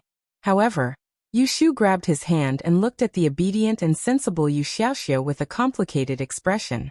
"Little brother, it's really not easy for you." It wasn't easy for this evil bamboo shoot to grow a straight bamboo. What are you talking about? Are you tired? Hurry up and sleep. I'll call you for dinner tonight. Xiaoxiu pushed her, afraid that she had a cold last night, and was talking nonsense. After returning from the suburbs in the afternoon, Aunt Lu boiled 2 big bowls of ginger soup for him to drink. The main kitchen also cooked pig's trotters for him, so his stomach was still full. "I'm a little sleepy." "You don't have to study. Sleep for a while first. Didn't third master say that we should rest at home for 2 days? Yushu lay down and pulled Yu Xiaoxiu up. "Come here, let's squeeze together. My heart is so empty that I can't sleep alone." Yu Xiaoxiu hesitated, but seeing Yushu's friendly face he couldn't say no, so he took off his shoes and lay down. Yushu covered him with a blanket, and the two of them lay side by side, shoulder to shoulder.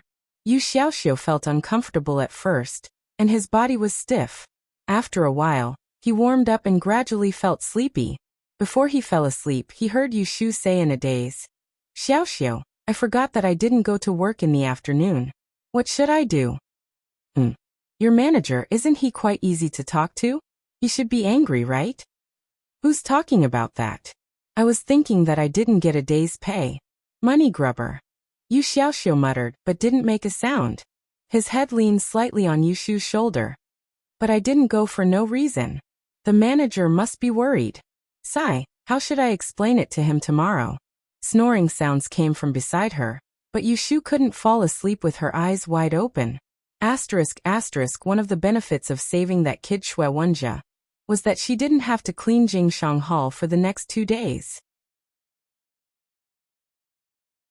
Third elder master begged in front of the old lady to let Yushu rest for a few days before going back to work. Originally, Yu Xiaoxiu could rest at home for 2 days and didn't have to go to school, but little brother Yu insisted on going to the private school the next day. Yushu didn't stop him. If he wanted to go, he could go. After all, he didn't have to break his legs. It wasn't good for a boy to be too delicate. Yushu didn't sleep in either. She took all her assets in the morning, disguised herself as a kid, and followed Yu Xiaoxiu out of the door. They went to Changmenpu Street, rented a simple carriage, and went to the suburbs to retrieve the sword. After successfully retrieving the sword, Yushu got off the carriage at Changmenpu Street and went to the courtyard through the back door. Aunt Lu and the others went to the main kitchen to work, so the courtyard was empty and it was convenient for her to hide things. Under the hot sun, Yushu was holding a ladle and digging a hole under the mud wall. The hole was about 2 feet long and was shallow enough to fit the sword. Because there was no scabbard, before burying it, Yushu carefully wrapped the sword with strips of cloth torn from the bedsheet. She didn't take a good look that day, so the sword had a thin layer of green rust. The sword hilt wasn't polished very smoothly, and there were even nicks. It wasn't well maintained. It looked like an old thing, otherwise she wouldn't have taken the risk to smuggle it. After burying the sword, she covered it with soil until no traces could be seen. Yushu squatted so hard that her waist was numb. "Did you hide it?" "Hid it well." She suddenly looked up and saw the old Taoist priest squatting on top of the wall. She sat on the ground and pointed at him, stuttering. Why are you here?" The old Taoist priest said matter-of-factly, "You didn't come to work for the past 2 days, so I came to see you." Yushu rolled her eyes. Why did this old man have such a face? Didn't they make things clear the other day? Why was he pestering her again? "Taoist priest, don't waste your time on me." Yushu clapped her hands and stood up. She raised her head and said, "I know you are an expert, and you have the heart to guide me. I can only blame myself for not having the fortune to do so. I think you should find someone else." Hurry up and leave." If she left, she could dig out the sword and move somewhere else. Sigh, so annoying. She worked for half a day for nothing. The old Taoist priest didn't explain his purpose of coming, and she rejected him bluntly. She guessed his purpose, but she was still stubborn. His expression was strange at first, then he sighed and said awkwardly, "The day before yesterday, I was a little too loud. You're just a kid, don't argue with me. Just think of it as me taking advantage of my seniority."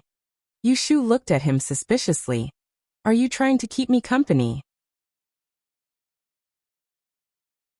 The old Taoist priest blushed and almost got angry again. "What's wrong with apologizing? Don't say it out loud. Can't you save some face for an old man?" He cursed in his heart, but he held back his anger. "Let's just say so." Yushu was happy to see him being humiliated. She teased. "Yes means yes, no means no. What do you mean by let's just say so?" The old Taoist priest gritted his teeth. "That's right. Uh-huh."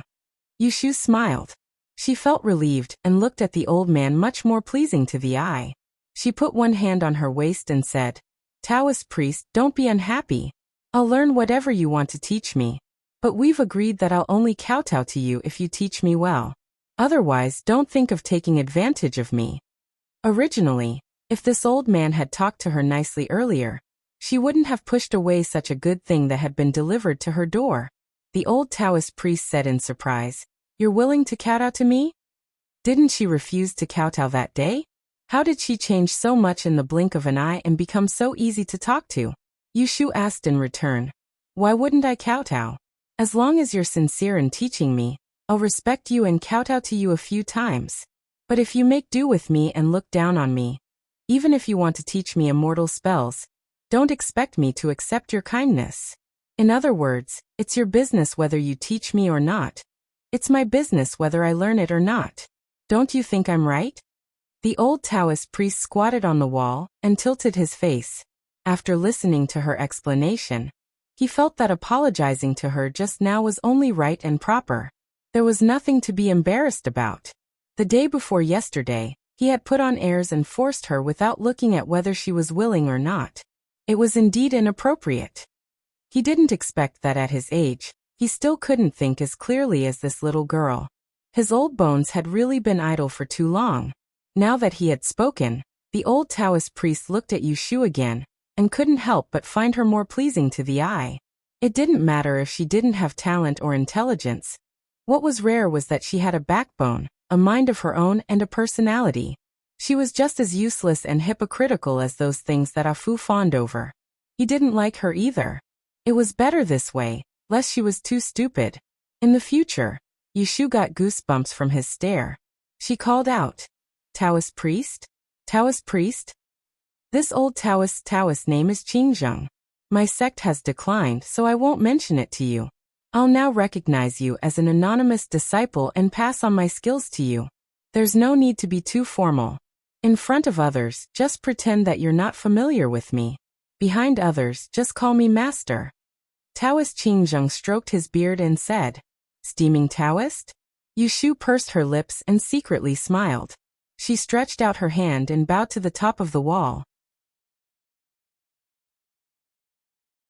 "Yes, steaming Taoist."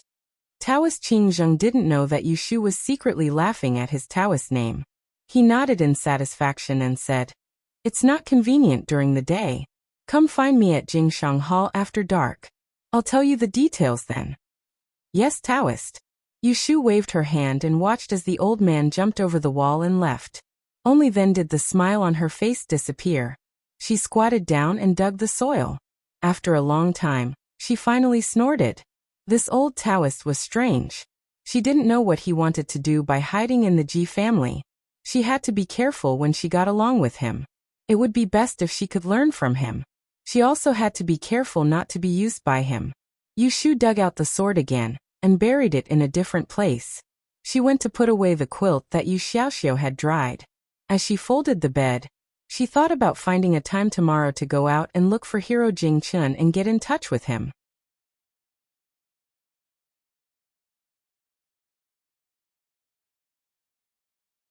Chapter 52. In the evening, Ji Hyotani was having dinner at Aunt Chui's place.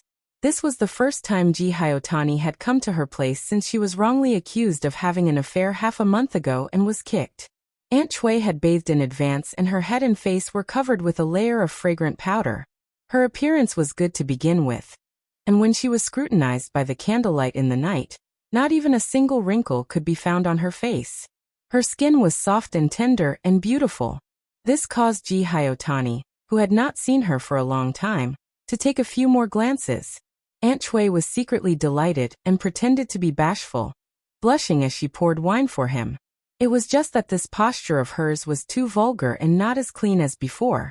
Ji Hyotani withdrew his gaze and touched the wine cup, saying, "The Liu family's young master can be safe and sound thanks to that girl Yushu's cleverness." "Oh yes, is she over 10 this year?" Aunt Chui counted in her heart and answered after a while. Replying to Leoi's question, "She is over 15. Ji Hyotani nodded. "Then she is of marriageable age and is not young anymore. She should consider marrying into a family. Do you have any plans in mind?" Aunt Chui bit her lip. With her background, her temperament is not pleasing to the eye and she is stupid. Who would find a matchmaker? She is just taking advantage of the Ji family. This concubine only hopes that she can find a well-off family, so that she does not have to worry about food and drink in the future. What else can she ask for?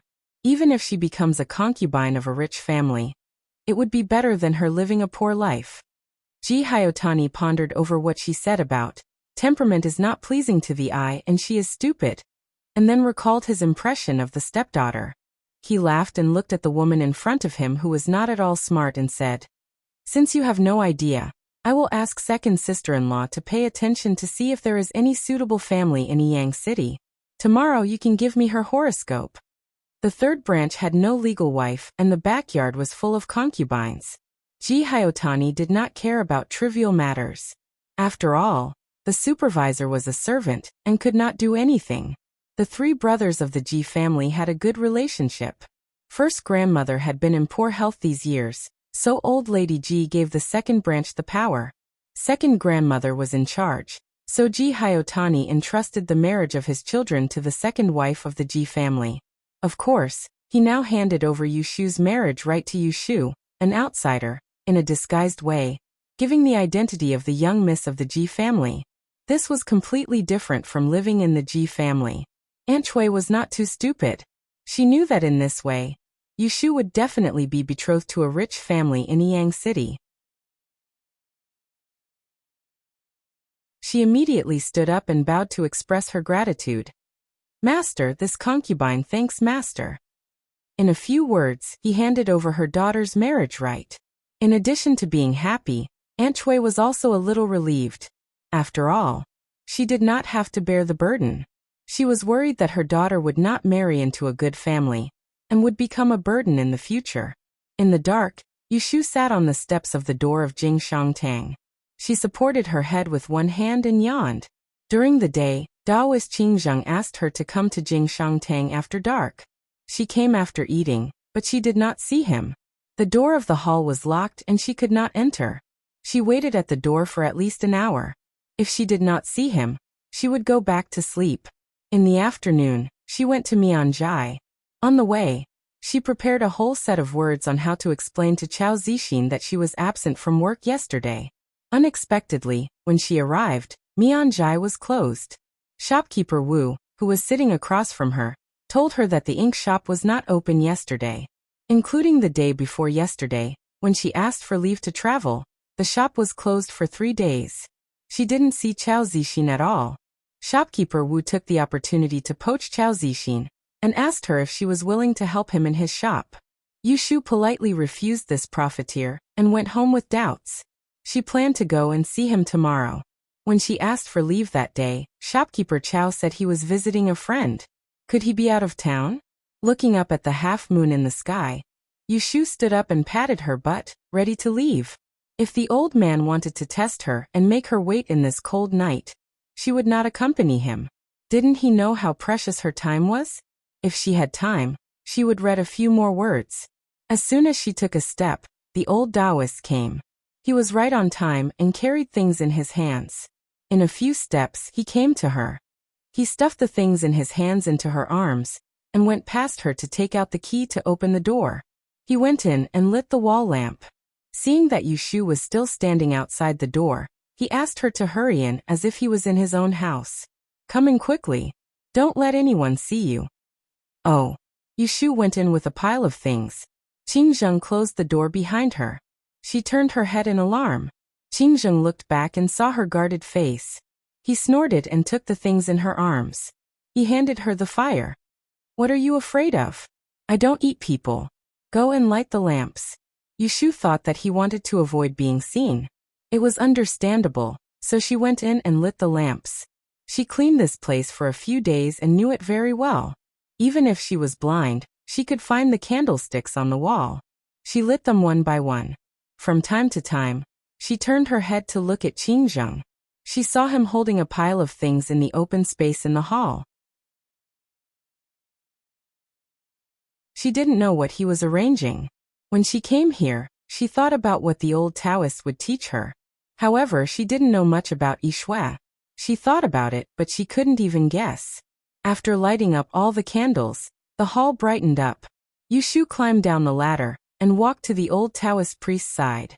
She watched as he held a large weasel bristle brush and mixed it with an unknown liquid in a bowl. He was lying on the ground and drawing some strange shapes. Master, what are you doing? Taoist Qingzheng didn't seem to hear what she said. He continued drawing on the ground with full concentration. Yushu had no choice but to shut her mouth and wait to the side. Fortunately, his technique was experienced, so it didn't take long for him to finish drawing.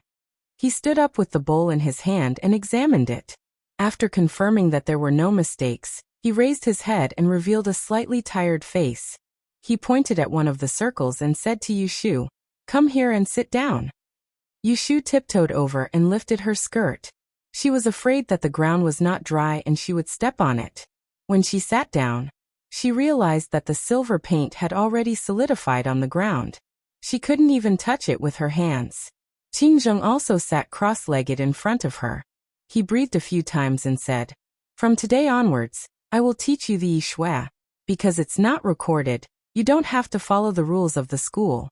There is only one thing that you must follow." Yushu said, "Master, please say it."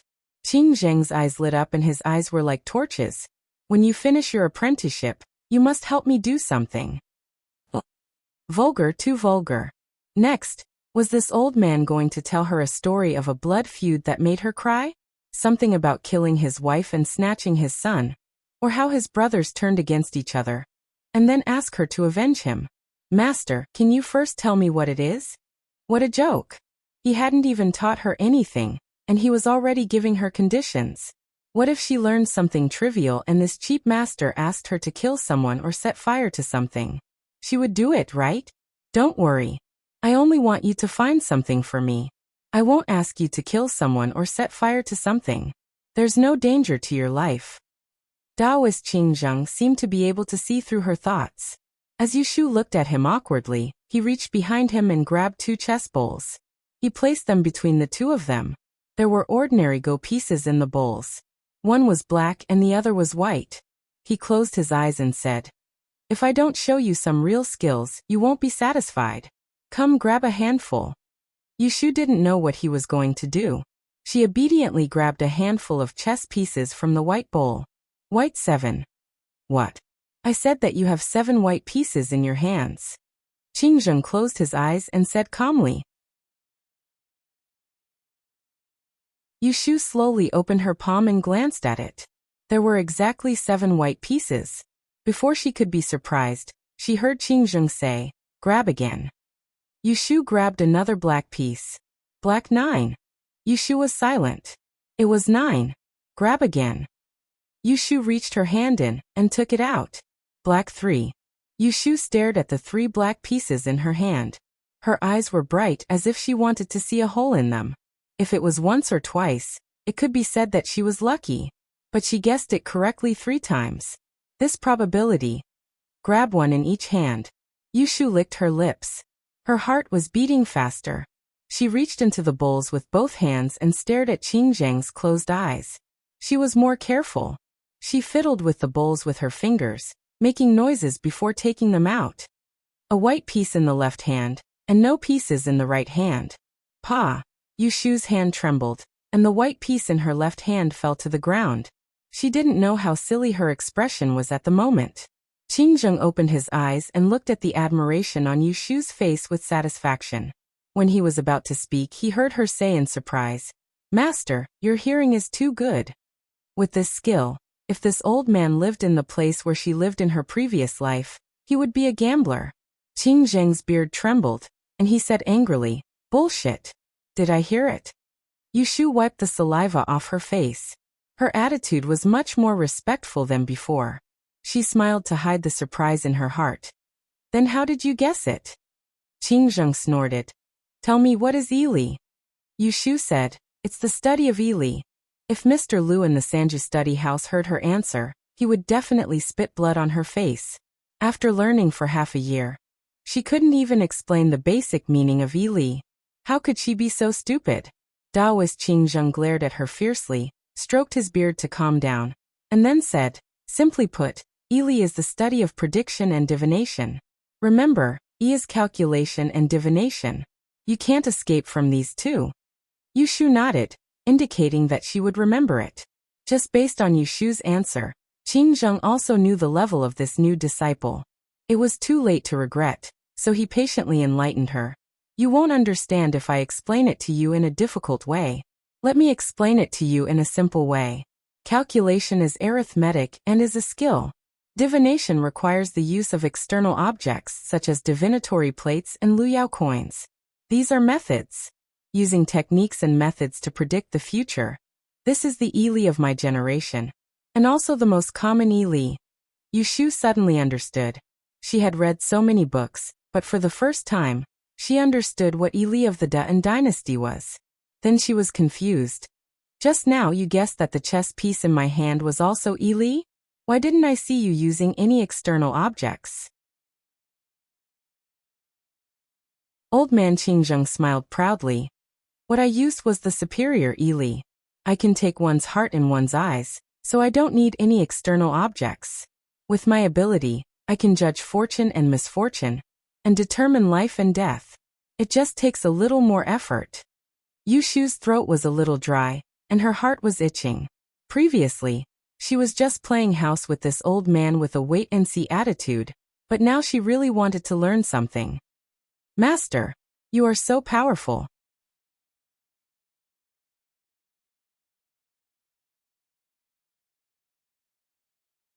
Chapter 53. Master, please teach me quickly. If you teach me, I can help you find things. Yushu urged. She saw the pride in the old man's eyes and snickered in her heart. It was just the first time he was defeated by her. Was it worth being so calculative? He was even more narrow-minded than her. "Okay." Qingzheng put down the two chess bowls, and the chess pieces were mixed together. He pointed at the pile of black and white and said, "Squint your eyes and catch them yourself." Ah. Yushu didn't understand. Qingzheng demonstrated. He closed his eyes and reached out to catch a handful of chess pieces, 3 black and 5 white. He spread his hands, 3 black and 5 white. "Catch them yourself and guess the black and white. It's getting late. Don't disturb my sleep." Yushu. "What? You don't want to learn?" "Master, are you kidding me?" Qingzheng stared at her. "Do I look like I'm kidding you? Are you going to learn or not?" Yushu gritted her teeth, closed her eyes and reached out to catch them. "Learn." Qingzheng saw her obediently go to catch the chess pieces. Then he bent down to pick up an oiled paper bag behind him, stood up and said, "I'm going to take a walk outside. You're not allowed to be lazy." Yushu closed her eyes and waved her hand. "Master, go." Qingzheng left. He locked the door behind him and leaped onto the roof. His footsteps were light as he stepped over the tiles. Without a sound, he sat down on the patio of the roof of Jingshang Hall. He opened the oiled paper bag and fished out an oily chicken claw. He stuffed it into his mouth and tilted his head to look down. Under the moonlight, the little girl sat on the ground and grabbed the chess pieces one by one. The array under her body glowed with a faint light. Looking down from above, it looked like the Northern Star Array. "Sigh, if it weren't for your poor spirituality, I wouldn't have to waste so much effort." Well, well, this is fate. Qing Zheng muttered to himself as he finished gnawing on the 2 chicken feet. Wiping his hands on his clothes, he sat down cross-legged and began to breathe in and out. He wanted to replenish the true qi he had consumed while drawing the formation. Sis, the food is here. Let's eat before we go to bed. Yushu curled her lips and frowned. In a low muffled voice he said, Step aside. Hurry up and get up. The food will be cold soon. No one will heat it up for you. Come on, come on. Yu Xiaoxiu reached out to tug at Yushu's blanket, while Yushu used her leg to press down on it. After a while, Yu Xiaoxiu was the first to get angry. He went out to grab a towel and wrung it with the chilly well water, before returning to the room, and using it to cover Yushu's face. Ah! What are you doing? Yushu tore off the towel on her face and glared at Yu Xiaoxiu with swollen eyes. Yu Xiaoxiu looked at her coldly. The 2 people stared at each other for a while. Yushu was the first to give up. She pulled her hair and got up from the bed dejectedly. Yu Xiaoxiu turned around to serve the rice. He had the egg soup this morning, and it was the most delicious when it was hot. After eating, Yushu burped and pushed the bowl away. She said angrily, Yu Xiaoxiu, you can't do this. I'm your sister. Can't you wake me up gently in the morning? Who asked you to go out to play at night? If you go to bed earlier, you won't be unable to get up. Yu Xiaoxiu kept the bowl and chopsticks and took them out to wash. He didn't want to admit that he was angry at her for going out to play last night without him. Yushu gloomily shook the table. She didn't want to say anything. She didn't go out to play last night. She spent the whole night catching chess pieces in Jingshangtang. 2 of her fingernails were broken. Unfortunately, the steamed old man didn't allow her to tell others. She could only hide it from Yu Xiaoxiu. She sneaked back from the west courtyard. She fell asleep immediately. She didn't know why catching chess pieces was so tiring. She didn't even have a dream that night. Yu Xiaoxiu wiped the table and left with his bag. I'm going to the private school. Yu Xiaoxiu left. Yushu originally wanted to go back to sleep, but she remembered that she planned to look for Jingchen today. She had no choice but to go out to wash her face. Puff, puff, puff. After brushing her teeth and spitting out the mouthwash, Yushu quietly glanced at the sneaky figure at the entrance of the courtyard. After seeing it clearly, she felt strange. What is this guy doing here? She went back to her room and changed into Yu Xiaoxiu's robe. She tied her hair into a bun and wrapped it with a towel. She went out of the courtyard and looked around. She saw the little fatty who was not far away and was about to run away. She hesitated for a moment and shouted loudly, Young master, where are you going? Hearing this familiar voice, Ma Weibo stiffly stopped. He dawdled for a long time before he turned around and gave Yushu a smile that was uglier than crying. I didn't do anything. Seeing Yushu's dress, he felt strange. Yushu grinned and waved her hand. Come here. Ma Weibo was scared and took 2 steps back.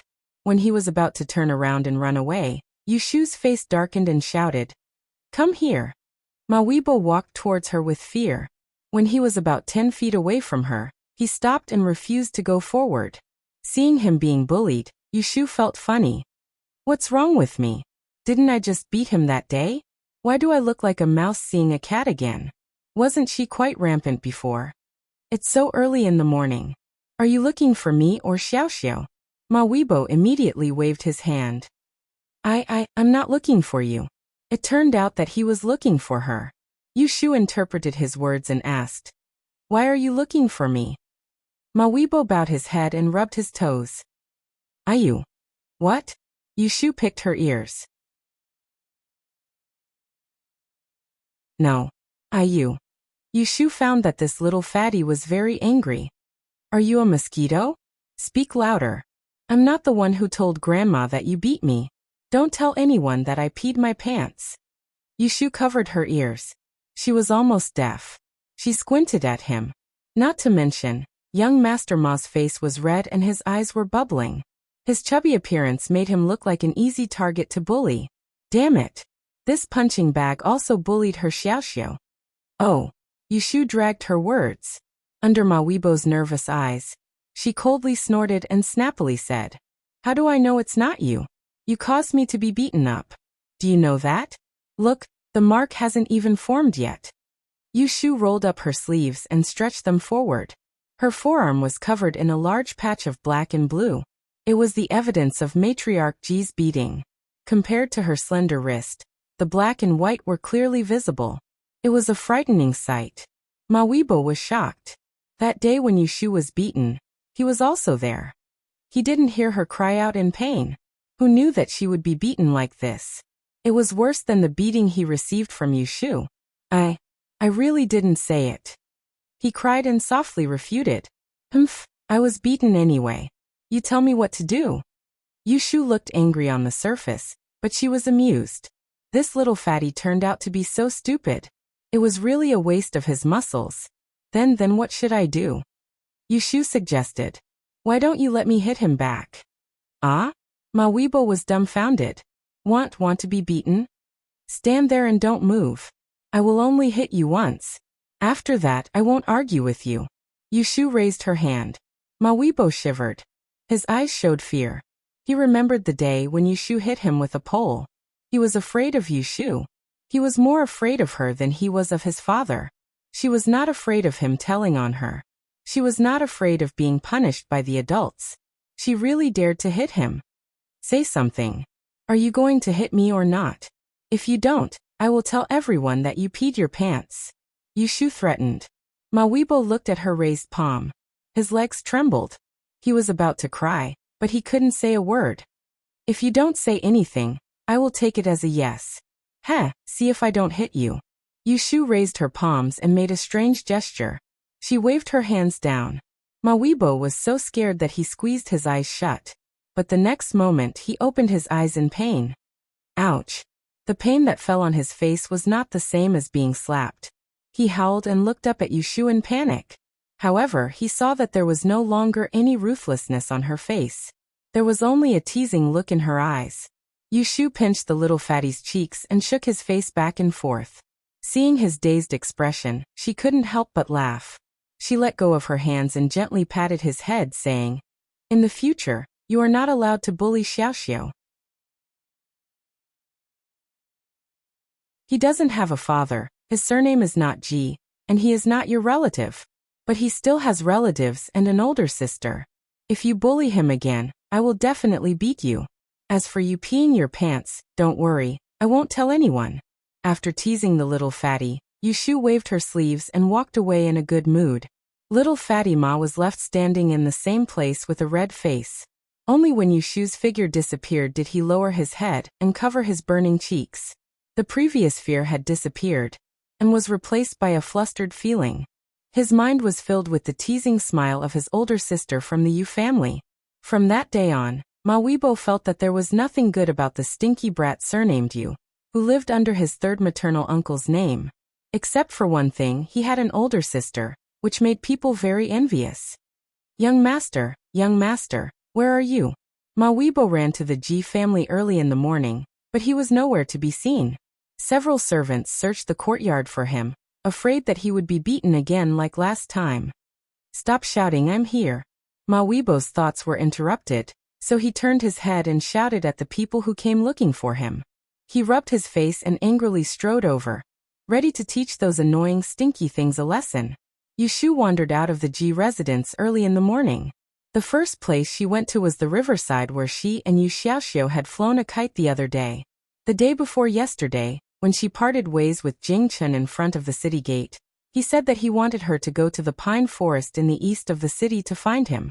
Yushu didn't know how many pine forests there were in the east of the city, but she knew that there was a plum blossom forest by the river.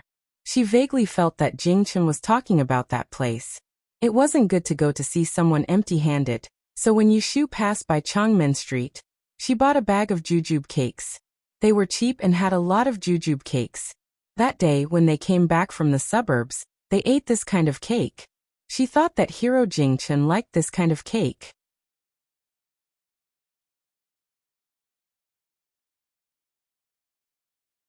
Chapter 54. Standing on the other side of the river and looking into the distance, Shuyu didn't feel anything. When she got off the bridge, she found that the withered plum forest was quite big. She wandered around for a long time, but didn't find Jingchen. Master Jingchun? Master? Are you here? Yushu raised her voice and shouted a few times, but there was no response at all. Disappointed, she picked up the jujube cake and prepared to go back.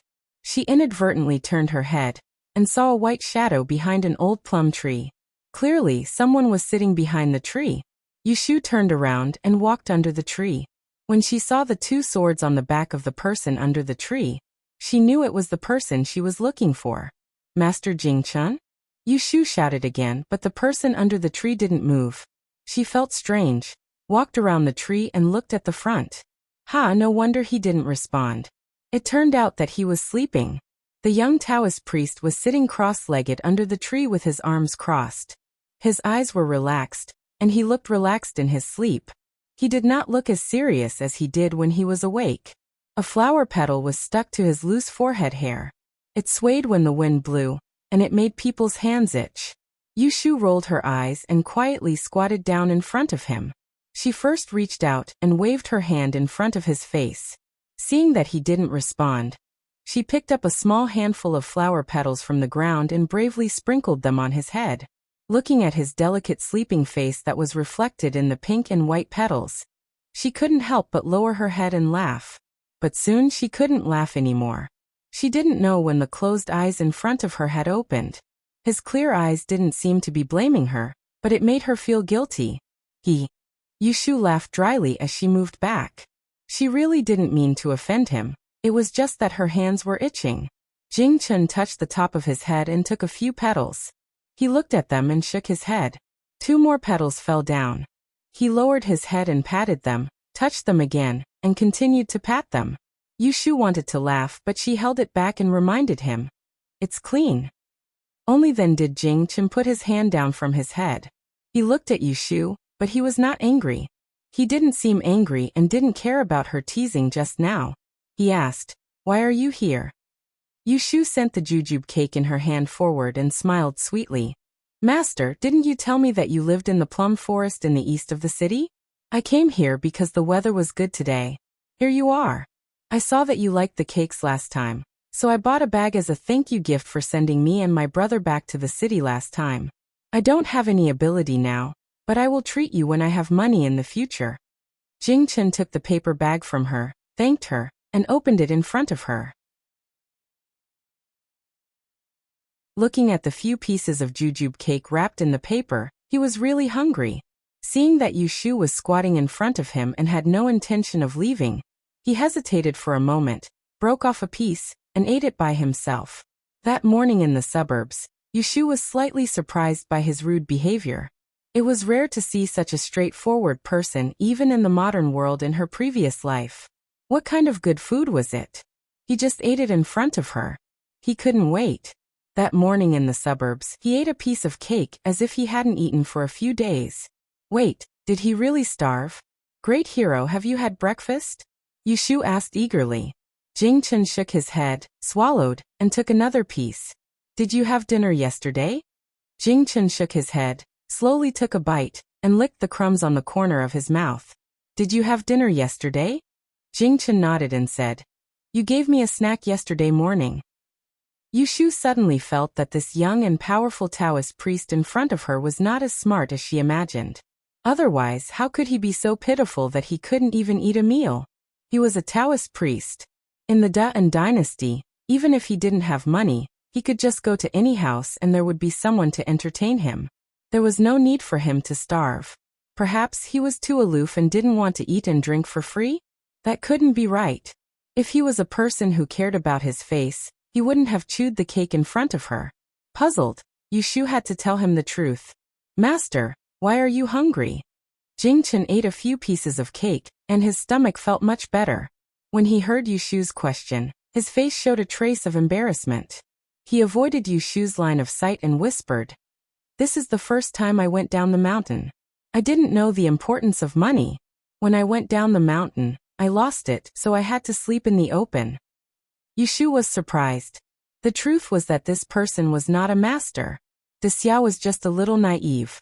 He had been eating and sleeping in the open all the way from Mount Longhu to Yang City. How was she supposed to say this? Was it really a pity that he didn't starve to death? Ahem. Yushu cleared her throat and hid the stunned expression on her face. Squatting for too long was uncomfortable, so she sat down cross-legged. After thinking for a moment, she asked, "Great hero, may I be so bold as to ask, do you plan to stay in Yang City, or do you plan to go somewhere else?" Jingchen said, "I have to stay here for a while." Yushu said, "Then do you plan to stay like this?" "Huh." Yushu scratched her head and simply said, "Sleeping in the open like this in the woods. You don't have a meal. You can't always be like this, right? 1 or 2 days might not be a problem, but after a long time, you will definitely get sick. You have to think of a way. Let's eat first. If you don't mind, I can give you an idea." Yushu was not someone who liked to meddle in other people's business, and she did not have any extra kindness. If the person who was sleeping in the open was a refugee or a beggar, she might not even take a look, but this Xiaobai had helped her before, and his character was not bad. He looked like a good person inside and out, and she did not know what to do with a good person. It was strange. She was not a good person, but she could not bear to see a good person suffer. Jingchen could feel that the youth in front of him was anxious for him. He was slightly moved and asked, "What idea?" Yushu said, "It's not really an idea. Maybe. You just said you.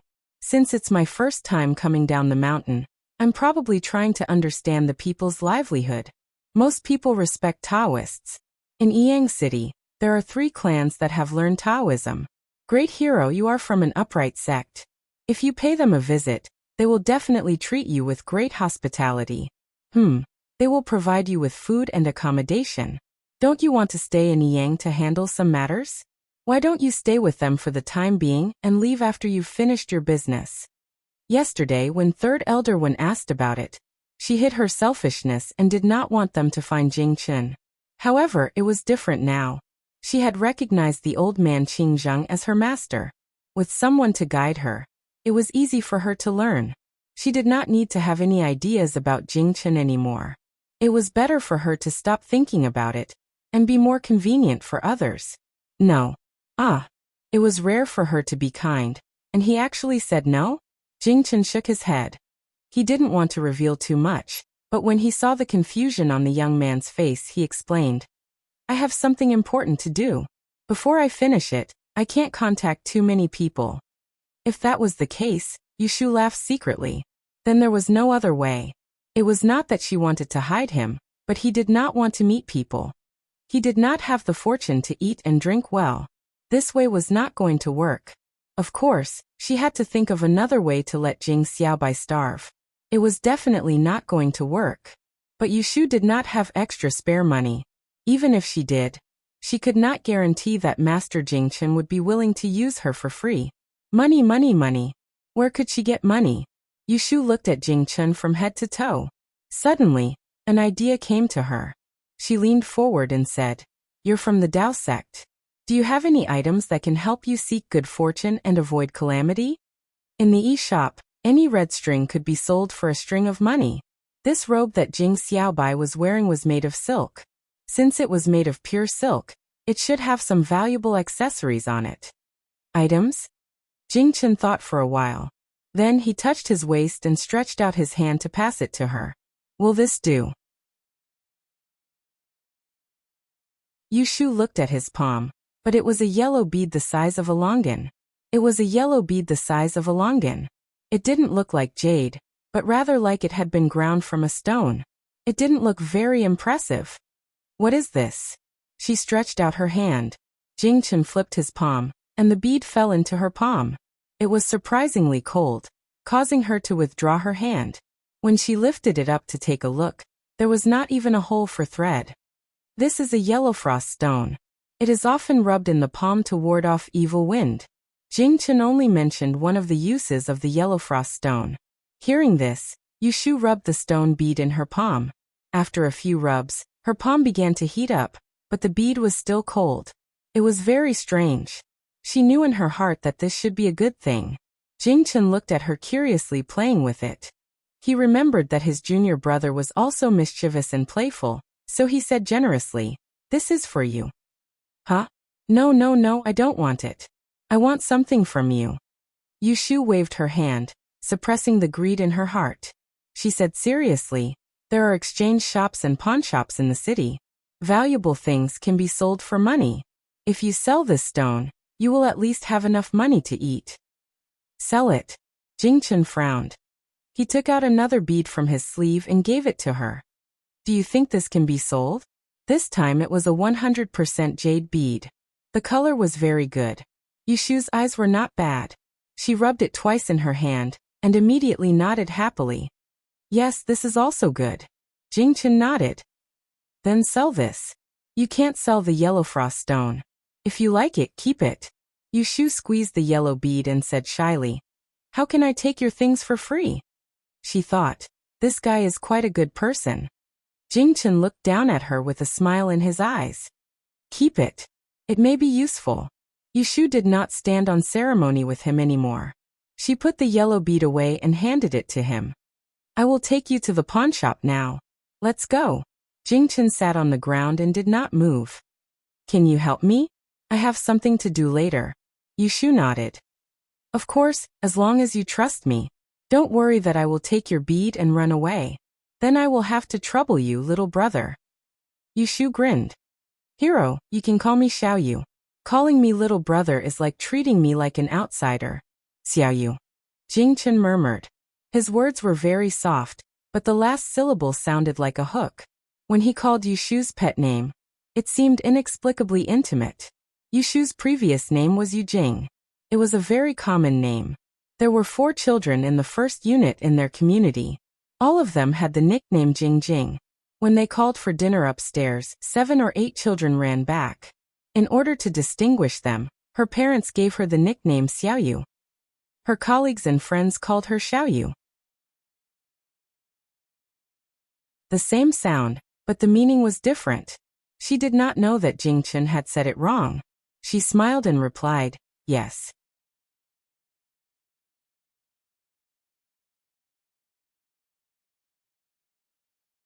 Chapter 55. Yushu came back from the riverbank and went to the Changmen pawn shop. She went to the Mianzhai pawn shop first. The door was closed, so shopkeeper Wu's shop was deserted. When he saw Yushu, he called her over to talk. Yushu wanted to ask him about the pawn shop on the street, so she chatted with this profiteer for a while. "Ashu, shopkeeper Chow hasn't opened his shop for a few days. Is he going to shut down his business? If he closes his shop, where are you going to make a living? How about you come to my shop to settle accounts? I'll give you the same salary and I promise to treat you well." Shopkeeper Wu said with a friendly face. Yushu said, "Let's wait for shopkeeper Chow to come back. He can't just give up his shop." "Then you have 2 days free. Come and help me settle old accounts. How about this, before shopkeeper Chow comes back, you work in my shop. I'll give you 10 copper coins a day." Yushu secretly rolled her eyes. This profiteer. 10 copper coins was her net worth in the past. Now it has risen to 20 copper coins, and it's only for half a day's work. "Forget it. I have something to do, so I have to go." After getting rid of this trouble, Yushu hurriedly passed through the alley and went to the back street to find the honest pawn shop that shopkeeper Wu mentioned. Even so, when she took out the jade beads, the other party couldn't help but lower the price. Yushu grumbled and gave him 20 taels as a death contract. Anyway, Jingchen gave it to her casually. It didn't seem like he was reluctant to give it up. If he doesn't want to redeem it, then so be it. She asked the shopkeeper to exchange 10 taels of silver for 1 tael, 10 taels of silver, and a small string of copper coins. Yushu had never taken so much money. She was afraid that someone would steal it on the street. She couldn't afford it even if she sold herself. In the end, she hid behind the door of the pawn shop and put it in her underwear, which made the shopkeeper laugh at her. After leaving the pawn shop, Yushu went west to find the bookstore at the end of the street to return the money to the old shopkeeper. The old shopkeeper of the bookstore saw that she was dressed as a boy and didn't recognize her for a moment. After she reminded him, he remembered the credit that day and couldn't help but sigh. When Yushu gave him the money, he didn't refuse, but looked at her with affection in his eyes. Seeing that there were no customers in the shop, he took a pen and paper and asked her to write a few words, pointing out the way she held the pen. Yushu could tell that the old man was lonely, So she stayed with him for a while and took the opportunity to listen to his history. When it was almost noon, she said goodbye and left. She promised the old shopkeeper that she would come often. ####. After the business is done, Yushu returns to the courtyard. Lunch is ready. Yu Xiaoxiu is waiting for her at the door, holding a branch and writing on the ground. When Yushu saw this, she muttered, "Isn't there a lot of paper? And you're drawing on the ground. Don't you think it's dirty?" "I'm just drawing." Yu Xiaoxiu threw the branch away and fetched water for her to wash her hands. Aunt Lu has already eaten, and is drying radish strips in the yard. She has finished eating the pickled vegetables, and is going to pickle 2 more jars in the next 2 days. There is only one dish for lunch, which is light and tasteless. There are not many edible vegetables in spring, and they can't afford meat. Yushu chewed half a bowl of rice and couldn't swallow it. Seeing that Yu Xiaoxiu has cleaned the bottom of the bowl, she praised him. "You're really easy to feed." Then she took the opportunity to push the leftovers to him. "I can't eat any more." Yu Xiaoxiu didn't mind her saliva. He changed a pair of chopsticks and continued to eat expressionlessly. "By the way, I went to see Master Jingchen this morning. Guess where he is?" Yu Xiaoxiu's mouth was stuffed, and he hummed through his nose. "He's at the river where we flew kites the day before yesterday. Isn't there a plum forest across the river?" Yushu told Yu Xiaoxiu about her meeting with Jingchen in the morning. Finally, she took out the yellow frost stone and handed it to him. "Here, keep it. When you're free, rub it in your palm. You won't get sick." Yu Xiaoxiu shoved the last mouthful of rice into his mouth and wiped his hands on the table. He took the yellow bead and looked at it. He curled his lips and handed it back to Yushu. "I don't want it. It's something for girls to play with." "Nonsense. It's not like it's a hairpin. Take it." "I don't want it. It's not for him." Yu Xiaoxiu refused to take it. He cleaned up the dishes and ran out to wash them. Yushu had no choice but to rub it in her palm a few times and put it away. After lunch, the two of them started writing on the table. Yu Xiaoxiu did his homework, while Yushu learned how to write. Both of them focused on their own tasks. Soon after, Yu Xiaoxiu spoke first. "This morning at the private school, several people secretly asked me questions." "What did they ask you?" Yushu stiffly held the pen. She didn't like to use a brush. It was too soft. If she didn't write properly, her writing would be crooked and it would delay her progress. It seemed that she had to find a way to make a charcoal pen. "Haven't you been going to school with him recently?" Later, something happened to Xue Wenjia. "Everyone said that you saved him." "Then I don't know who said it behind your back, but they said that you and Xue Wenjia were together. They asked me if it was true." Yu Xiaoxiu was very unhappy. Those few people poked fun at his sister, saying that she was a duck trying to climb a branch. They only dared to treat his sister like this. If it was another family's young miss, would they dare to speak so brazenly? Moreover, his sister would never be together with Xue Wenjia. That boy was so big for nothing.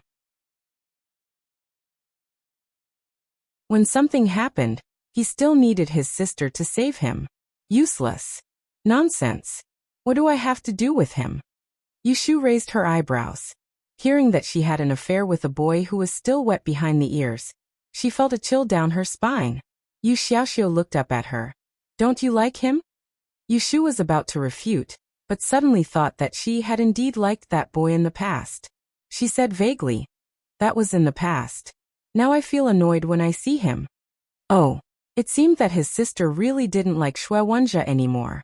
He really didn't like Xue Wenjia anymore. Yu Xiaoxiu was secretly happy. He didn't want to see his sister chasing after that brat. "You didn't quarrel with them, did you?" Yushu thought about Yu Xiaoxiu's temper and stopped writing. She didn't know much about the marriage customs in the morning, but she guessed that it was not a good thing if there was a girl gossiping. Could it be that Yu Xiaoxiu quarreled with others because of her?